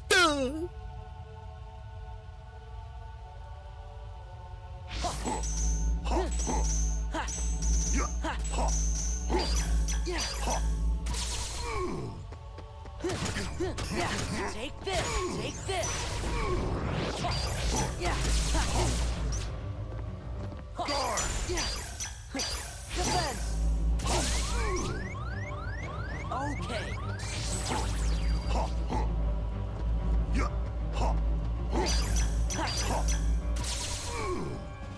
Yeah. It's over. It's over. Yeah, this is it. Back off. Back off. This is it.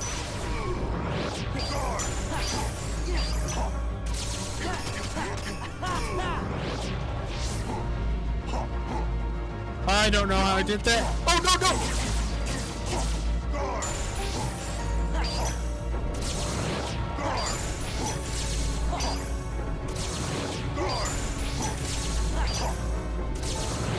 Dude, he's really going hard.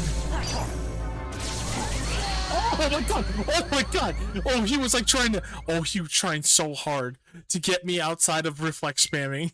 He's trying so fucking hard. It's like, oh, I guess it's time to use my DM sword. Why am I so stupid, chat? Why am I so fucking stupid? Why do I keep doing this to myself? Why do I keep fucking using reflect? Why do I keep spamming square at the start of the fight? Oh, that's why, because Larxene. Because we did like fucking 5 hours collectively of Larxene where I had to spam reflect at the start of the fight. That's why. And then kind of Vexen.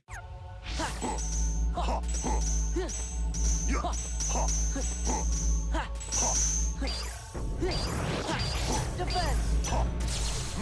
Yeah. It's over. This is it.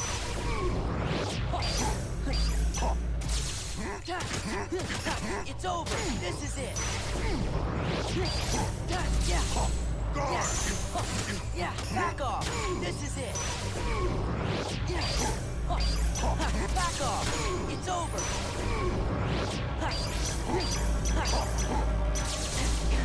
This is a fair sentence.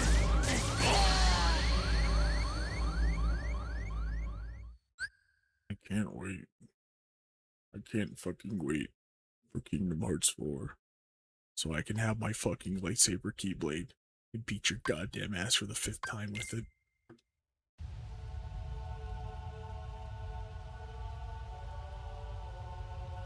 Yeah. Yeah. Why does that hurt me? Yeah. Back off. Take this.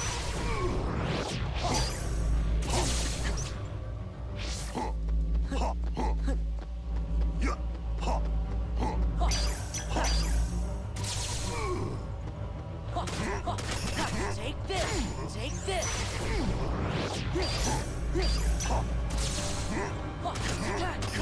This is it. Take this. I'm gonna be real with you, Crisps. I don't think we're getting Kingdom Hearts 4 anymore.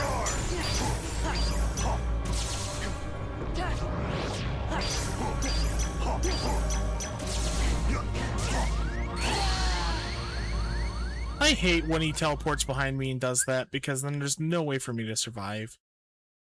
But yeah, I don't think we're getting Kingdom Hearts 4 anymore. I want it to happen, but all the things I'm looking at lately are telling me no.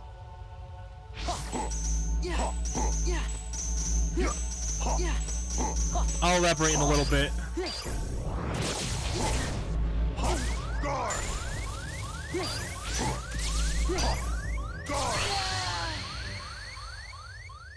No, it's just kind of like I'm looking over everything the last couple of years and kind of piecing things together. And I'm kind of just seeing that, I'm seeing a pattern for things to come.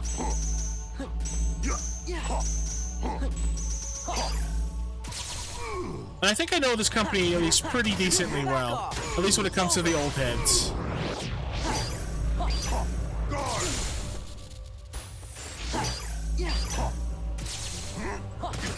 Yeah, back off.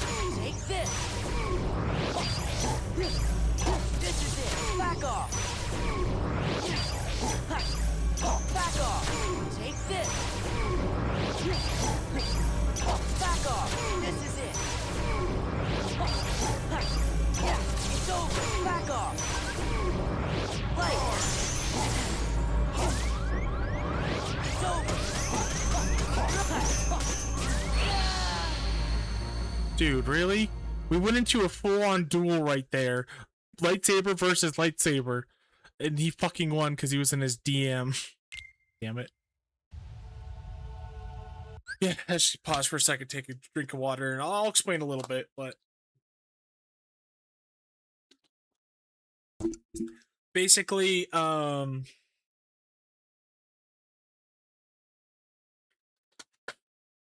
everything that's happened with Final Fantasy as a brand for a long time, and everything happening with Square, all the live services that are dying because they think that they can chase the Fortnite dragon,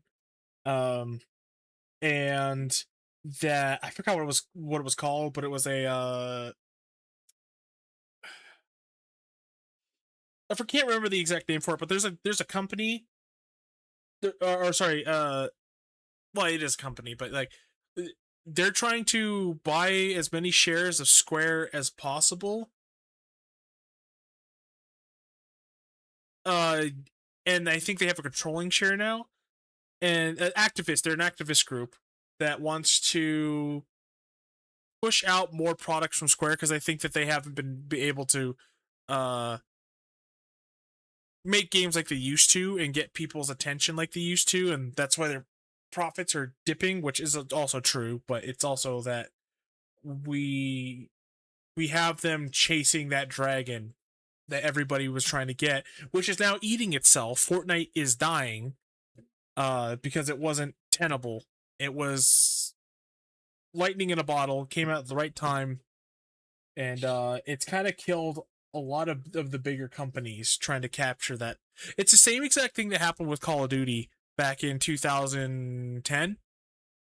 Gaming was really niche, and not a lot of people gamed besides, all the normies would play like the football games and stuff. And this is when the meme of the sports ball and gun gamer came up.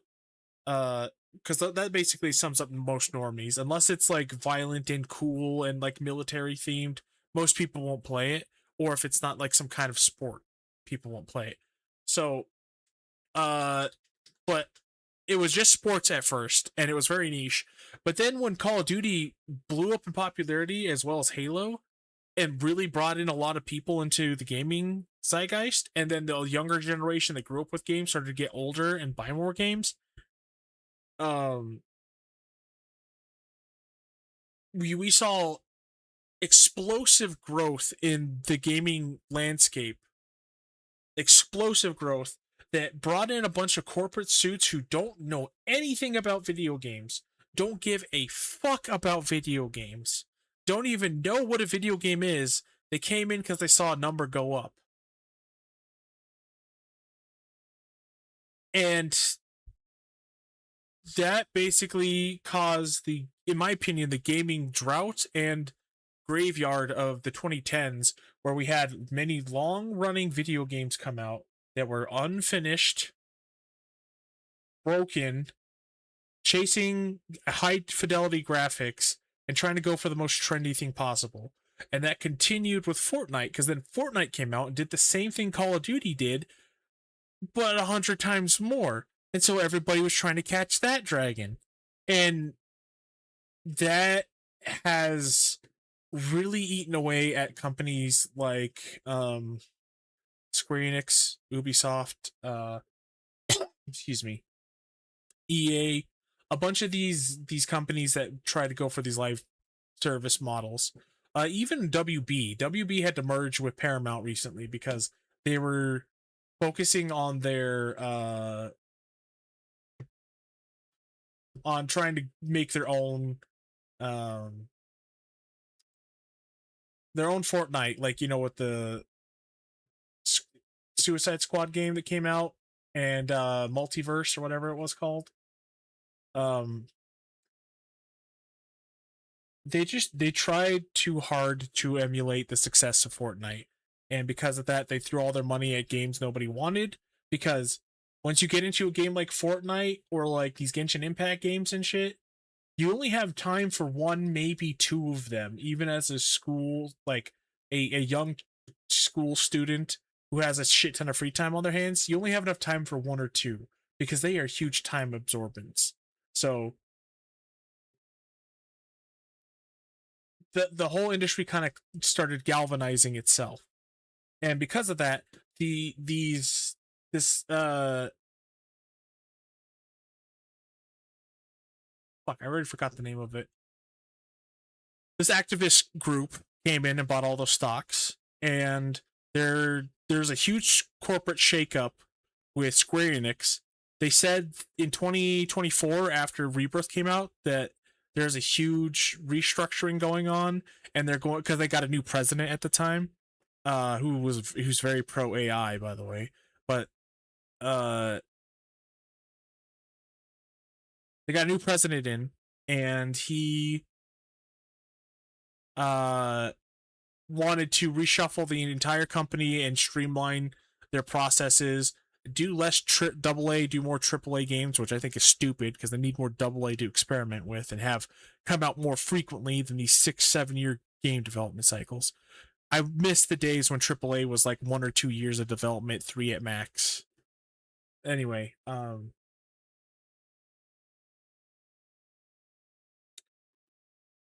they said that structuring was going to cut back a lot of their gacha titles, their phone titles, things that weren't really making them that much money, which is a good thing. One of the things that was cut was Missing Link, that Pokemon Go style Kingdom Hearts game that had significant lore that was connecting it to Quadratum in Kingdom Hearts 4, because there was like modern day appliances showing up in that world. So it was going to open up the story for what happens in 4. Now that it's canceled, they have to write that into Kingdom Hearts 4. And the company restructuring, they said they wouldn't show any results until 2027. So all these things are pointing on the graph that Kingdom Hearts 4 wasn't deemed viable enough. They also cut the 9 remake that was leaked on NVIDIA like 4 or 5 years ago, even though it apparently was like done almost from rumors. We don't know how far along it was, but that got canceled. Missing Link got canceled, and probably Kingdom Hearts, and they're probably going to focus on their yeah, I was just trying to go through the process. That was also like I cut out a lot of the fat, but that was all just to show you my line of thinking for this. And I'm just saying that Kingdom Hearts 4, I think, was put on the chopping block as one of their not as important franchises because it sells well, and it's very much beloved. Even though Kingdom Hearts 3 was kind of a flop Taruski, it sold really well. It just wasn't critically rated very well.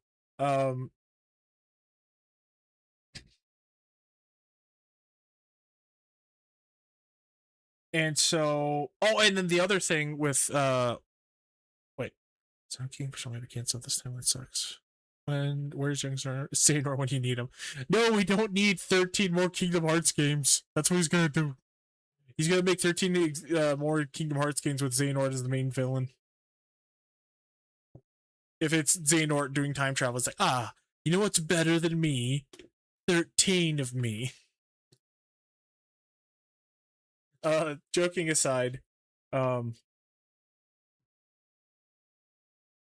Hearts 4 is a very difficult game to develop for because they can't just, because of all the licensing issues with all these Disney and Pixar stuff, when they make one world and then the other, they can't just use the same asset from one world to the next.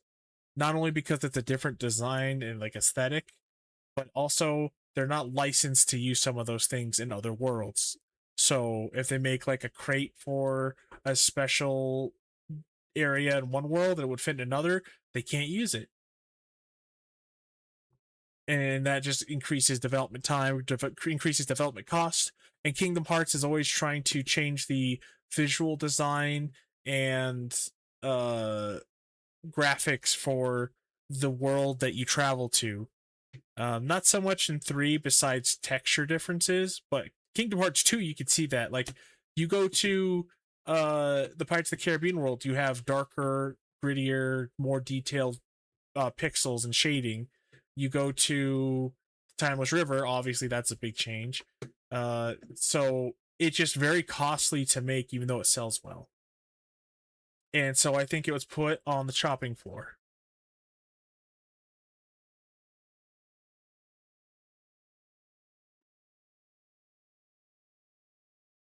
Yeah, someone also had, I forgot what it was, but someone saw a walker from Star Wars 2 in this, in like, I think screenshots or something.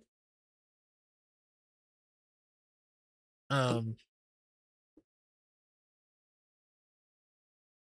yeah, I think it's just too expensive to make, and with the corporate restructure, I don't think that it survived. Maybe Virum Rex is coming now, which might be cool. Maybe. But I think Kingdom Hearts 4 got put on the chopping block until this restructure is complete and they get these this activist group off their back. So personally, I'm not going to hold my breath for Kingdom Hearts 4. I'm going to expect to hear about Virum Rex before anything else. But I think we're going to see Final Fantasy VII Remake Part 3 come out and get all of the buzz about that first before we hear anything Kingdom Hearts related. Because we know they're going to be hush-hush about that, because canceling the next mainline Kingdom Hearts after people waited 4 years would be devastating for them, for their public image. So they're probably waiting until they have a lot of growth from next year, because they're going to be releasing the new Final Fantasy 14 expansion, 7 Part 3. Apparently there's other games in the pipeline they've been working on. What they need to do is just kind of not copy, but like follow what Capcom's doing, where they make a really phenomenal remake game. It's a little harder for them because they make these giant open world RPG, not open world, but these giant RPGs. And it's easier to remake a Resident Evil game, since it's like a 10-hour to 20-hour endeavor instead of a 60-hour endeavor with large amounts of assets and towns and everything. But if they went a bit more AAA and scaled things down a little bit, and like graphically, then I think that they could just release remakes of older Final Fantasies and stuff, and then make a new one every couple of years in between that, and have a more structured release schedule instead of, let's see, Final Fantasy 16 was already 3 years ago. No news on 17. And before that, it was 8 years between... No, wait, 7 years between 15 and 16.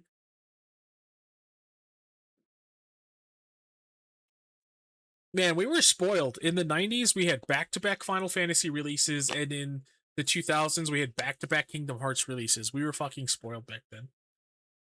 Because the graphics back then, they weren't trying to push for the highest level of fidelity graphics, which I really hate.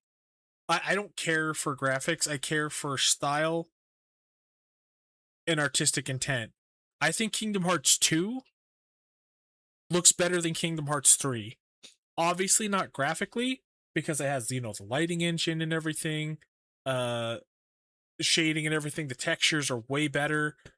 But that game looks so plasticky, lifeless, and they're doing the modern Disney thing where they make everything have cartoony proportions, but they give them like realistic skin textures and stuff, like facial pores and stuff, but this guy looks like a giant moving block. and it's just so jarring because it's like between the two visual mediums of like 3D realism and 2D cartoon designs. This game has a wonderful both 1, 2, mostly Birth by Sleep, and a little bit Dream by Distance. I think the Dream Eaters kind of look like shit, but they have an artistic style to them. And Disney animators actually came in for Kingdom Hearts 1 and 2 and taught the team how to animate in a 2D style for like some of the stretching and stuff that you see in some of Sora's attacks or some of the other Disney animations and stuff.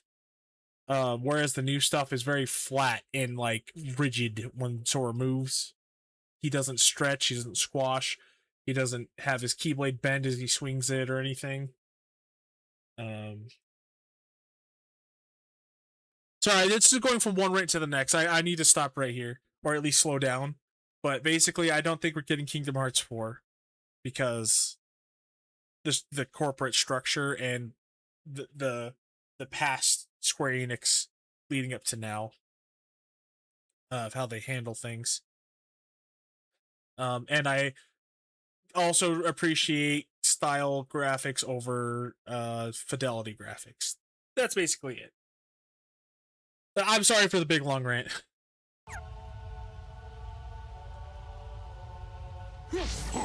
There's a nice little break from Zenmus at least. Oh fuck, I'm dead.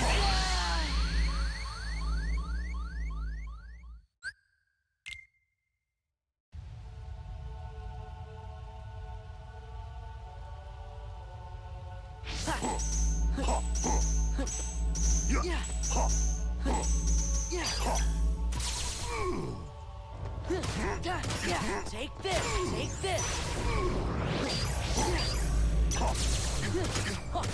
Back off, back off.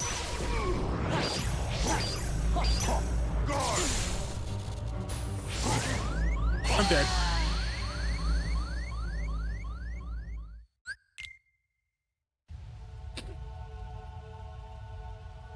But yeah, I think Verum Rex will show up before we see Kingdom Hearts 4 at this point.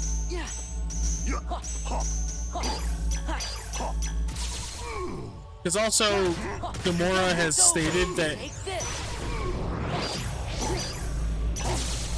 he was deciding whether to make Kingdom Hearts 4 or Verum Rex first.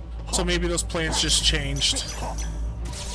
Because another thing is that in 2023 or 4, there was a musical event for Kingdom Hearts, and there was a report of Nomura talking to someone, and they were talking about Kingdom Hearts, like between a coworker, I think, and he said the developments with the new Kingdom Hearts are interesting. I'll talk to you about it later. So that's not very comforting. And no, we don't know anything about Verum Rex. We don't even know if he's working on it right now. But Verum Rex will be his last game for sure. It's over. Back off. Take this. Take this. Let's go. Guard! Guard! Take this.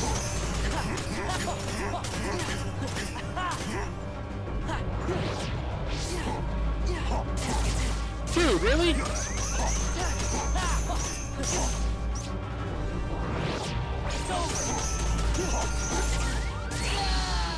Really? He spammed it twice in a row? What a dick.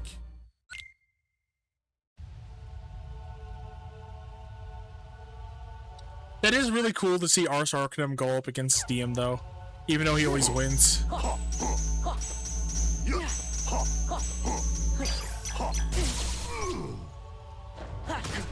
Yeah, back off. This is it.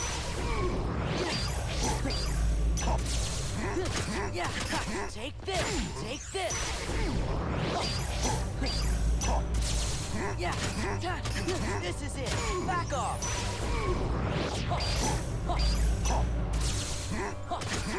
Yeah, back off. This is it. Back off. This is it.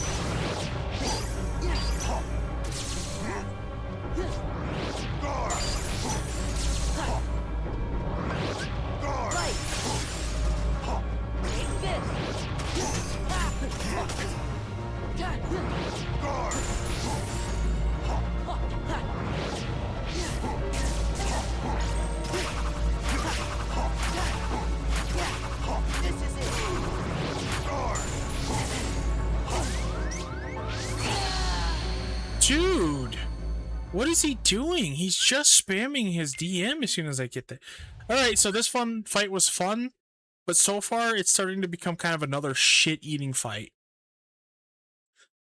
Because he's spamming his DM at the end, and that's really obnoxious when any boss does that. I think all these data fights do that at level 1 because you can't kill him fast enough.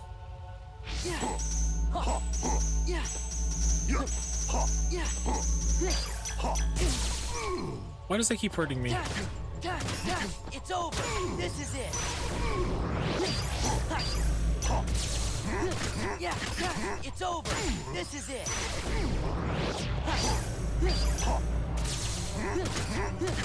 Back off. It's over. This is it. Take this. Yeah, this is it. Take this.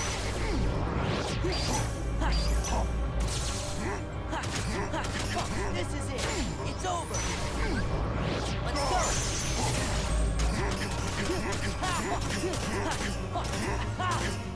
Yeah. It's over. Yeah. Okay, I gotta use break raid when he does that. That's the only way I'm gonna be able to survive that.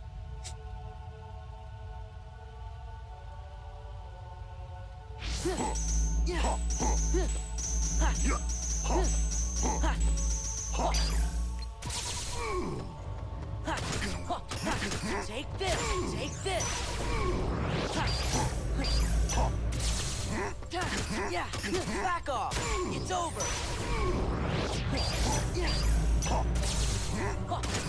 Yeah, it's over. Take this.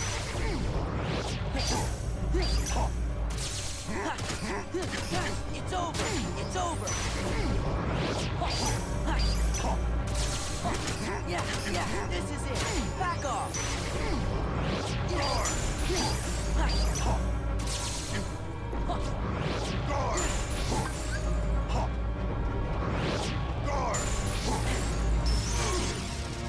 Take this. Yeah. Oh, come on. This is it. It's over. Okay.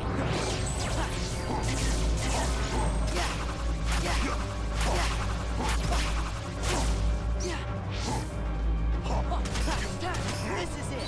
It's over.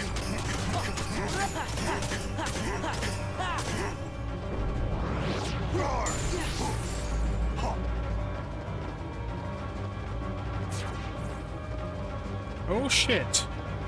Okay. Defense. Let's go. Fight. Back off.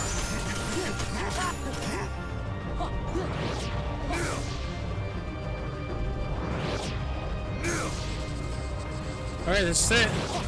Come closer.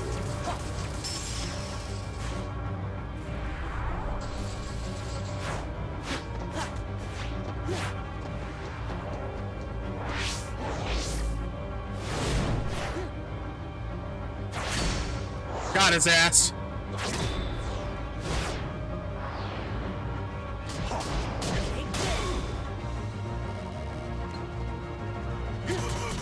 It's over.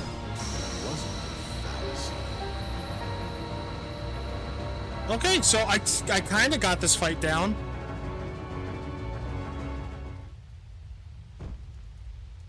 The fuck out of here. Now I forget, if I die, do I go back to this screen, or does it start me from the very beginning again? I think it starts me from the very beginning. This isn't a checkpoint. I think. It's been a while since I did this. Yeah, I'm definitely gonna farm more elixirs after this, because I forgot that I would need more of the thing. Okay, so from what I remember, I gotta, like, run to him as fast as I can, which I'm gonna have to equip the shittiest ability ever. Excuse me. I don't know if you picked that up on stream, but oof.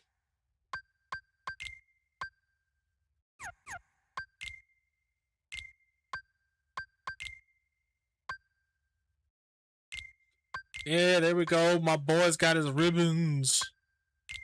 Shadow Archive. You get a Shadow Archive Plus, brother. And then we're gonna throw you some ethers.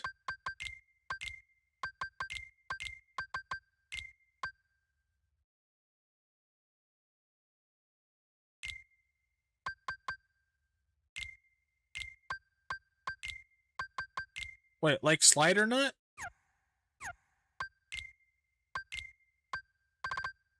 Oh, I need to take Slapshot off because that wasn't working.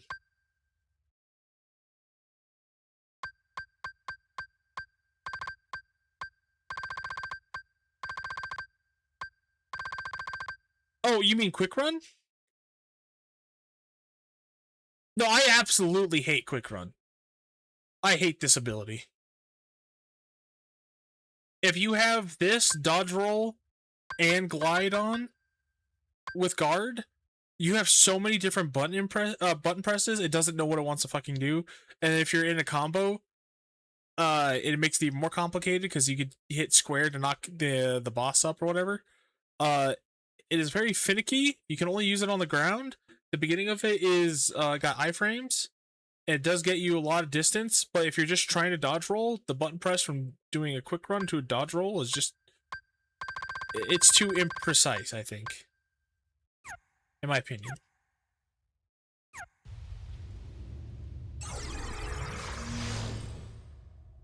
Alright, let's see if I can do this.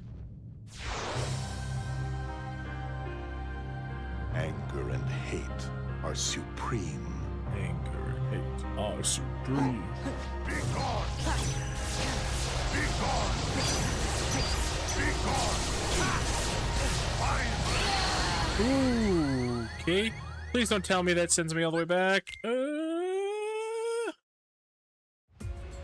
It does! They even made it in Refined. It doesn't give you the retry because it would make you retry from there. So if I die, I have to start all the way from the fucking beginning. Oh god, this is gonna be fucking tedious. Alright, you know what we're gonna do? We're gonna go get some elixirs and then we're gonna wind down for the night. Cause I'm gonna tear out my fucking hair. Oh my god. I knew they couldn't be nice enough. They couldn't just be nice enough. In this? Exactly. There's no fun in this. This is bullshit. Nomura hates me. He did this specifically to spite me. He's an asshole.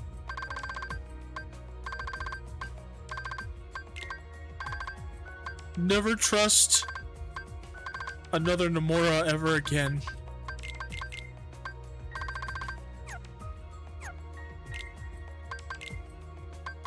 This is the most annoying part of this playthrough. Anytime I want to put like Lucky on and put some Lucky Rings on, I gotta take every one of these fucking abilities off.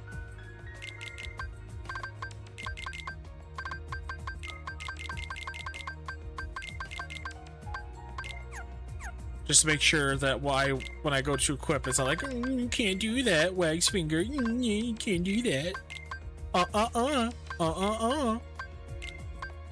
Didn't say the magic word.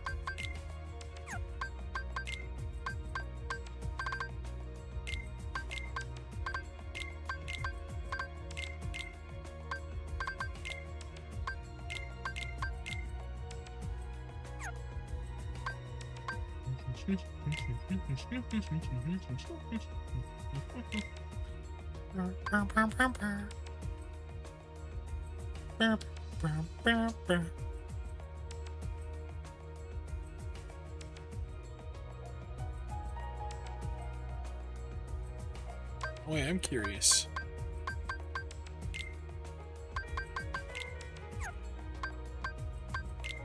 Donald, take off the shock charms.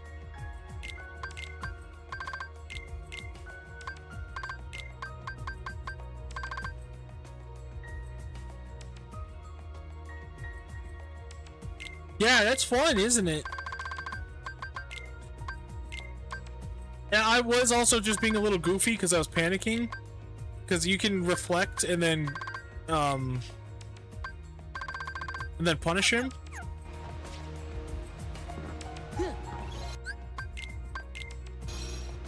But I was panicking so hard because that was my first time doing that. As you saw, like, I think it's a Final Fantasy 14ism where I panic the first time I see a fight, but then as I get into it more, like, I really quickly learn and start to adapt.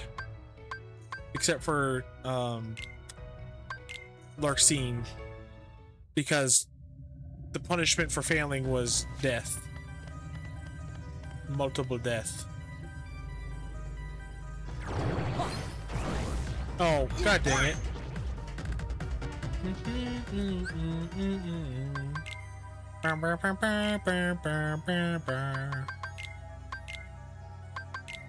And then, yeah, you gotta start all the way from the beginning. It couldn't be nice. Thunder! Thunder!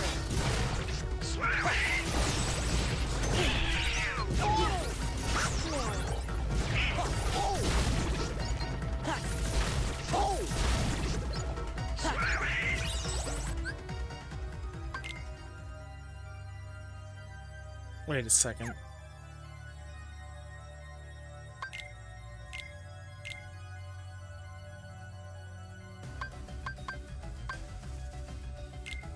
Dun, dun, dun, dun, dun, dun, dun, dun, dun, dun, dun, dun.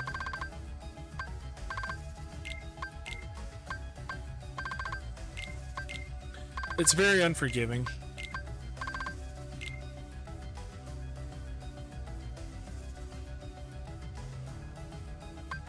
But lol. I mean, that's basically what it is, right? My item discovery.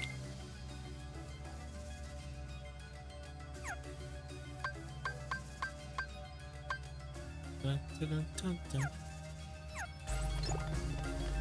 dun. Oh, that's what I was thinking about. I need an encounter plus. Because I could also just do this.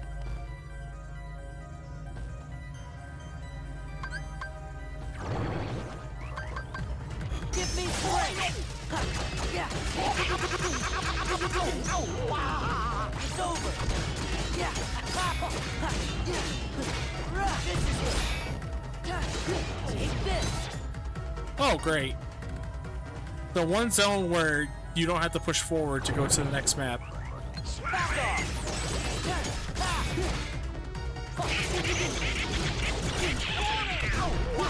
Back off! This is it!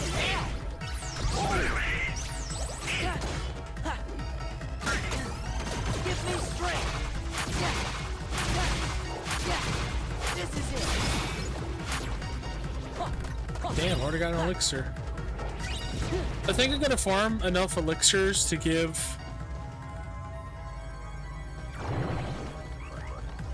Oh, whoops. To give Riku a full set of elixirs. And be able to use elixirs in the first fight with Zennis. But, you know, because of how brutal that is, losing on the second Zennis, we might save him for the next, we might save him for the last one, to be honest. As much as I would rather have Roxas be the last one. I'm also confident I could beat Marluxia. So. Yeah, back off! Back off!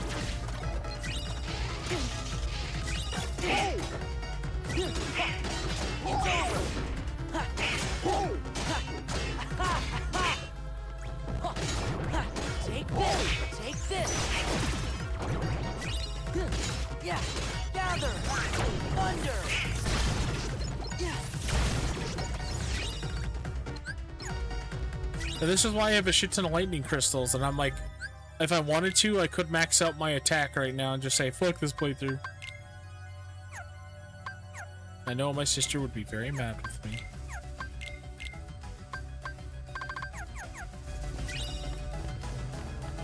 I don't think I've ever used the Fenrir Keyblade in the Tron world.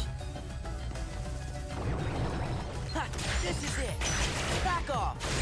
Back off!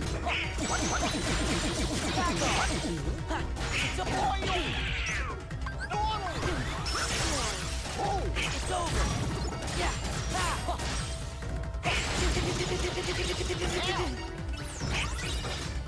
Back off! Fuck off! This is it. Take this.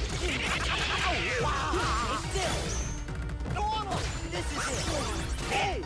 Yeah, it's over. This is it. Back off. Yeah.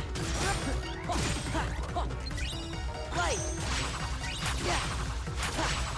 Yeah. This is it. It's over. This is it.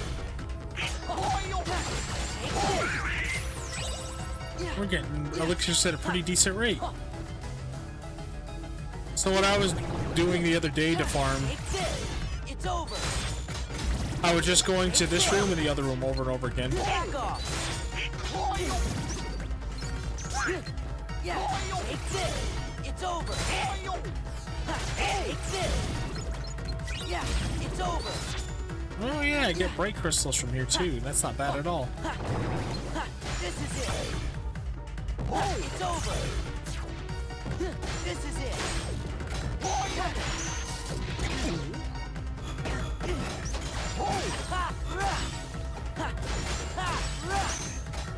Yeah, this is it. This is it. This is it. Back off. Back off. Real. Yeah, take this. Back off. Yeah. Damn.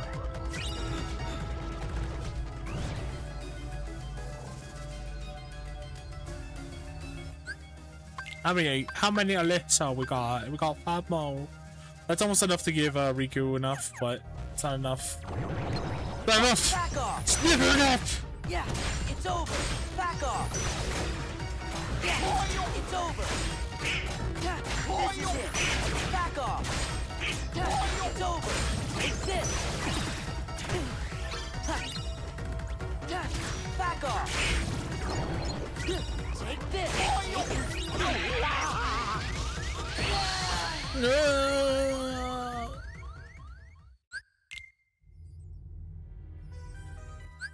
Stupid.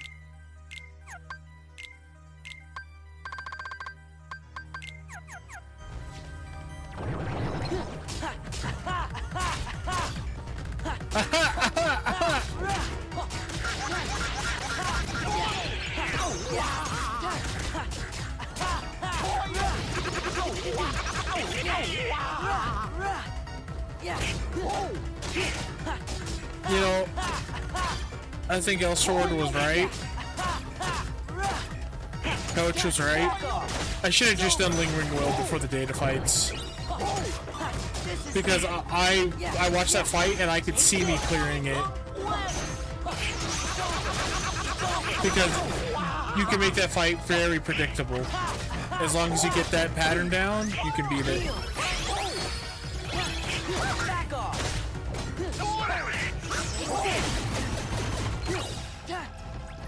Then I would have had a 9th drive form bar, and it would have been so much easier to do the final form cheese with some of these guys.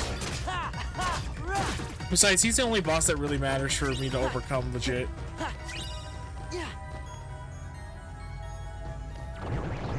Yeah.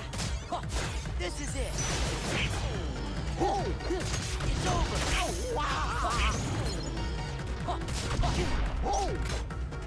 Yeah. It's over. Back off. Yeah. Yeah. It's over. Take this.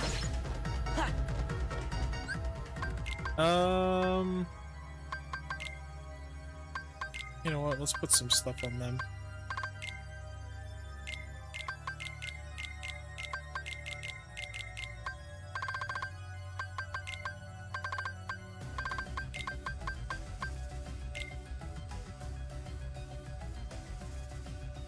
Ask your uncle? I don't think so.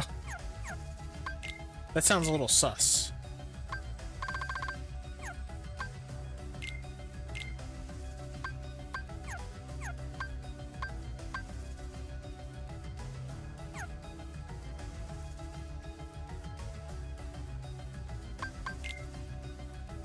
Oh, so like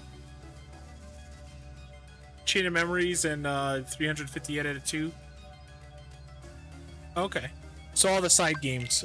Interesting. That name kind of rings a bell now that you say it.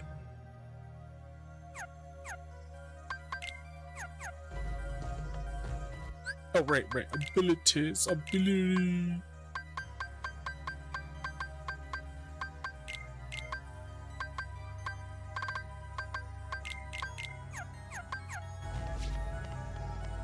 Yeah. Take this. Back off. Yeah. It might be. Let's go. Yeah. Back off. This is it. Back off. Yes, more elixir. It's over. Take this. It's over. It's over. Yeah. Take this. Damn it. Yeah.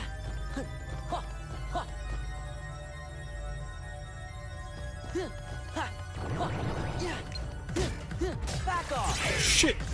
What about him though? Like,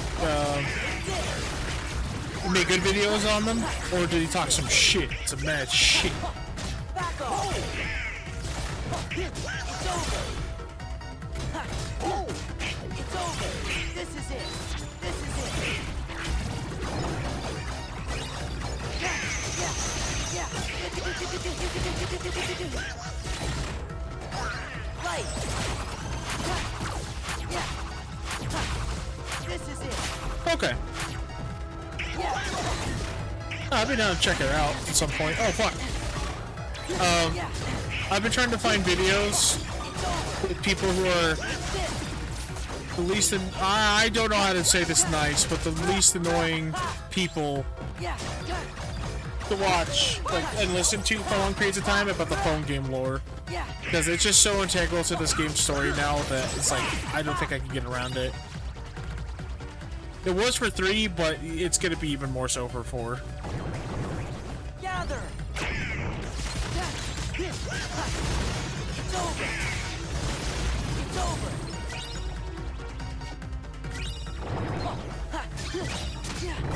Take this. It's over.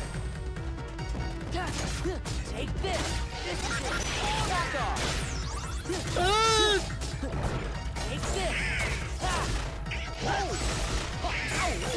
Oh, there's more phone game stuff since the Dark Road stuff came out. There's even some new cutscenes with the Master of Master talking to Xehanort that I saw the other day. But don't put yourself down like that, man. You might be able to explain it really well, or at least entertainingly. Take this. Yeah. I'd rather hear about stuff like that from people I like than the annoying, nasally, This is it. glass-pushing guys on YouTube. Not all of them, but there's some people like that that kind of bug me in the Kingdom Hearts space.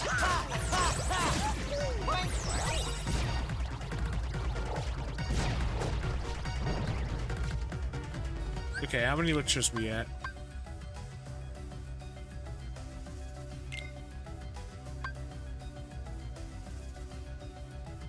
Okay, that's almost enough, I think. I think we'll get to... I think 12's enough. Yeah. Yeah. It's Yeah, over. Dark Road... Apparently there's, like, full CG cutscenes in Kingdom Hearts 3 style of Xehanort, young Xehanort, talking with the Master of Masters, apparently. This is it. Give me strength. Take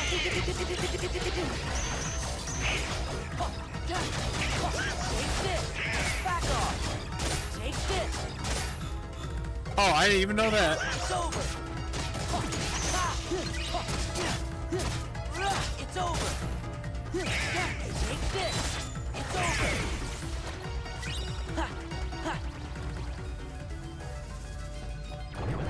Still can't believe they tried to give him some stupid redemption arc at the end of 3. Yeah, this is it. Yeah, back off. If they dare try giving Sephiroth a redemption arc in Final Fantasy VII Remake, then that whole series is trash to me. This is it. Besides the original game.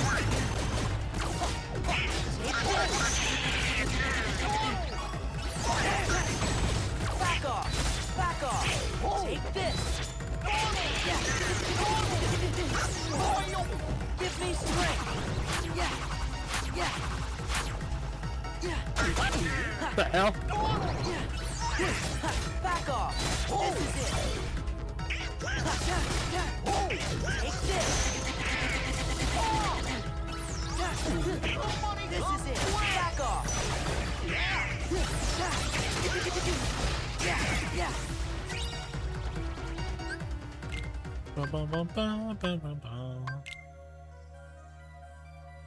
One more elixir, guys.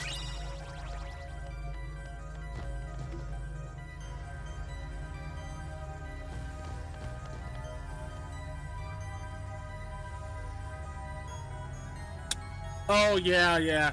Because isn't the Master of Master like trying to get rid of all of the darkness from the big bad Keyblade War that happened, or whatever, by trapping them in his apprentices' bodies and then killing them?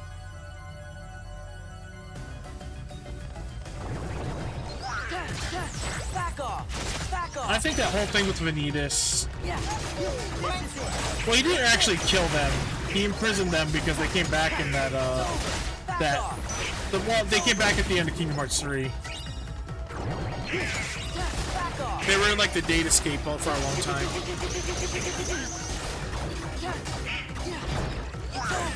I think he killed some of them. Yeah. This is it. This is it.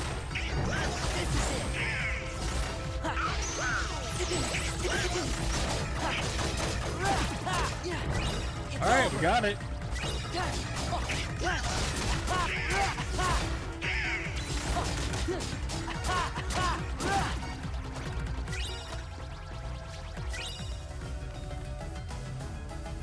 That whole thing with Vanitas, that really, everything about Ventus and Vanitas after Birth by Sleep really takes away from their story and their dynamic together. I just liked it when it was tied to Sora, why he looked like evil Sora, and why that's why Roxas looked like Ventus. And when it was more simple. I think overcomplicating it the way they have is taken away from it. IMO.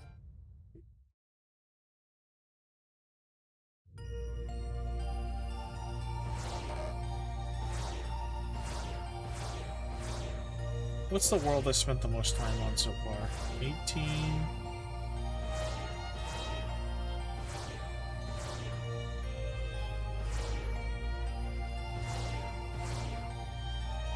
And also, I thought Vanitas was an interesting foil for Ventus.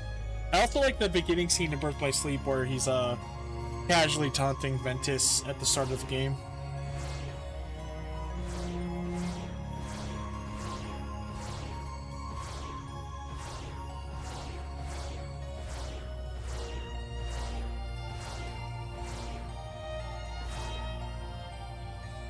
Okay, so I've been in the Hercules world the most. It's crazy.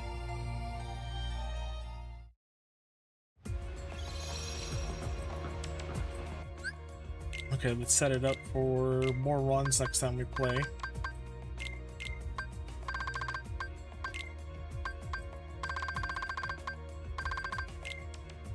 I don't even really feel like having full bloom pluses. They don't really do much.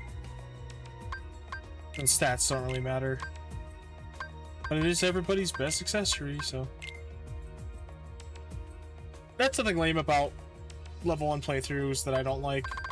I think that the accessories should have way more weight than they do. But that's just me.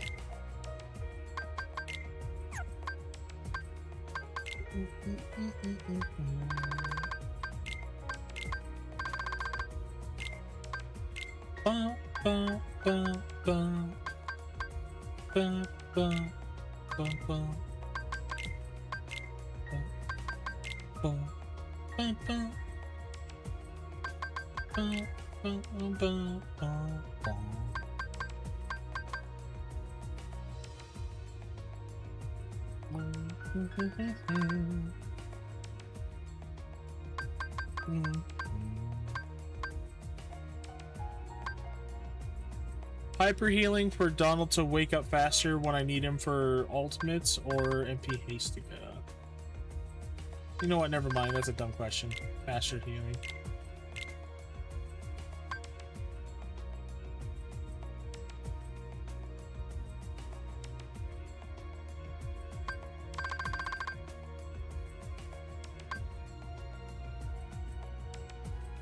Yeah, I kind of wish that they would just slow down and let some things just be finalized, you know, like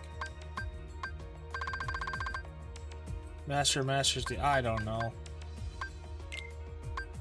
Apparently he had a super sad background or something, from what I've heard. Hey, maybe we'll just watch some videos on that. I don't know. We'll see when I get done here. Try to piece some of these things together. From a video I was watching, I mean, I was listening to it in the background while I was at work, so I'm not quite sure, but I heard that the Master of Masters had like a really sad background or something.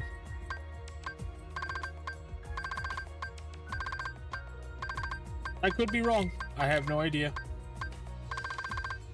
No idea.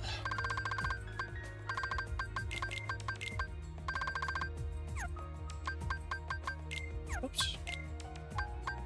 But we'll find out.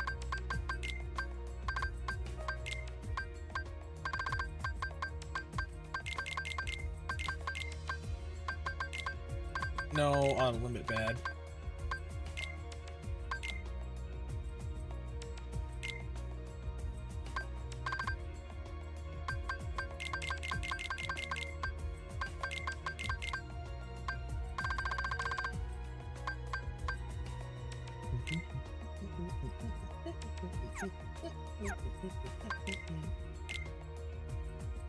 If you have any videos you want to pull up, Crisps, or whether it's related to Kingdom Hearts, like the discussion we're currently having, or if you just want to show me something, go for it.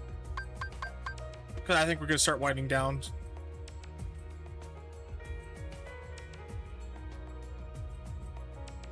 Oh, damn, dude. Too clever for me, honestly.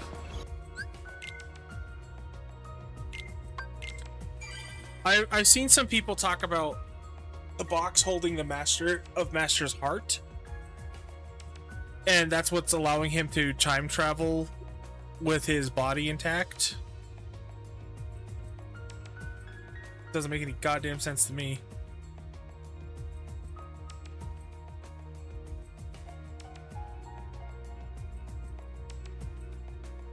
Okay, did I save? Man, I'm so tired. I'm gonna sleep fucking good tonight. Let me just look at it one more time. Can't believe we beat 3 of these guys in one go. I didn't know Zexion and Vexen would be so fucking easy.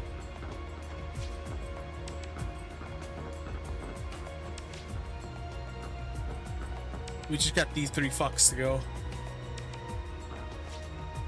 I'll put it to a vote next time too. I'll see if Marluxia and Roxas are going to be done before Xemnas.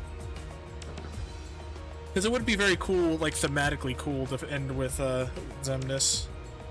Because of the ending shot.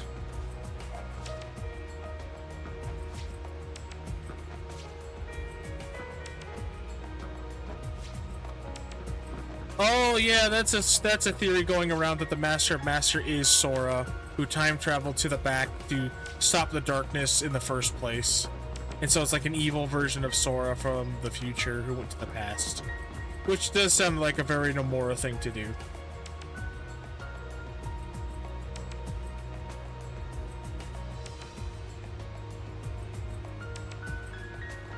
Oh, no, no, I'm sorry. I wasn't trying to say that you were saying that. I'm just saying that that is a theory floating around.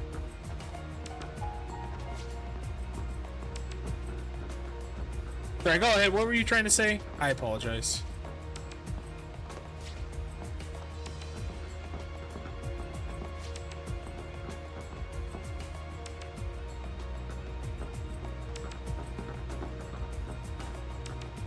Did not think we would see all these be pink so soon.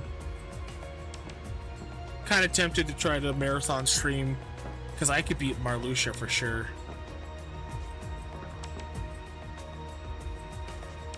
I don't know about Roxas, and Xemnas is going to take some time. Well, I got through the first fight. But if we can marathon this all tomorrow, that'd be kind of sick, actually. Because then I'll go to my vacation with all this done. And then when I come back from vacation, we could do Lingering Will. That'd be awesome.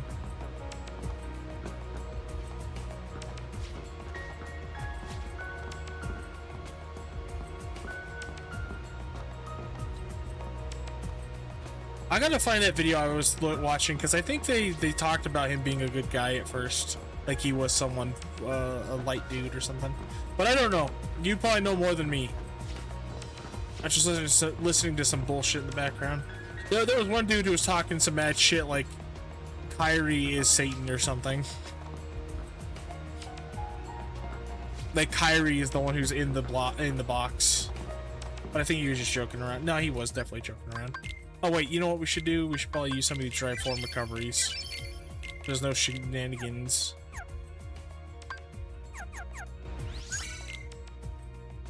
Now we save. Okay. Alrighty. Time to wind down.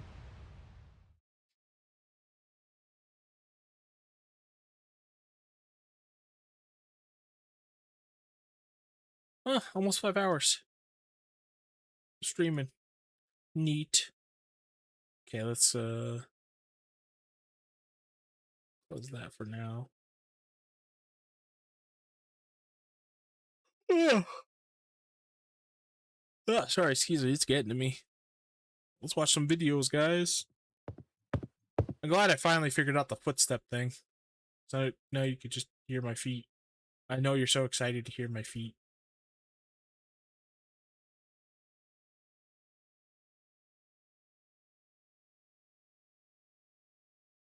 Oh, no sound. Let me fix that. In 2001. Oh.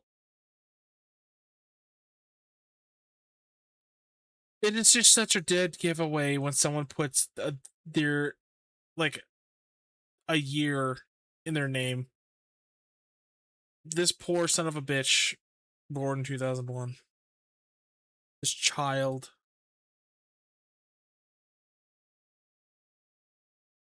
Yeah, let's restart that. Hey guys, my name's Joe, also known as Axel in 2001.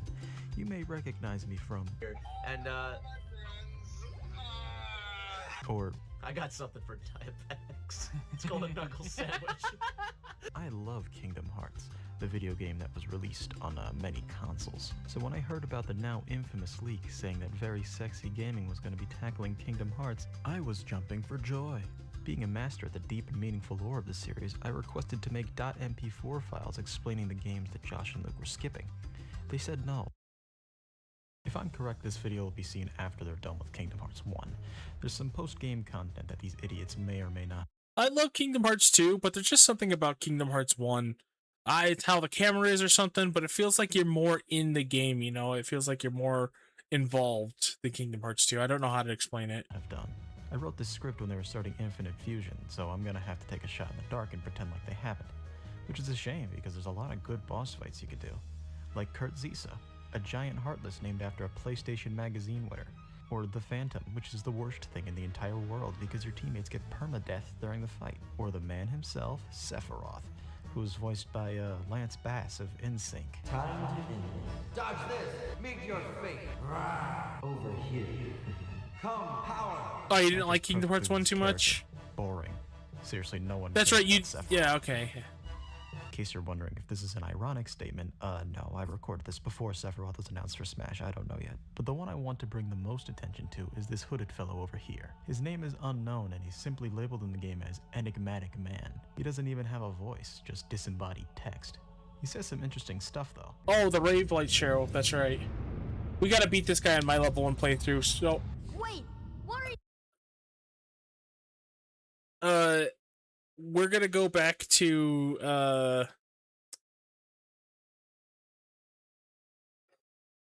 Sorry. After these data fights are done, and we beat Lingering Will, and we go back to the Hades Cup and, do the Little Mermaid stuff, we hit that 100% for the game. We're gonna go back to Kingdom Hearts 1. I don't think I'm gonna 100% it, because this game, in a lot of ways, is a lot harder in ways I can't explain right now as a level 1 playthrough. I'm not looking forward to fighting fucking Sephiroth. The beat Kurt Zisa, Phantom wasn't too difficult. I don't know if I beat him or not, but yeah.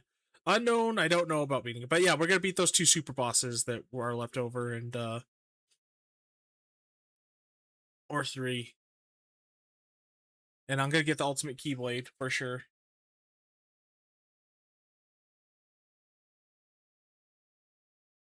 Man, I just have so many memories of playing Kingdom Hearts 1 in middle school when it came out. It like engulfed my entire life.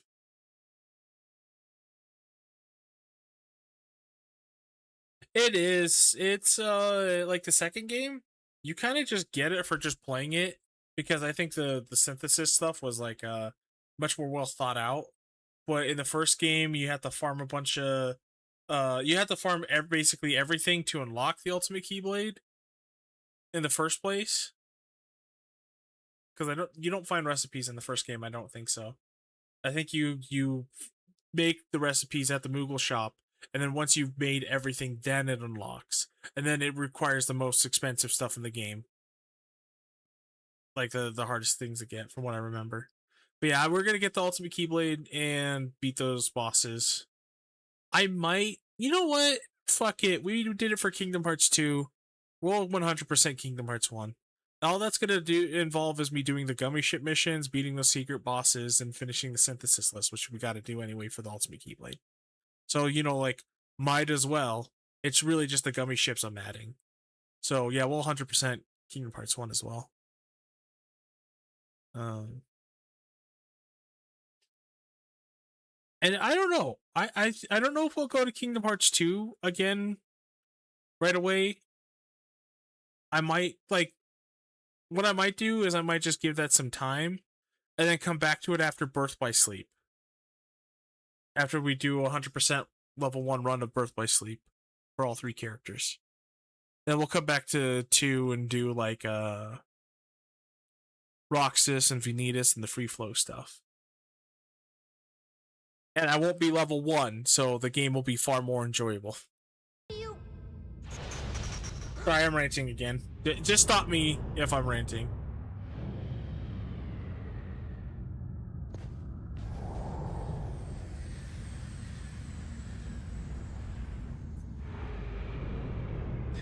Well, I know who isn't invited to my birthday party. After you beat this mysterious gentleman, he's all like, "I've been to see you.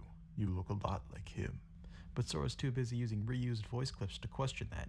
What's that supposed to mean? What's that supposed to mean? He teleports away. So at this point, you know everything there is to know. Sora and Donald are following Pluto to find Riku and King Mikey. Now's the part where I start filling you in. Okay, so here's how it's gonna work. I'm gonna have to do 2 videos. One for these next 2 games, and another for more games that come after the second. Likelihood is, this will be the shorter of the 2 videos. I can't believe Birth by Sleep 2 got canceled for Birth by Sleep 0.2. Because of the shitty development of Versus 13 and Kingdom Hearts 3. Ugh!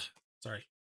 Even though shit's about to start going crazy around this point, it doesn't start going crazy until Birth by Sleep, which I'll be covering after you beat Kingdom Hearts 2. What will be going on first in today's Birth by Sleep lesson isn't too is bad. Kingdom Hearts Chain of Memories. It was a Game Boy Advance Three game released in 2004. Dream Drop Distance was This the round has worst. been done to death, so I'll make this quick. Imagine really liking the first game back in 2002 and really wanting to see what would come from that cliffhanger ending. And then your quote-unquote answers are given to you on a console you don't own. Thankfully, the game was remade on the PS2 in 2007 under the title Kingdom Hearts Re-Chain of Memories. Worst version, honestly. I mean, in terms of the cutscenes and everything and presenting the story, I think there's an argument to be made that the Re-Chain of Memories is better just for the story and cutscenes, because it's also voiced. But in almost every single other conceivable way, I do think that the original Chain of Memories is better. I agree. The card, they tried just slapping it onto. They put it in the Kingdom Hearts 2 engine and then took the Kingdom Hearts 1 like physics and how that game played and just thought, hey, we could do this with the card system, right? There won't be any jank with it at all. There won't be things that translate from 2D to 3D or ambiguity that made the original game better on Game Boy Advance that we have to accommodate for. Worst Kingdom Hearts? I don't think Re-Chain of Memories, in my opinion, I don't think Re-Chain of Memories is the worst, but it is down there. If you asked me, after everything, Kingdom Hearts 3 isn't as bad because we have the Data Fight DLC and Yozora, and Yozora is like the best boss fight in any Kingdom Hearts game, in my opinion. I wish Sora controlled better. I hate the 8-way run system in the third game, and I don't like how you can't transform into whatever, but the Zora himself is like the best designed boss they've ever done. I had so much fun fighting Yozora.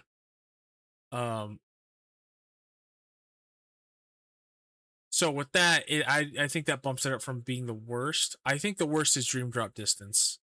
Because Recom, at least, like, it has the unique gameplay. It feels really good to play. It does the command deck system the best. And Days has an interesting story. I don't really care for Xeon, honestly, but the concept of going on missions in these Kingdom Hearts worlds and doing 4-player co-op missions is really awesome. And making your own custom Keyblade was kind of cool, even though you can't really change the appearance. You can make it do whatever you wanted it to in terms of stats and its abilities. And then unlocking dual wield form Roxas was pretty dope, even though that game ran like ass at 15 frames. But yeah, Birth by Sleep's endgame is pretty bad. Like, the game itself is pretty enjoyable, but the endgame's pretty bad. But it's Dream Drop Distance between the time travel introductions, bringing back Xehanort in an anticlimactic way, ruining Riku's hair for the first time. The Dream Eaters look stupid as fuck. Flow Motion is an awful, shitty system, and Bubble is too powerful. Or Balloon, sorry. In fact, people have declared that game the easiest to level 1 because Balloon is so powerful. You can lock the game's super boss with balloons. You don't need anything else. You just get a deck full of balloons and you spam Balloon, and it stun locks the final boss, or not the final boss, but Julius, the super boss. And that's where I was really invested in the story until Birth by Sleep. That's where it really had. Oh, you know what? I think something we might agree on, being the actual worst Kingdom Hearts game, is probably Union Cross. Honestly, that game played like fucking garbage. It looks like garbage, and it was gotcha slop. And it has like some of the most interesting, or not interesting, important, and a volume of story in it of any Kingdom Hearts game, and it's all locked to you doing dailies, weeklies, and waiting for the story to be done over time. And it's also no longer playable in an official capacity. Essential important story for Kingdom Hearts is lost.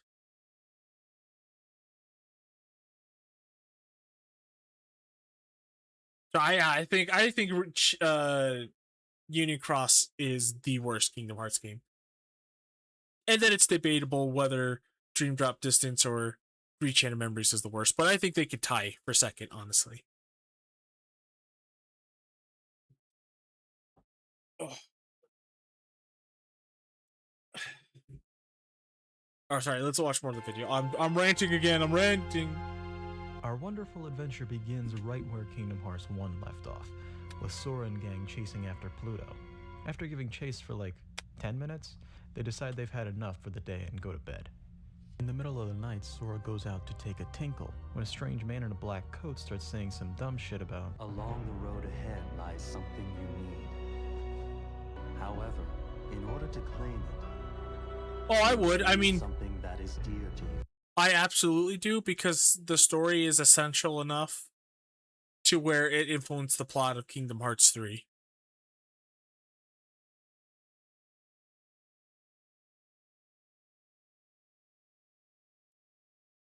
Nah, I'm good. I'll just watch people talk about it online. I never want to play Union Cross again.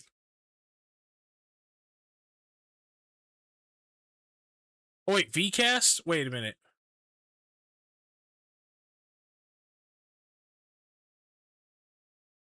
Why does that sound familiar?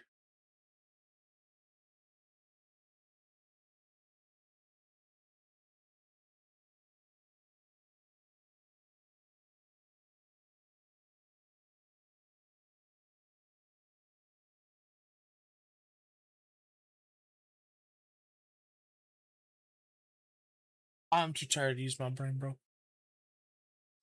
Oh, true. Well, you never know, because there's this game called Xenosaga, and there was a game for flip phones made in like 2004 called Pied Piper that was lost media until last year when someone uploaded it online, and then an indie company asked Namco if they could publish an official port to the Switch of Pied Piper. So that's no longer lost media, which is kind of crazy and cool. Before Crisis is lost media as well. Final Fantasy VII Before Crisis. It was a story about the Turk characters before the events of Final Fantasy VII. Turks are basically a government organization that do dirty work for the government. They're basically like the Yakuza, but working directly under the government. I don't know about this black coat guy, but he's nowhere near as cool as the one from the first game, am I right, fellas? After walking down the path some more, they find a big-ass castle in the middle of nowhere. For some reason, the three of them think that Riku and Mickey are in this castle, so they have to go. I will say it is fucking awesome that in Birth by Sleep, the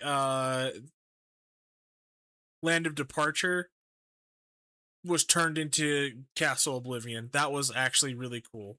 And my headcanon, I don't know if this is real, like true or not, but my headcanon is that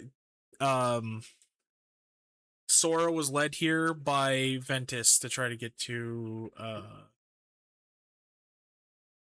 think to get to Ventus again, basically. Like his heart was pulling him in. Well, to be fair, they did say they had a feeling they'd be here. Something just told me he'd be here. Oh, and during the whole year between Kingdom Hearts 1 and 2, this was apparently like, I think 3 or 6 months of it or something. Like there was like, they were in this castle for fucking months, apparently. Really? Because now that you mention it, I was kind of thinking the same thing. Seriously? Me too. What the fuck? Okay, so the original game didn't have voice dialogue, so they had to make these voiced cutscenes in 2007, 5 years after Kingdom Hearts 1. Haley Joel Osment went through this thing that shitty adults call puberty, and now he sounds like a grown-ass man despite Sora being the same age as he was in the first game. Yeah, if you play Days, around the, I think the 250th Mark or whatever, they talk about how Sora entered the Castle Oblivion, and he doesn't get through all of Castle Oblivion until the week before Roxas rejoins with him in Kingdom Hearts 2. So literally, at least this is how I remember it. I could be wrong, and I also could be tired, but I remember it reading it that basically the day that Roxas rebelled was the day that Sora was put into stasis.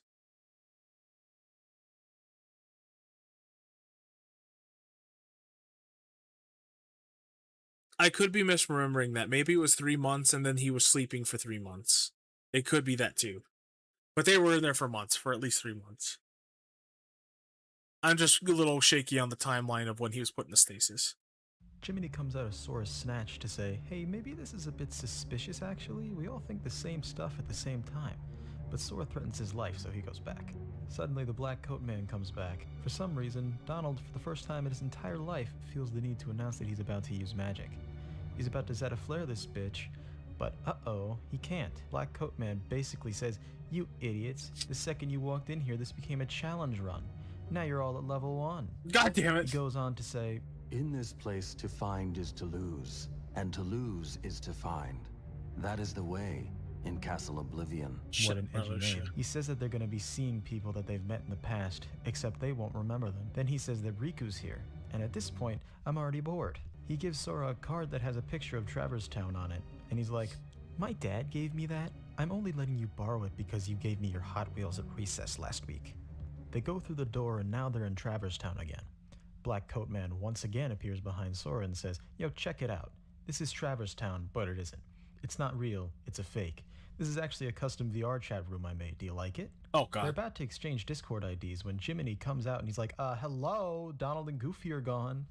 Black Coat Boy's like, I turned them into cards. They have NFC functionality. If you use them in Breath of the Wild, you get some fish. And then the first battle begins. Okay, so like, I haven't played this game in a while because it sucks, and I don't remember the combat system too well. I'm not gonna waste time looking it up, so I'm just gonna go off what I remember. This is not even remotely similar to the first game. It doesn't function the same.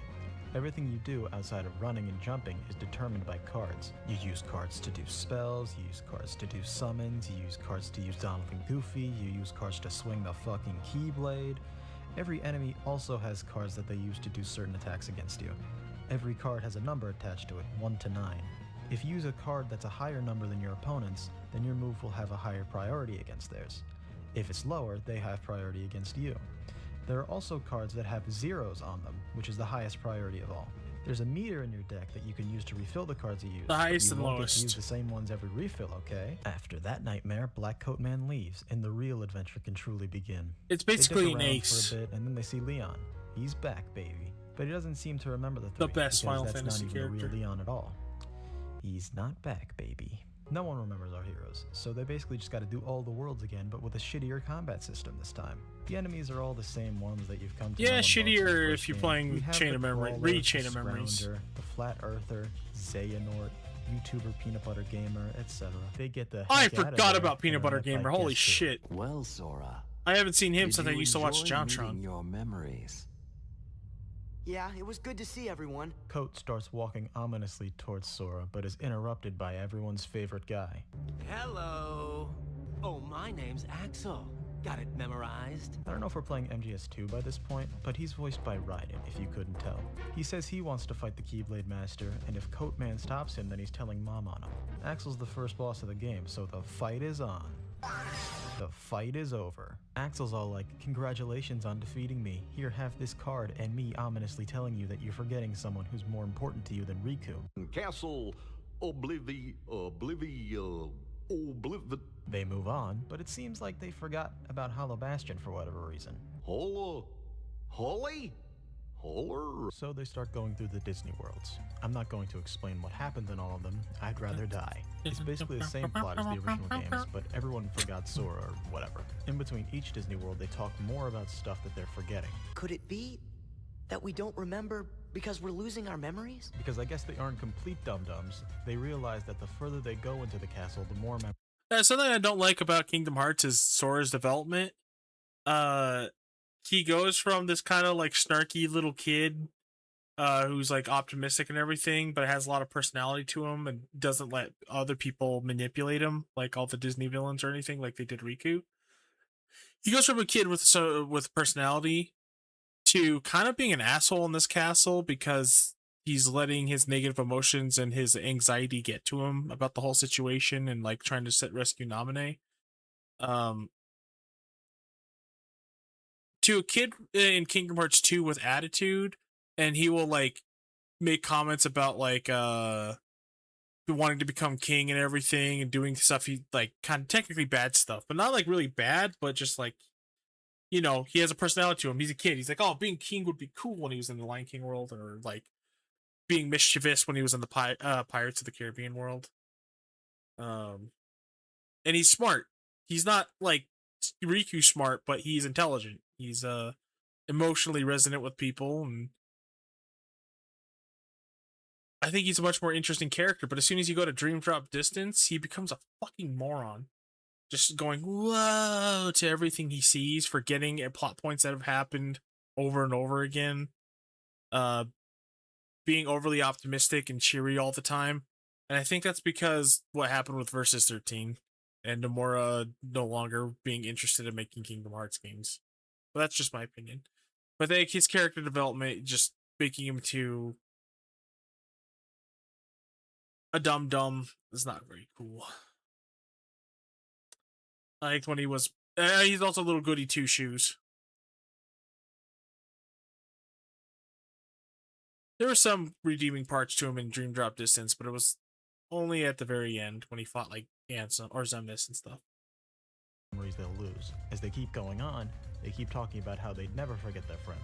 So, obviously, they're going to completely forget about their friends by the end of this. Cut to a scene of Axel with a different member of the Redcoat Brotherhood, Larxene. She's picking on Axel for being interested in a little boy. He says that the only reason he is because he became a Heartless and was still able to retain his feelings, which only one other person was able to do. Sora and crew are talking about forgetting stuff or whatever, it's topical, and Sora pulls out the lucky charm that Kairi gave him to show that he'd never forget about her. And he's immediately distracted from this thought by suddenly remembering someone else, a different girl with blonde hair. It seems that the more Sora forgets, the more he remembers. And what I find funny is that as soon as he starts thinking about her, it almost seems like he doesn't care about finding Riku anymore. You're slowly drip-fed more information about this girl as the game goes on. It's honestly pretty frustrating, especially because the Disney worlds are among the worst to play in the series. Another scene with Axel and Larxene. Larxene says she's gonna fight Sora next because, why not? Don't forget, Sora is the key. We need him if we're going to take over the organization. Take over the organization? Ooh, like a coup d'etat? Count me in. So she goes to Sora, says that the girl he's trying to remember is in this castle being held captive. Then she beats him up and he drops a different lucky charm that isn't Kairi's. It must be the other girl's, Luigi? Larxene is like verbally coaxing him into remembering her name, and it somehow works? Me.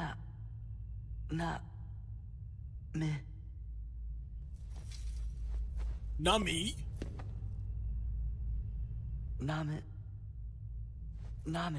Then he gets mad and beats Larxene up. Then she runs away, and for some reason Sora's so mad he goes into a fit.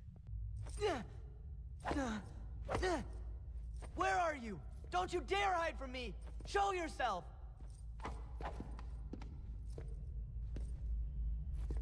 Back at Koopa's castle, Larxene comes back to Axel like, Whew. Throwing that battle wore me out. Really? It looked to me like you just plain lost. How dare you! So then a new guy shows up, Vexen. Vexen is a scientist man, that's his character. I'm a scientist. Experiments are what I do. Yes. He says that he's gonna... I'm remembering the localization for this game now. Maybe the GBA one is just flat out better in every way. Never fucking mind. The localization is so weird because they don't, for this game, they didn't put it in the budget to match lip flaps with the English dub for the English release.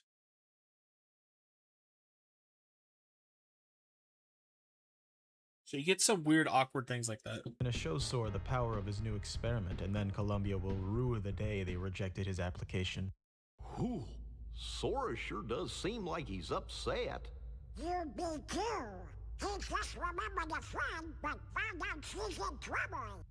I don't know, I just think this scene's funny. After dicking around in Atlantica, except they're not fish this time, they find Riku.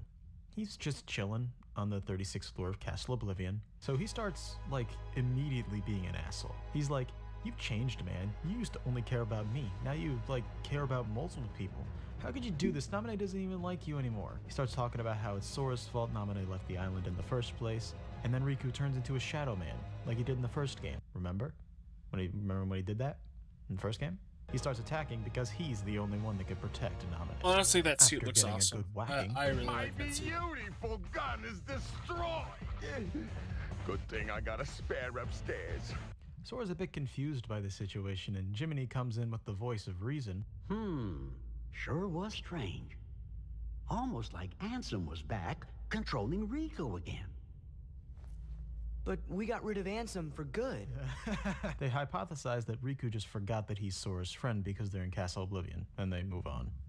So after 3 Disney Worlds with 0 plot progression, Vexen finally comes in to disappoint his parents.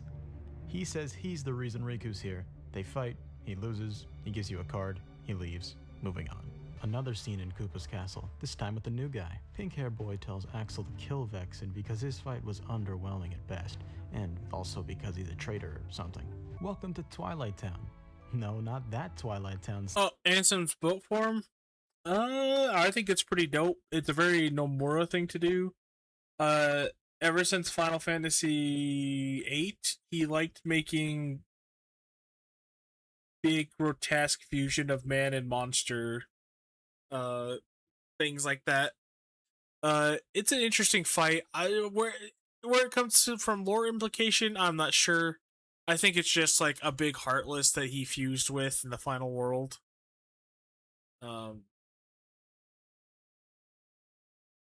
Like the Heartless on his back helped him fuse with other fucking Heartless or some shit. I don't know. It looks cool. It was an interesting concept too. Multi-layered fight where you have to go rescue your friends, except they were like,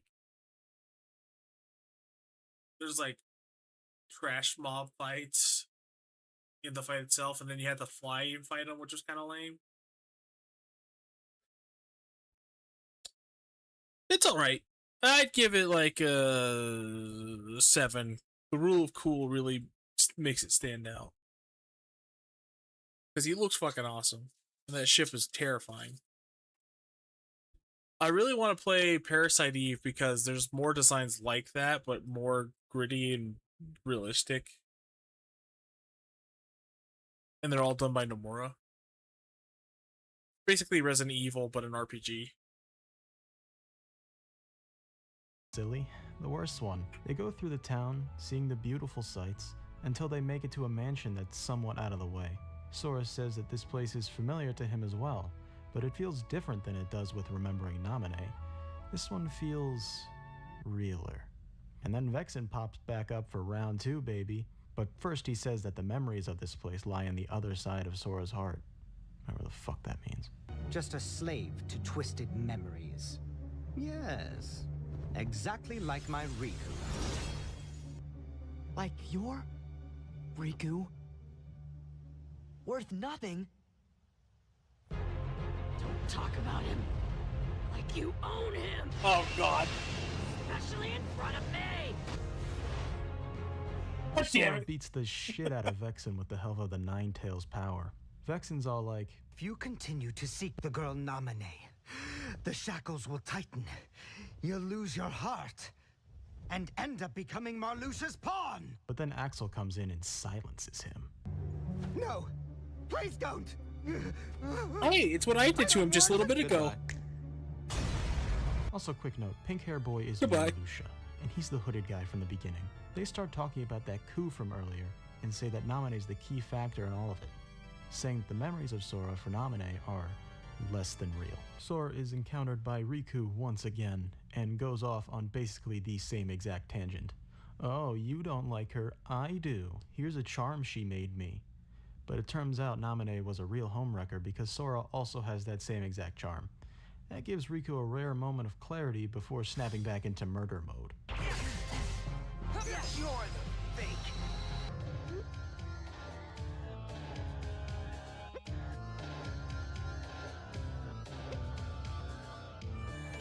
Run away! Sora is now entering the realm of being an asshole.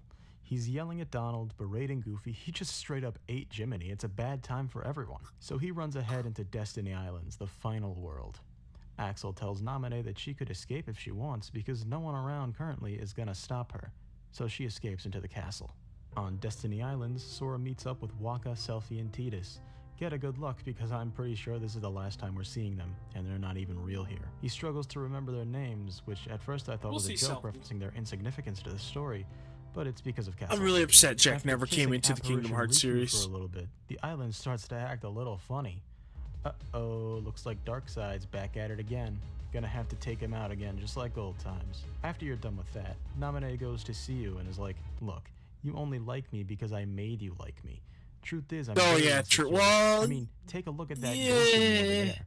It's symbolic. That lucky charm you're holding isn't even Selphie mine, shows up idiot. for real It's in you Kingdom Hearts dumbo. 2. Sora wasn't really listening, but while he was being swallowed into the eye of the hurricane, he basically had this realization by himself. So he catches up with Naminé and asks, hey, so who's that bitch that I actually like? I forgot her name. Could you help me out? But before she can answer, Riku comes back in just to remind Sora that he's still here and still hates him. Back off. Riku. Want some more? No, Riku, I don't. We've both had a long day today, and I think we're letting our hormones get in the way of what's really important. I realized, I don't think I really like Naminé that much after all. I know, after all that, right? You can be her protector. You're more worthy than I am of the task. What do you say we get out of this castle and just hang out for a little? Ah! Sora! Riku's about to finish this series off for good, but then I said stop! the weight of Sora's speech hit him right there, and he couldn't find a way. I will say I really do like the quality of the cutscenes in terms of animation. There's something about Kingdom Hearts 1 and this game's cutscenes that are just there's something about it, man. Something about Kingdom Hearts 2's cutscenes don't hit the same way, even though I do think that game has better cutscenes.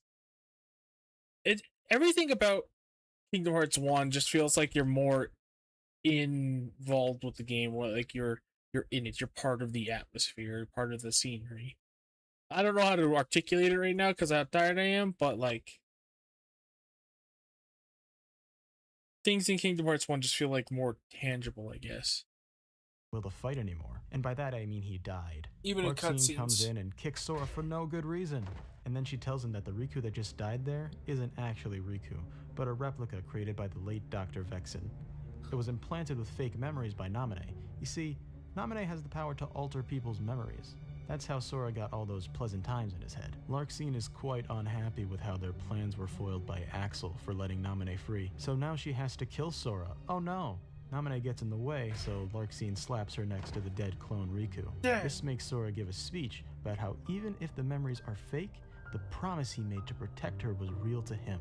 She's about to finish this series off for good, but then the weight of Sora's speech hit her right there and staggered her for enough time that Donald and Goofy were able to catch up and help him out. With the power of friendship and dead replicas, the 3 half-pints take down Larxene and she fucking dies. No. No. I refuse to lose. To such a bunch of losers. Naminé explains in more detail how this memory shit works. She can basically take people's memories and add, lose to a remove, or bunch of change them losers. completely. The meanies at Koopa's castle wanted her to manipulate Sora's memories enough to make him their puppet, but Axel just had to screw everything up and set her free. She says she can repair everyone's memories if they can make it to the top of the castle. So that's our next destination. Good thing that's on the next floor. Marluxia is said to be the last obstacle in our path, and according to Naminé, he was the mastermind behind it all. He made her do all the memory manipulation stuff. Cut to Marluxia at the top of the castle having a bit of a debate with Axel as to whether or not treason is cool. During this, Marluxia tells his grand plan. that they would use Sora to take over the Reason is organization. cool. Whatever this organization is, it must be pretty big if it doesn't only have the 4 that we've seen. Axel wasn't interested in taking it over, but was rather working with it to weed out the traitors, Marluxia being the last one left. The debate gets a bit heated and they have a fight to the death. Marluxia gets in a bit of a pickle and summons Naminé as a human shield. I guess he can do that. Sora gets word of this, and they get into the room too. This is getting kinda political, guys. Sora says that he's gonna kill the both of them because black coat equal bad. He starts with Axel, rather than the guy who's holding the only person he even knows anymore captive. After he gets his ass beat, Axel fucks off, leaving only Marluxia. He tells Naminé to erase Sora's memory, so that he may be rebuilt Marluxia's final puppet form is Marluxia kind of wanted cool it to from be. what I remember. Naminé says she won't, but like the hero It's again, he it's is, another Sora tells her Nomura to do fusing it, a dude without with like even really thinking about some how that kind might of end up killing otherworldly everyone he beast ever or contraption. knows and loves. I mean, I guess He doesn't loves know them, fusing but people with other Marluxia shit. even calls him a dumbass, saying he'll end up being just like the replica of Riku. Speak of the devil, look who's alive. Marluxia rightfully asks how he's even still standing. Replica's response is less than ideal. What can you possibly think I ever had? Both my body and my heart are fake. But there is one memory I'll keep, even if it's just a lie. It's kind of like a robot-looking Whether thing it was a with phantom 2 big promise or scythe not, arms. I will. And I think it's got like Protect Naminé. angel You see, wing this is paddle why I things. prefer the Japanese dubs of these games. On top of being the native language of the developers, there's also less restrictions and censorship on what they can say, which leads to the creative freedom that this series really needs. ならば私の敵ではない。一切の心が消えた無の世界。お前の心を虚しく散らせ。Yeah, there we go. 咲き誇る闇に食われ、光なき忘却に沈め。やっちゃっていい。俺の記憶を消すんだ。Marluxia has shown Oh my his true God. colors, and the final battle has begun. Did you know? All the music in the 1.5 re-release of Kingdom Hearts 1 was redone by a real orchestra instead of using MIDIs. In Chain of Memories, the only song that got this treatment was the final boss theme here. Yeah, that's a little weird. Oh, but before anything else, やっちゃっていい。俺の記憶を消すんだ。 Marluxia has this is something Nomura loves doing. He did this a lot for Final Fantasy VIII with things called gardens. Gardens were like these training facilities for, it was basically like school for kids all the way through their high school years, like 18 years old. Learn how to become military soldiers, like for like mercenaries. But the strongest summon in the game, Eden, looks a lot like this, and it has a big flowing cape too. He loved doing this shit. He doesn't do it anymore, but yeah. I don't know where that idea came from, because like Eden was like one of those schools. The reason why I brought it up is because, reason I brought up those schools, those gardens, is because Eden is a garden from the future that became sentient, has a big woman on the chest of it, like right here, but looks like this still, and has a dome, and then has a big flowing cape. shown his true colors, and the final battle has begun. Did you know? All the music in the 1.5 re-release of Kingdom Hearts 1 was redone by a real orchestra instead of using MIDIs. In Chain of Memories, the only song that got this treatment was the final boss theme here. And be sure to hit me in my Tarion, where the skull is the thinnest, for maximum damage. This is the heart of a hero. So he dies, like, a lot, and that's it. That's the final boss. We get some parting words from the replica. Sora, you're a good guy. I don't have to be real to see how real your feelings are. That's good enough. Okay. Riku!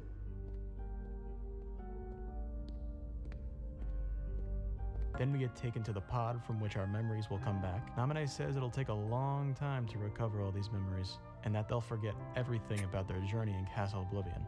She takes the time to give them a choice. You can lose your memories of this castle and reclaim your old ones. Or keep your memories here and give up the memories that you... But he's already in the pod. Good night, Sora. So, that's it. One game down for this video. One to go. Psych! You thought we were done with Chain of Memories, you idiot? There's an entire second story mode starring the real Riku, baby. You can never escape! To be fair, that story is actually really good. The last we left off with Riku was when him and King Mickey sealed off the door to darkness. Now he seems to be floating around in the void, and King Mickey isn't there. A disembodied voice tells Riku that he's drifted off into and he somehow doesn't run into Aqua at once while he's there. In front of him, and he's told that he'll be given the ultimate challenge should he take it. Playing Kingdom Hearts Chain of Memories. Riku takes the card, and he's transported to a familiar-looking castle. I'll just add right now that this story starts in the middle of Sora's. The card leads to Hollow Bastion, and his journey begins. The gimmick here is that he's going through his memories, rather than redoing them. Riku walks around for a while, but he doesn't end up seeing anyone. The voice chimes in saying, True. It's metaphorical of how you cast everyone in your life aside in the pursuit of darkness. Also, That's she's why no always one's here. fighting them, It's pretty powerful. I'm gonna use it for my English paper. Can you tell They're me how not you feel right shadows. now? What are they But called? it turns out Mr. Voice was full of shit, because there's one figment of memory there. Fighting all those dark Maleficent. sides all the Riku's time. like, She's too busy okay, I get to... the point already. I'm gonna be fighting the dark figures that I embraced in the past Yeah. in an attempt to move on from that. I'm sorry, I'm just trying. I was going somewhere with that, but then my brain literally just went blank. Voice says, come on, man, the darkness is pretty cool. It'll get you laid, bro. There's this girl in the castle that I could hook you up with if you just give into the void. Stop resisting. Man, I think after this, I'm definitely gonna hit the bit. Not the whole thing. I think after this story section, I'm gonna hit the hay. Accept the darkness. But yeah, she's always fighting dark sides. I was gonna make a blind joke, but it didn't work because I'm stupid. You have no choice. If you are to serve me again. That's not Billy Zane. So Yeah, Billy Zane voicing Ansem is still the best, but this guy does a great job, and he's a prolific voice actor. So yeah, I guess he was asking too much for reprising his role, or his schedule was filled up. So Ansem is now voiced by Richard Epcar, more well known for voicing Raiden in Mortal Kombat. This one is more aggressive sounding, but I guess it Yeah, he voices Raiden, but he also voices people like Bato from Ghost in the Shell and a shit ton of anime characters.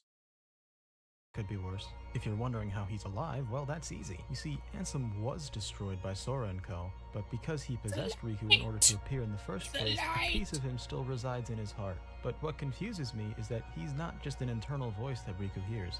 He's around outside his body, and other people can see him later on. So, like, why does he even need Riku? Yeah, I think he voices all future Ansems, like all of this Ansem, from this game forward. Maybe he can appear only within, like, 500 feet of him? Like the opposite of a restraining order. Anyway, Ansem slaps Riku around for a little while, but everyone's favorite little mouse comes in to save the day.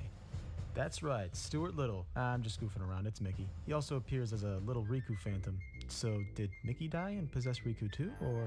whatever, Ansem fucks off after giving Riku a little bit of non-consensual darkness. Cut to another cutscene with the organization, and this time we're introduced to two new guys, along with Vexen. Big one's Lexius, little one's Zexion. All that's really said here is that Zexion senses Riku's presence. Riku's taking a stroll around Castle Oblivion when he suddenly smells something familiar. What's that scent? It's so familiar. Darkness. It's the smell of darkness. I wonder if it tastes good. Anyway, he smells it because Salty? it's coming from him. No, Mickey shows sweet. back up to comfort him, this time being a ghost. Apparently he's sending his power over to the castle to project himself in front of Riku. He says a bunch of, "Light's epic, don't give in to..."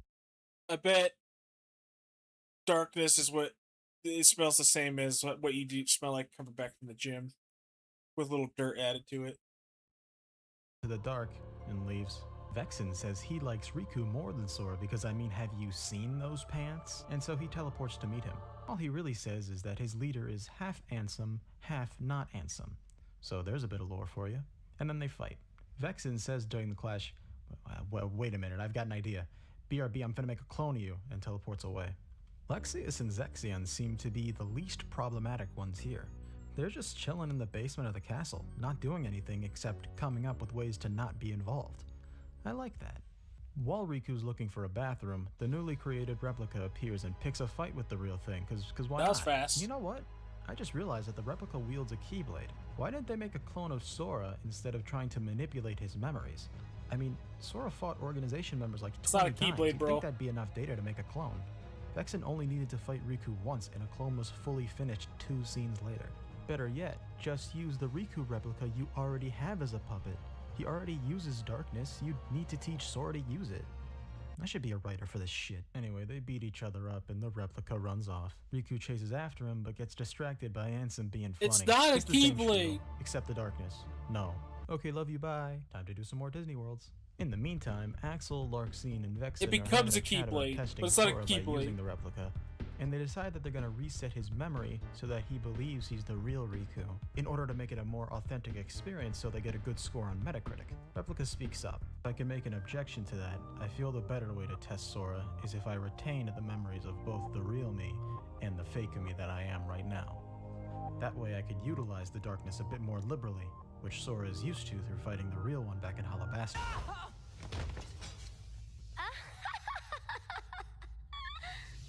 Stupid little toy. And at the same time, I could express the emotion that the real Riku does. I feel like that would... Did this joke land the second time? I Oh don't my know. god. Cut to 3 minutes later, his memory is reset to the real Riku's, and he says he's gonna protect Naminé and kill Sora, yada yada. He leaves and Larxene makes fun of her, calling her the shadow of Kairi. What could that mean? Lexius and Zexion talk about how the others' plan of control of Sora is stupid because he's a light man. So they come to the conclusion that they need to go after Riku and use him to take down Marluxia. I consider that the smarter move. After Riku completes the last round of Disney Worlds, Lexius is waiting on the other side to take him down. I mean, what is You that? see, it turns out, What is that weapon? It's like an axe mixed with a sword with a hammer at the other side. I kind of get what he was going for, but it's just so goofy, dude. It's like the worst looking organization member weapon by far. It looks like a big, like, freaking Nerf hammer or something.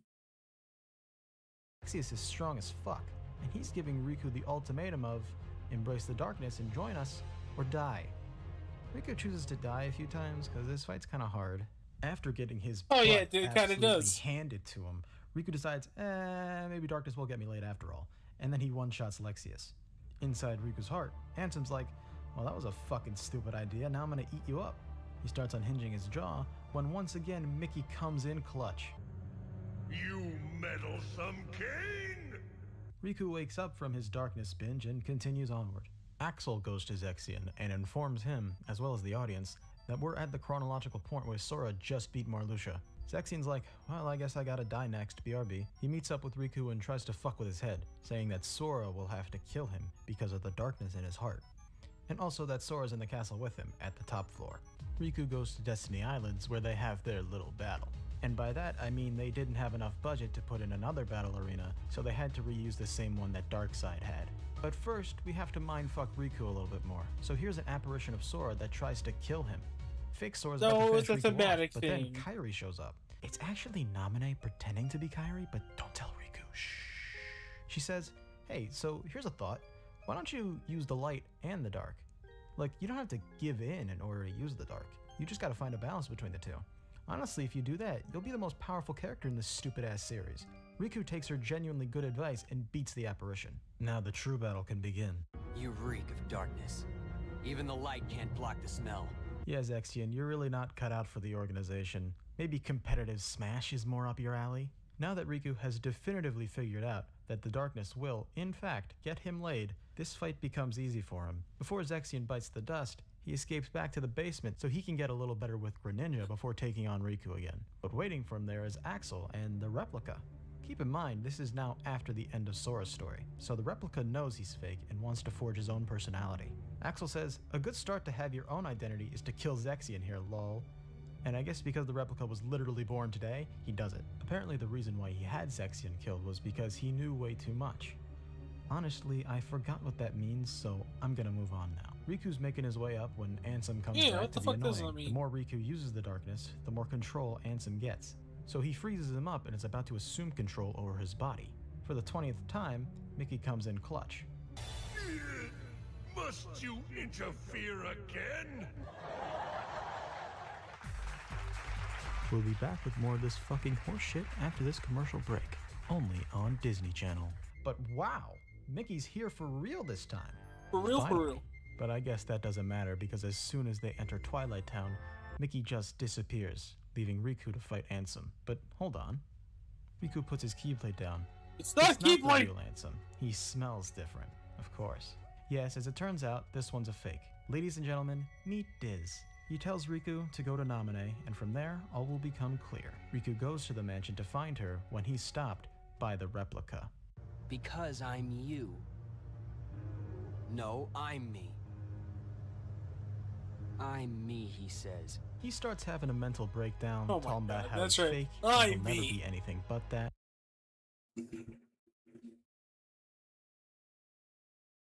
I mean, that's where he was. He couldn't go save Riku in the in Castle Oblivion right away. He had to go out shopping. He probably found a nice tailor, Heartless. Another one. Maybe he found the same one and he just handed his shirt back to him and it looked like that.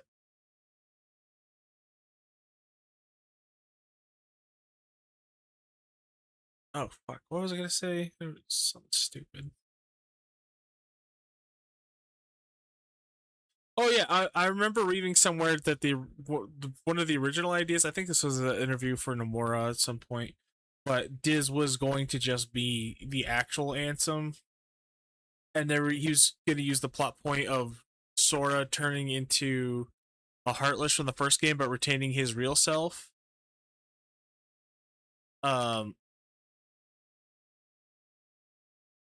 As like Diz splitting from his other self instead of being the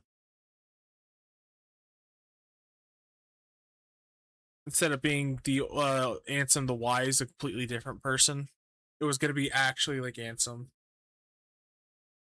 And it was supposed to be a reveal when he takes off his mask. People are gonna be like, "Oh my god, it's the villain from the first game, but he's a good guy now." But that all changed with all the nobodies and then MANSEX being added. I'll find this for next time to share, but it was like a fucking article I read like 10 years ago.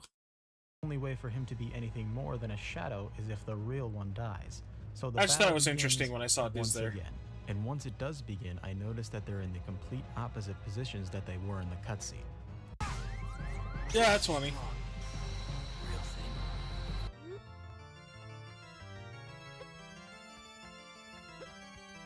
The battle is won and it's time for the replica to go.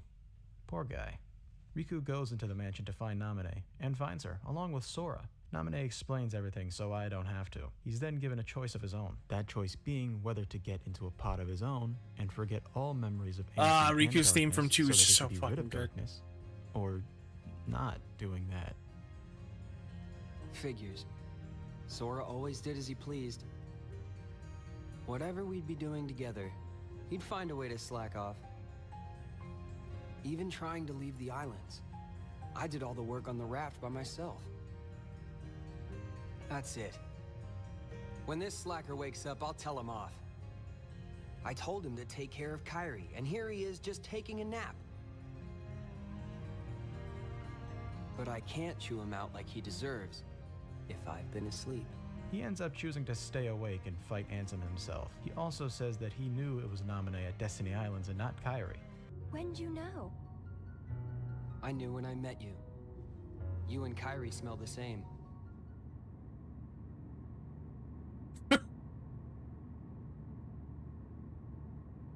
Context?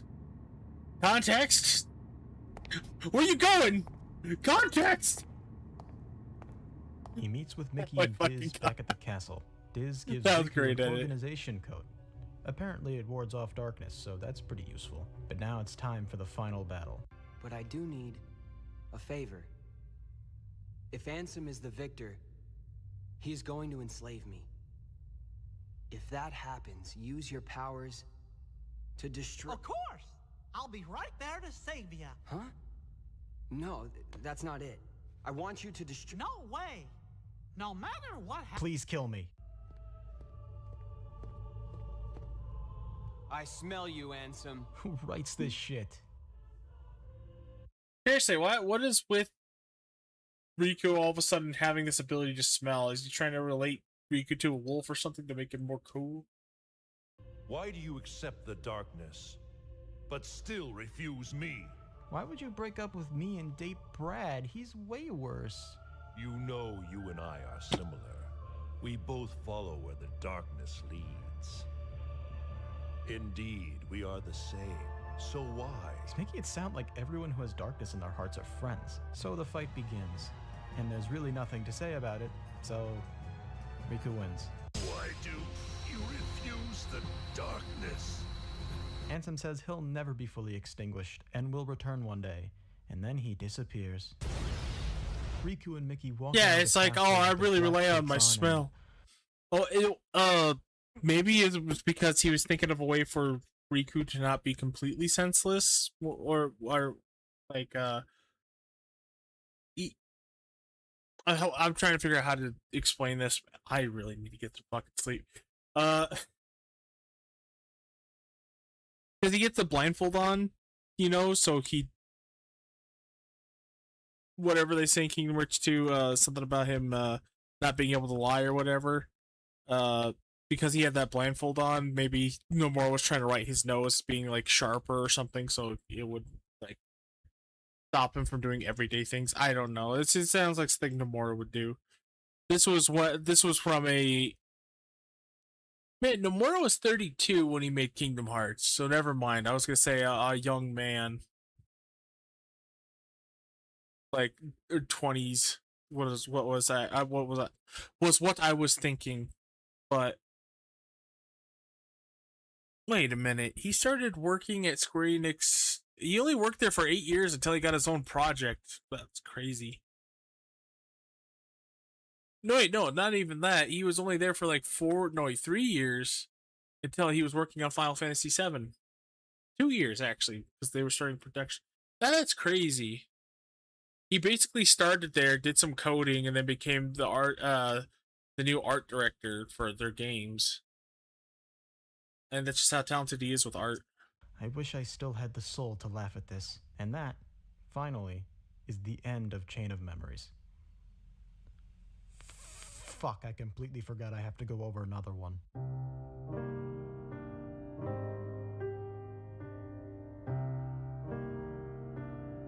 I'll finish this off and then go to bed. Okay, so this game came out 4 years after Kingdom Hearts 2.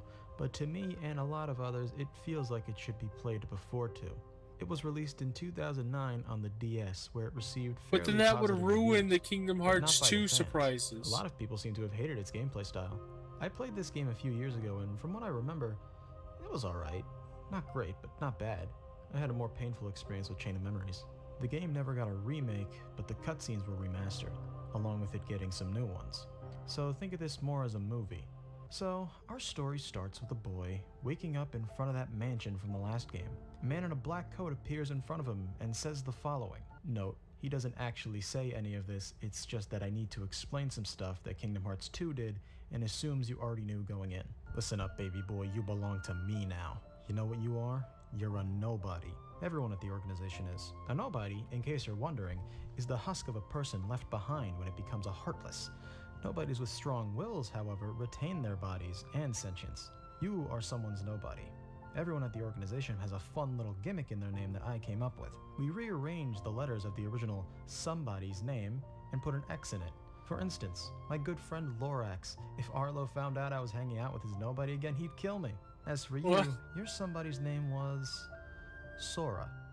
So we're gonna rearrange that so it says Oros, which of course stands for Omega Ruby Alpha Sapphire. No, actually, swap the R and the O. I got it. Roxas. Welcome to Organization 13, Roxas. Pretty bad timing, as they just got another new member right after that, making 14 members of Organization 13. They're not gonna change the name though, they'll die on the 13th hill. Some of these members are quite the characters. Good thing I got Jiminy's journal right here, so I can give you the skinny on them. Syax. He carries around the screams of his family, and a mean right hook. Axel. Fire. Uh-oh. Ouch, ouch, hot, hot, hot. Demix. Doesn't believe in vaccines or women, only the flow of the beat. Vexian. This guy could really use a shower. I could smell him from here. Zigbar, I'd be careful of this one. He doesn't really look like someone you want to have your back turned to. Luxord, or Luxord. A gambler? Keep him away from me. I already lost my house and my family to the cards. Roxas is only just joined, and our newest member is named Shion. Neither of them talk much because they're both mentally babies. I mean that literally. Axel's trying to get Roxas to loosen up a bit by taking him to the top of a very tall building and sitting on the edge eating ice cream. It seems they need Roxas as a member because he can wield a Keyblade. They, for some reason, need the Keyblade to be used to kill Heartless. Any other weapon does the job, but it's no good for their greater goals. So Roxas is doing missions for a long time, all of them being about killing Heartless, and always eating ice cream with Axel after. After about 20 days, Axel says he's not going to be able to do ice cream related shit for a while, because him and some other members are going to be heading to a castle. Sound familiar? Yeah, so this game starts before the events of Chain of Memories. Sora's still chasing after Riku and Mickey at this point. In case you might be wondering how Sora has a nobody, it's because of when he stabbed himself and became a Heartless at Hollow Bastion. Worst bachelor party I've ever been to. At this point, Axel's told by Syax that there's traitors among the gang going to Castle Oblivion. In Axel's absence, they're now having Roxas go on missions with the Tetris Shion, which is it was kind of cool. Great idea, having the two least experienced people in the organization go on missions together. During these missions, some important dialogue comes out. Roxas. Huh? Shion? Roxas is your name. Yeah. Yeah. Eventually, they both figure out that Shion can also use the Keyblade, and she one-shot I think Darkseid. Shion's pretty lame, honestly. I like the bromance between Axel and Roxas more. Huh? Come on, I'll show you. Roxas, don't do it, man. No, no, no, no, no, no, no, no, no. So he takes Oh, her to the no, scary no, tall what the fuck, building no. to eat ice cream. And it's here that I noticed that they're just biting into the ice cream, right out of the package. So I'm ending the video here. Goodbye. Did they leave? Finally, I'm alone. Now for the icing on the cake. So Axel shows back up like 50 days later. I'm pretty sure the events of Chain of Memories were like one day. They eat ice cream together. Once he reports back to the organization, he reports that Namine has gone missing. Yeah, see, there you go. That's what I remember. They were gone for a long-ass time, like 50 days. Chain of Memories did not happen in a single day. I don't know where he got that from. I also remember them saying something in original Chain of Memories that they were there for a while. But yeah, this game also just spells it out for you. He was gone for like 3 months.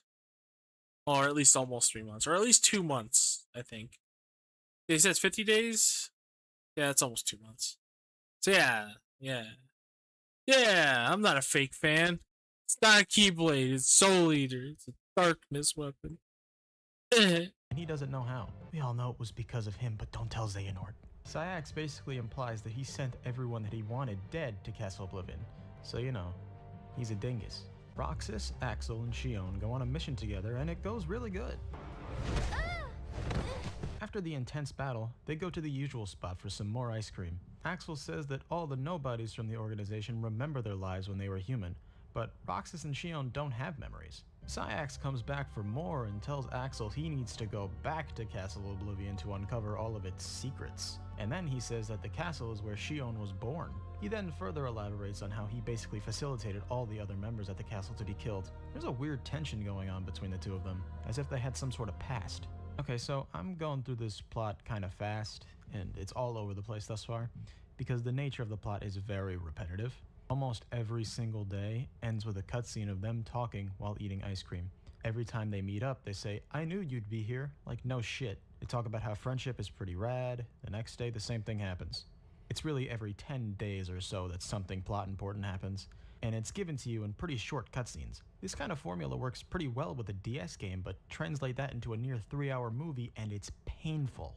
Cut to a few days later, and Shion's sulking in her room about a flashback that she had about a fight with a white-haired man, and hey, it's Riku, wearing a blindfold.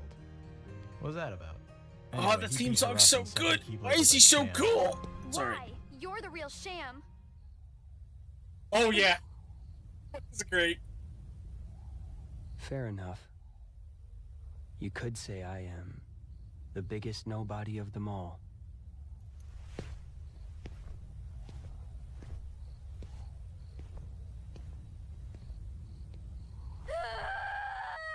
This ended up messing with her my enough that God. she failed the mission and went into a That coma. was just way too much, and Sayax that being line is ding-dong so about her, bad. Did you know? Sayax is voiced by the voice actor for Shadow the Hedgehog. See, I'm getting really bored here. About 20 days later, she awakens from her coma after having a dream about the events of Kingdom Hearts 1. Skip a few thousand days, and Axel is finally sent back to Castle Oblivion. Seems like Shion's getting curious about where she came from, so she was snooping around research files scattered around home base. This ends up leading her to Castle Oblivion as well. She tries to get in further, but Axel stops her.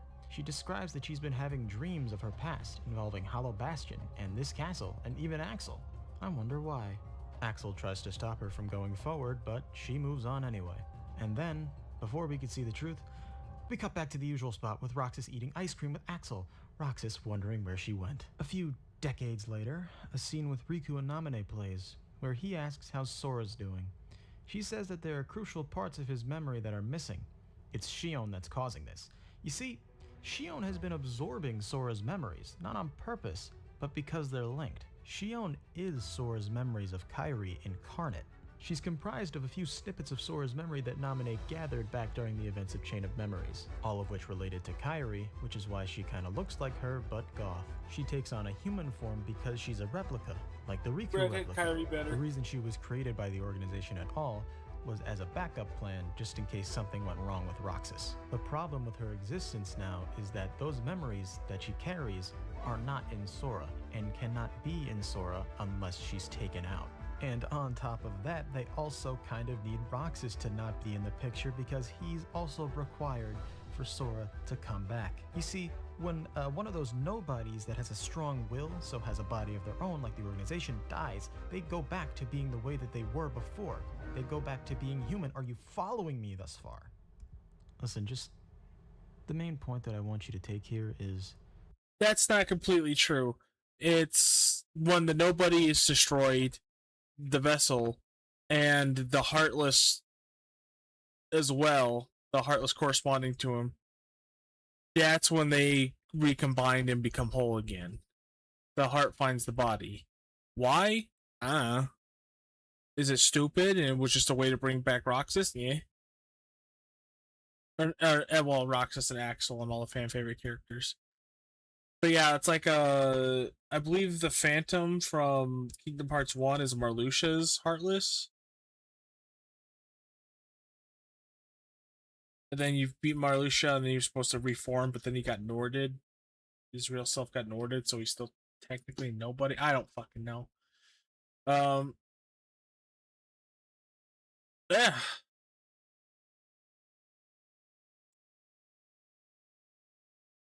Yeah, apparently, from what I remember, this is information from like 15 years ago. I'm sorry, I'm so tired I can't really remember, but the Phantom is Marluxia's Heartless. And so when you beat the Phantom, and then go through Castle Oblivion, he reforms and then gets Norded in DDD.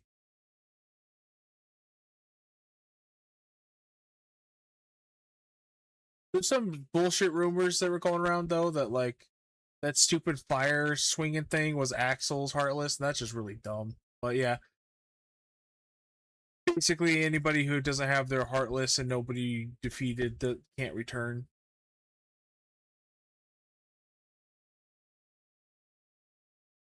Yeah. He's got the all the doom spells and everything. He's a Reaper, and Marluxia's a Reaper with the scythe and everything. Doom.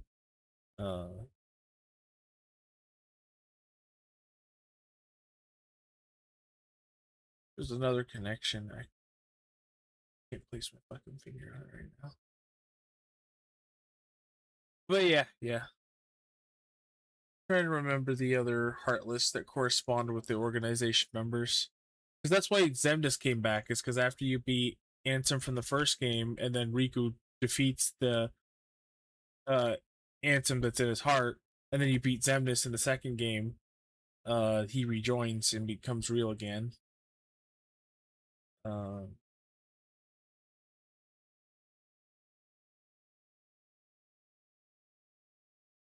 he becomes Terror Nord again. Then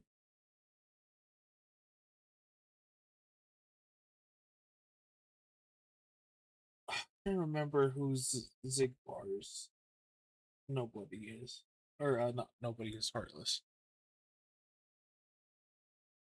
I saw information from Nomura from forever ago. I'll have to. I'm gonna find all this old shit and share it next time. All this old info. Um,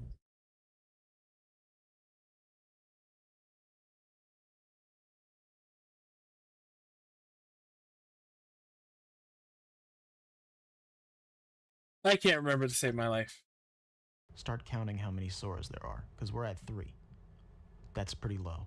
Other main point being the organization really, really wants Sora. They want a Sora, they want a Keyblade, therefore they want Sora.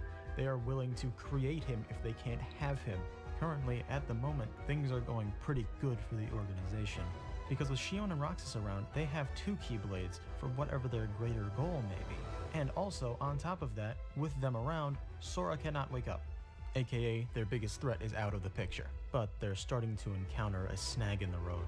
You see, both Roxas and Shion have been trying to be their own people instead of just being continuations of their human counterpart.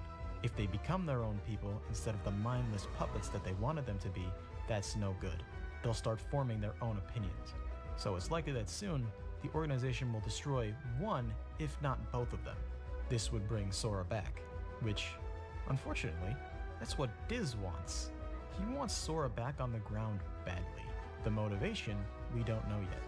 And he's the one in charge of the Sora Revival Project, so the only real outcome of this situation is that Roxas and Shion become a part of Sora again, aka they cease to exist. I'm aware that was a very sudden info dump, but that's how they treated it in this fucking movie. Even if you had played Kingdom Hearts 2 at this point, you would not be able to comprehend all of this. It's a disaster. So much so that I'm not reading off of a script right now. All of what I've been doing has been off a script. Right now, it's off script because I did not want to waste my time in typing all of it. Diz enlists his trusty assassin, Riku, to take them out himself. Riku is now apparently willing to kill for Sora, so I guess add him to the list of people obsessed with him. Or maybe he just solidified his place there. Roxas eventually catches on that Shion might be at Castle Oblivion, and Axel's like, fuck it, let's go. So they go to look for her there. However, Roxas gets a bad headache and didn't bring any aspirin, so they retreat for now. They end up back in town, where they see Shion. What a coincidence. But she walks off and a hooded man blocks the path, before also walking away. Turns out the hooded guy is Riku. He's not going the route of killing her, no, he's more dignified than that. He's just gonna coerce her into killing herself by showing her she has nothing left. And they say chivalry's dead. After giving chase a while longer, Roxas finally catches up with Shion and asks her to come back. She says no and starts walking away. Roxas grabs her arm in desperation, so she busts out the Keyblade. Axel wasn't having any of that though and knocks her out from behind. She's taken back to home base, but Roxas wasn't happy with the way Axel went about it. And now they aren't currently on speaking terms, so please don't try to invite them both to a party or it'll just be awkward. It seems like they're forming into too much of their own people because Sora's now at risk of never waking up if something doesn't stop them. It's here that we see Diz is kinda racist against nobodies. Nobodies never should have existed. As I'm sure you understand, Namine. Yes. At this point, the organization really needs one of them dead, so they sent Shion on a suicide mission to fight Zigbar over here. He says something really weird. Of all the faces, why do I look at her and see yours? Why is it that you always have to glare at me like that? Shut up! That looks like Roxas, but what's with that armor piece on his shoulder? Anyway, she beats him and tries to convince Axel that was to pretty let her cool go. foreshadowing He says for no Birth at by first, Sleep. But then she shows him her face, and he changes his That's mind. right. The game that Nomura wrote was the only game Nomura has ever written was 358 over 2 days. That's the game he wrote. He just comes up with the concept for everything else. And like he comes up with the general like story for Kingdom Hearts, but then there's an actual writer who puts it into motion. because that bitch hideous. The organization wants her captured again so they could properly eliminate her, I think. Axel's hired to do the job. He stalls for a few days, while Roxas has some time to think about stuff. Stuff like, what exactly is Shion anyway? And what is the organization keeping from me about her? And what is the organization keeping from me about me? This ends up getting to Roxas and he leaves to find some answers. Syax tries to stop him, but fuck that guy, am I right, fellas? Roxas makes it out of home base where Axel's waiting for him. He tries to stop him verbally, but also fails. Meanwhile, Shion's chatting with Namine. Namine tells her, if you disappear, you won't be remembered because you yourself are a memory. That's logic, I think. Shion had her headphones in, so she didn't really catch that, but she agrees. But hold your horses. Axel's here, and he's pissed. They're gonna have one last battle for all the money. And then it cuts to Axel carrying her back to home base. So I guess he won. Shall we cut to the next day? Only 2 more to go. Roxas is hanging out at the usual spot because where did he think he was going? But then Shion comes in, hooded. They share one last ice cream together. How sweet. Yet salty. But good things can't last forever. She stands up and takes off her hood.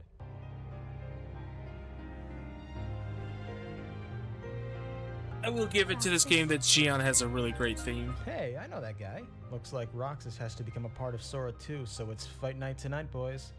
This fight's actually pretty cool. She takes you around all the different Disney worlds I haven't even talked about, and then it ends with her becoming a big-ass robot thingy while one of the better songs in the series plays, Vector to the Heavens. But after a slash here and a slash there, she's toast. Yeah, Vector to the Heavens, Riku, and Roxas's themes are like my favorites. The thing about Vector to the Heaven, it is very similar to all the Versus 13 music.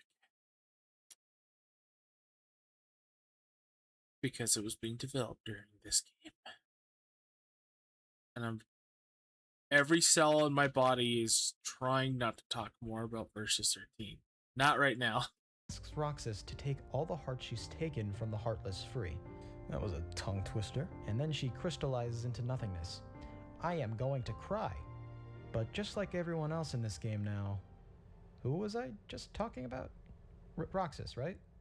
Let's move on and see what happens to him.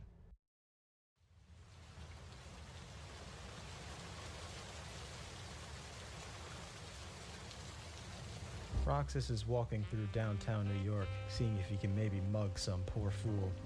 They never suspect the nobodies. The opening video the secret video from Kingdom Hearts 1. But don't worry, it seems the memories of Shion were weighing him down because now he has 2 Keyblades, baby. Riku watches that all go down, but little did Roxas know he was the leader of that gang of Heartless. So unfortunately, no one can stop me from yapping about that the fans have been asking Versus 13. Who would win in a fight, Riku or Roxas? Surprisingly enough, it would be Roxas, if Riku wasn't a cheating little bitch. He takes off his blindfold and becomes Ansem. What a sore loser. If he can't win, nobody does. Anyway, he knocks Roxas out cold after that.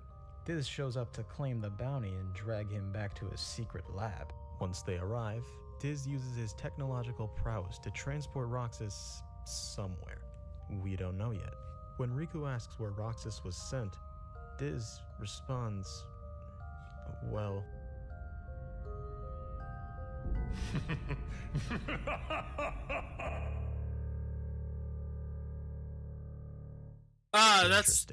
This is the video I saw of him. No, wait, no, was that? No. I just remember seeing that guy. It was a Kingdom Hearts 3 video, I believe.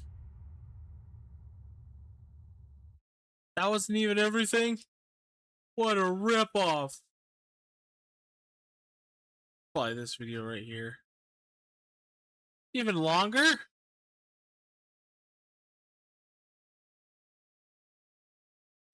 Yeah, Days is a pretty cool game. I can't wait for the remake to be finished, the fan-made remake.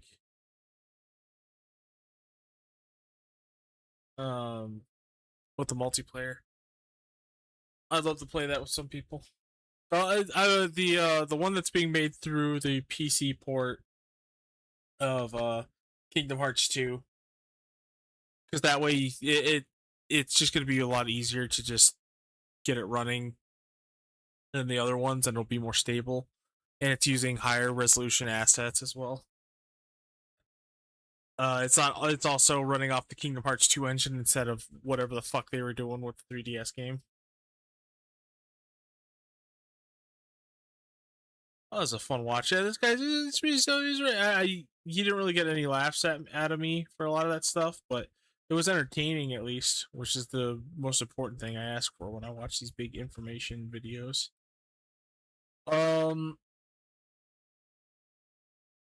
Yeah, I think that's it for tonight, though. Thanks for sharing the video. We will watch part 2 next time, and we're going to go kill what's his face, Roxas and Marluxia next time for sure. Maybe Ansem. Then I'm gonna be gone after tomorrow. I'm gonna be gone for until Sunday.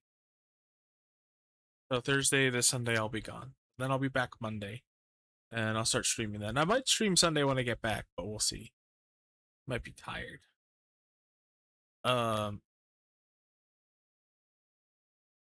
Yeah. Alright. I got nothing left in me. I'll see you guys next time. Thanks everybody for stopping by. If you wanna keep up with my streams, my YouTube and my Twitch are linked and have their bio linking to each other, all that good stuff. You can watch my VODs there too. We're gonna go fight more data battles next time. We did a lot tonight and I'm very happy with the progress. Alright, everybody. Good night, everybody. See you later, Crisps. I hope you guys have a good one.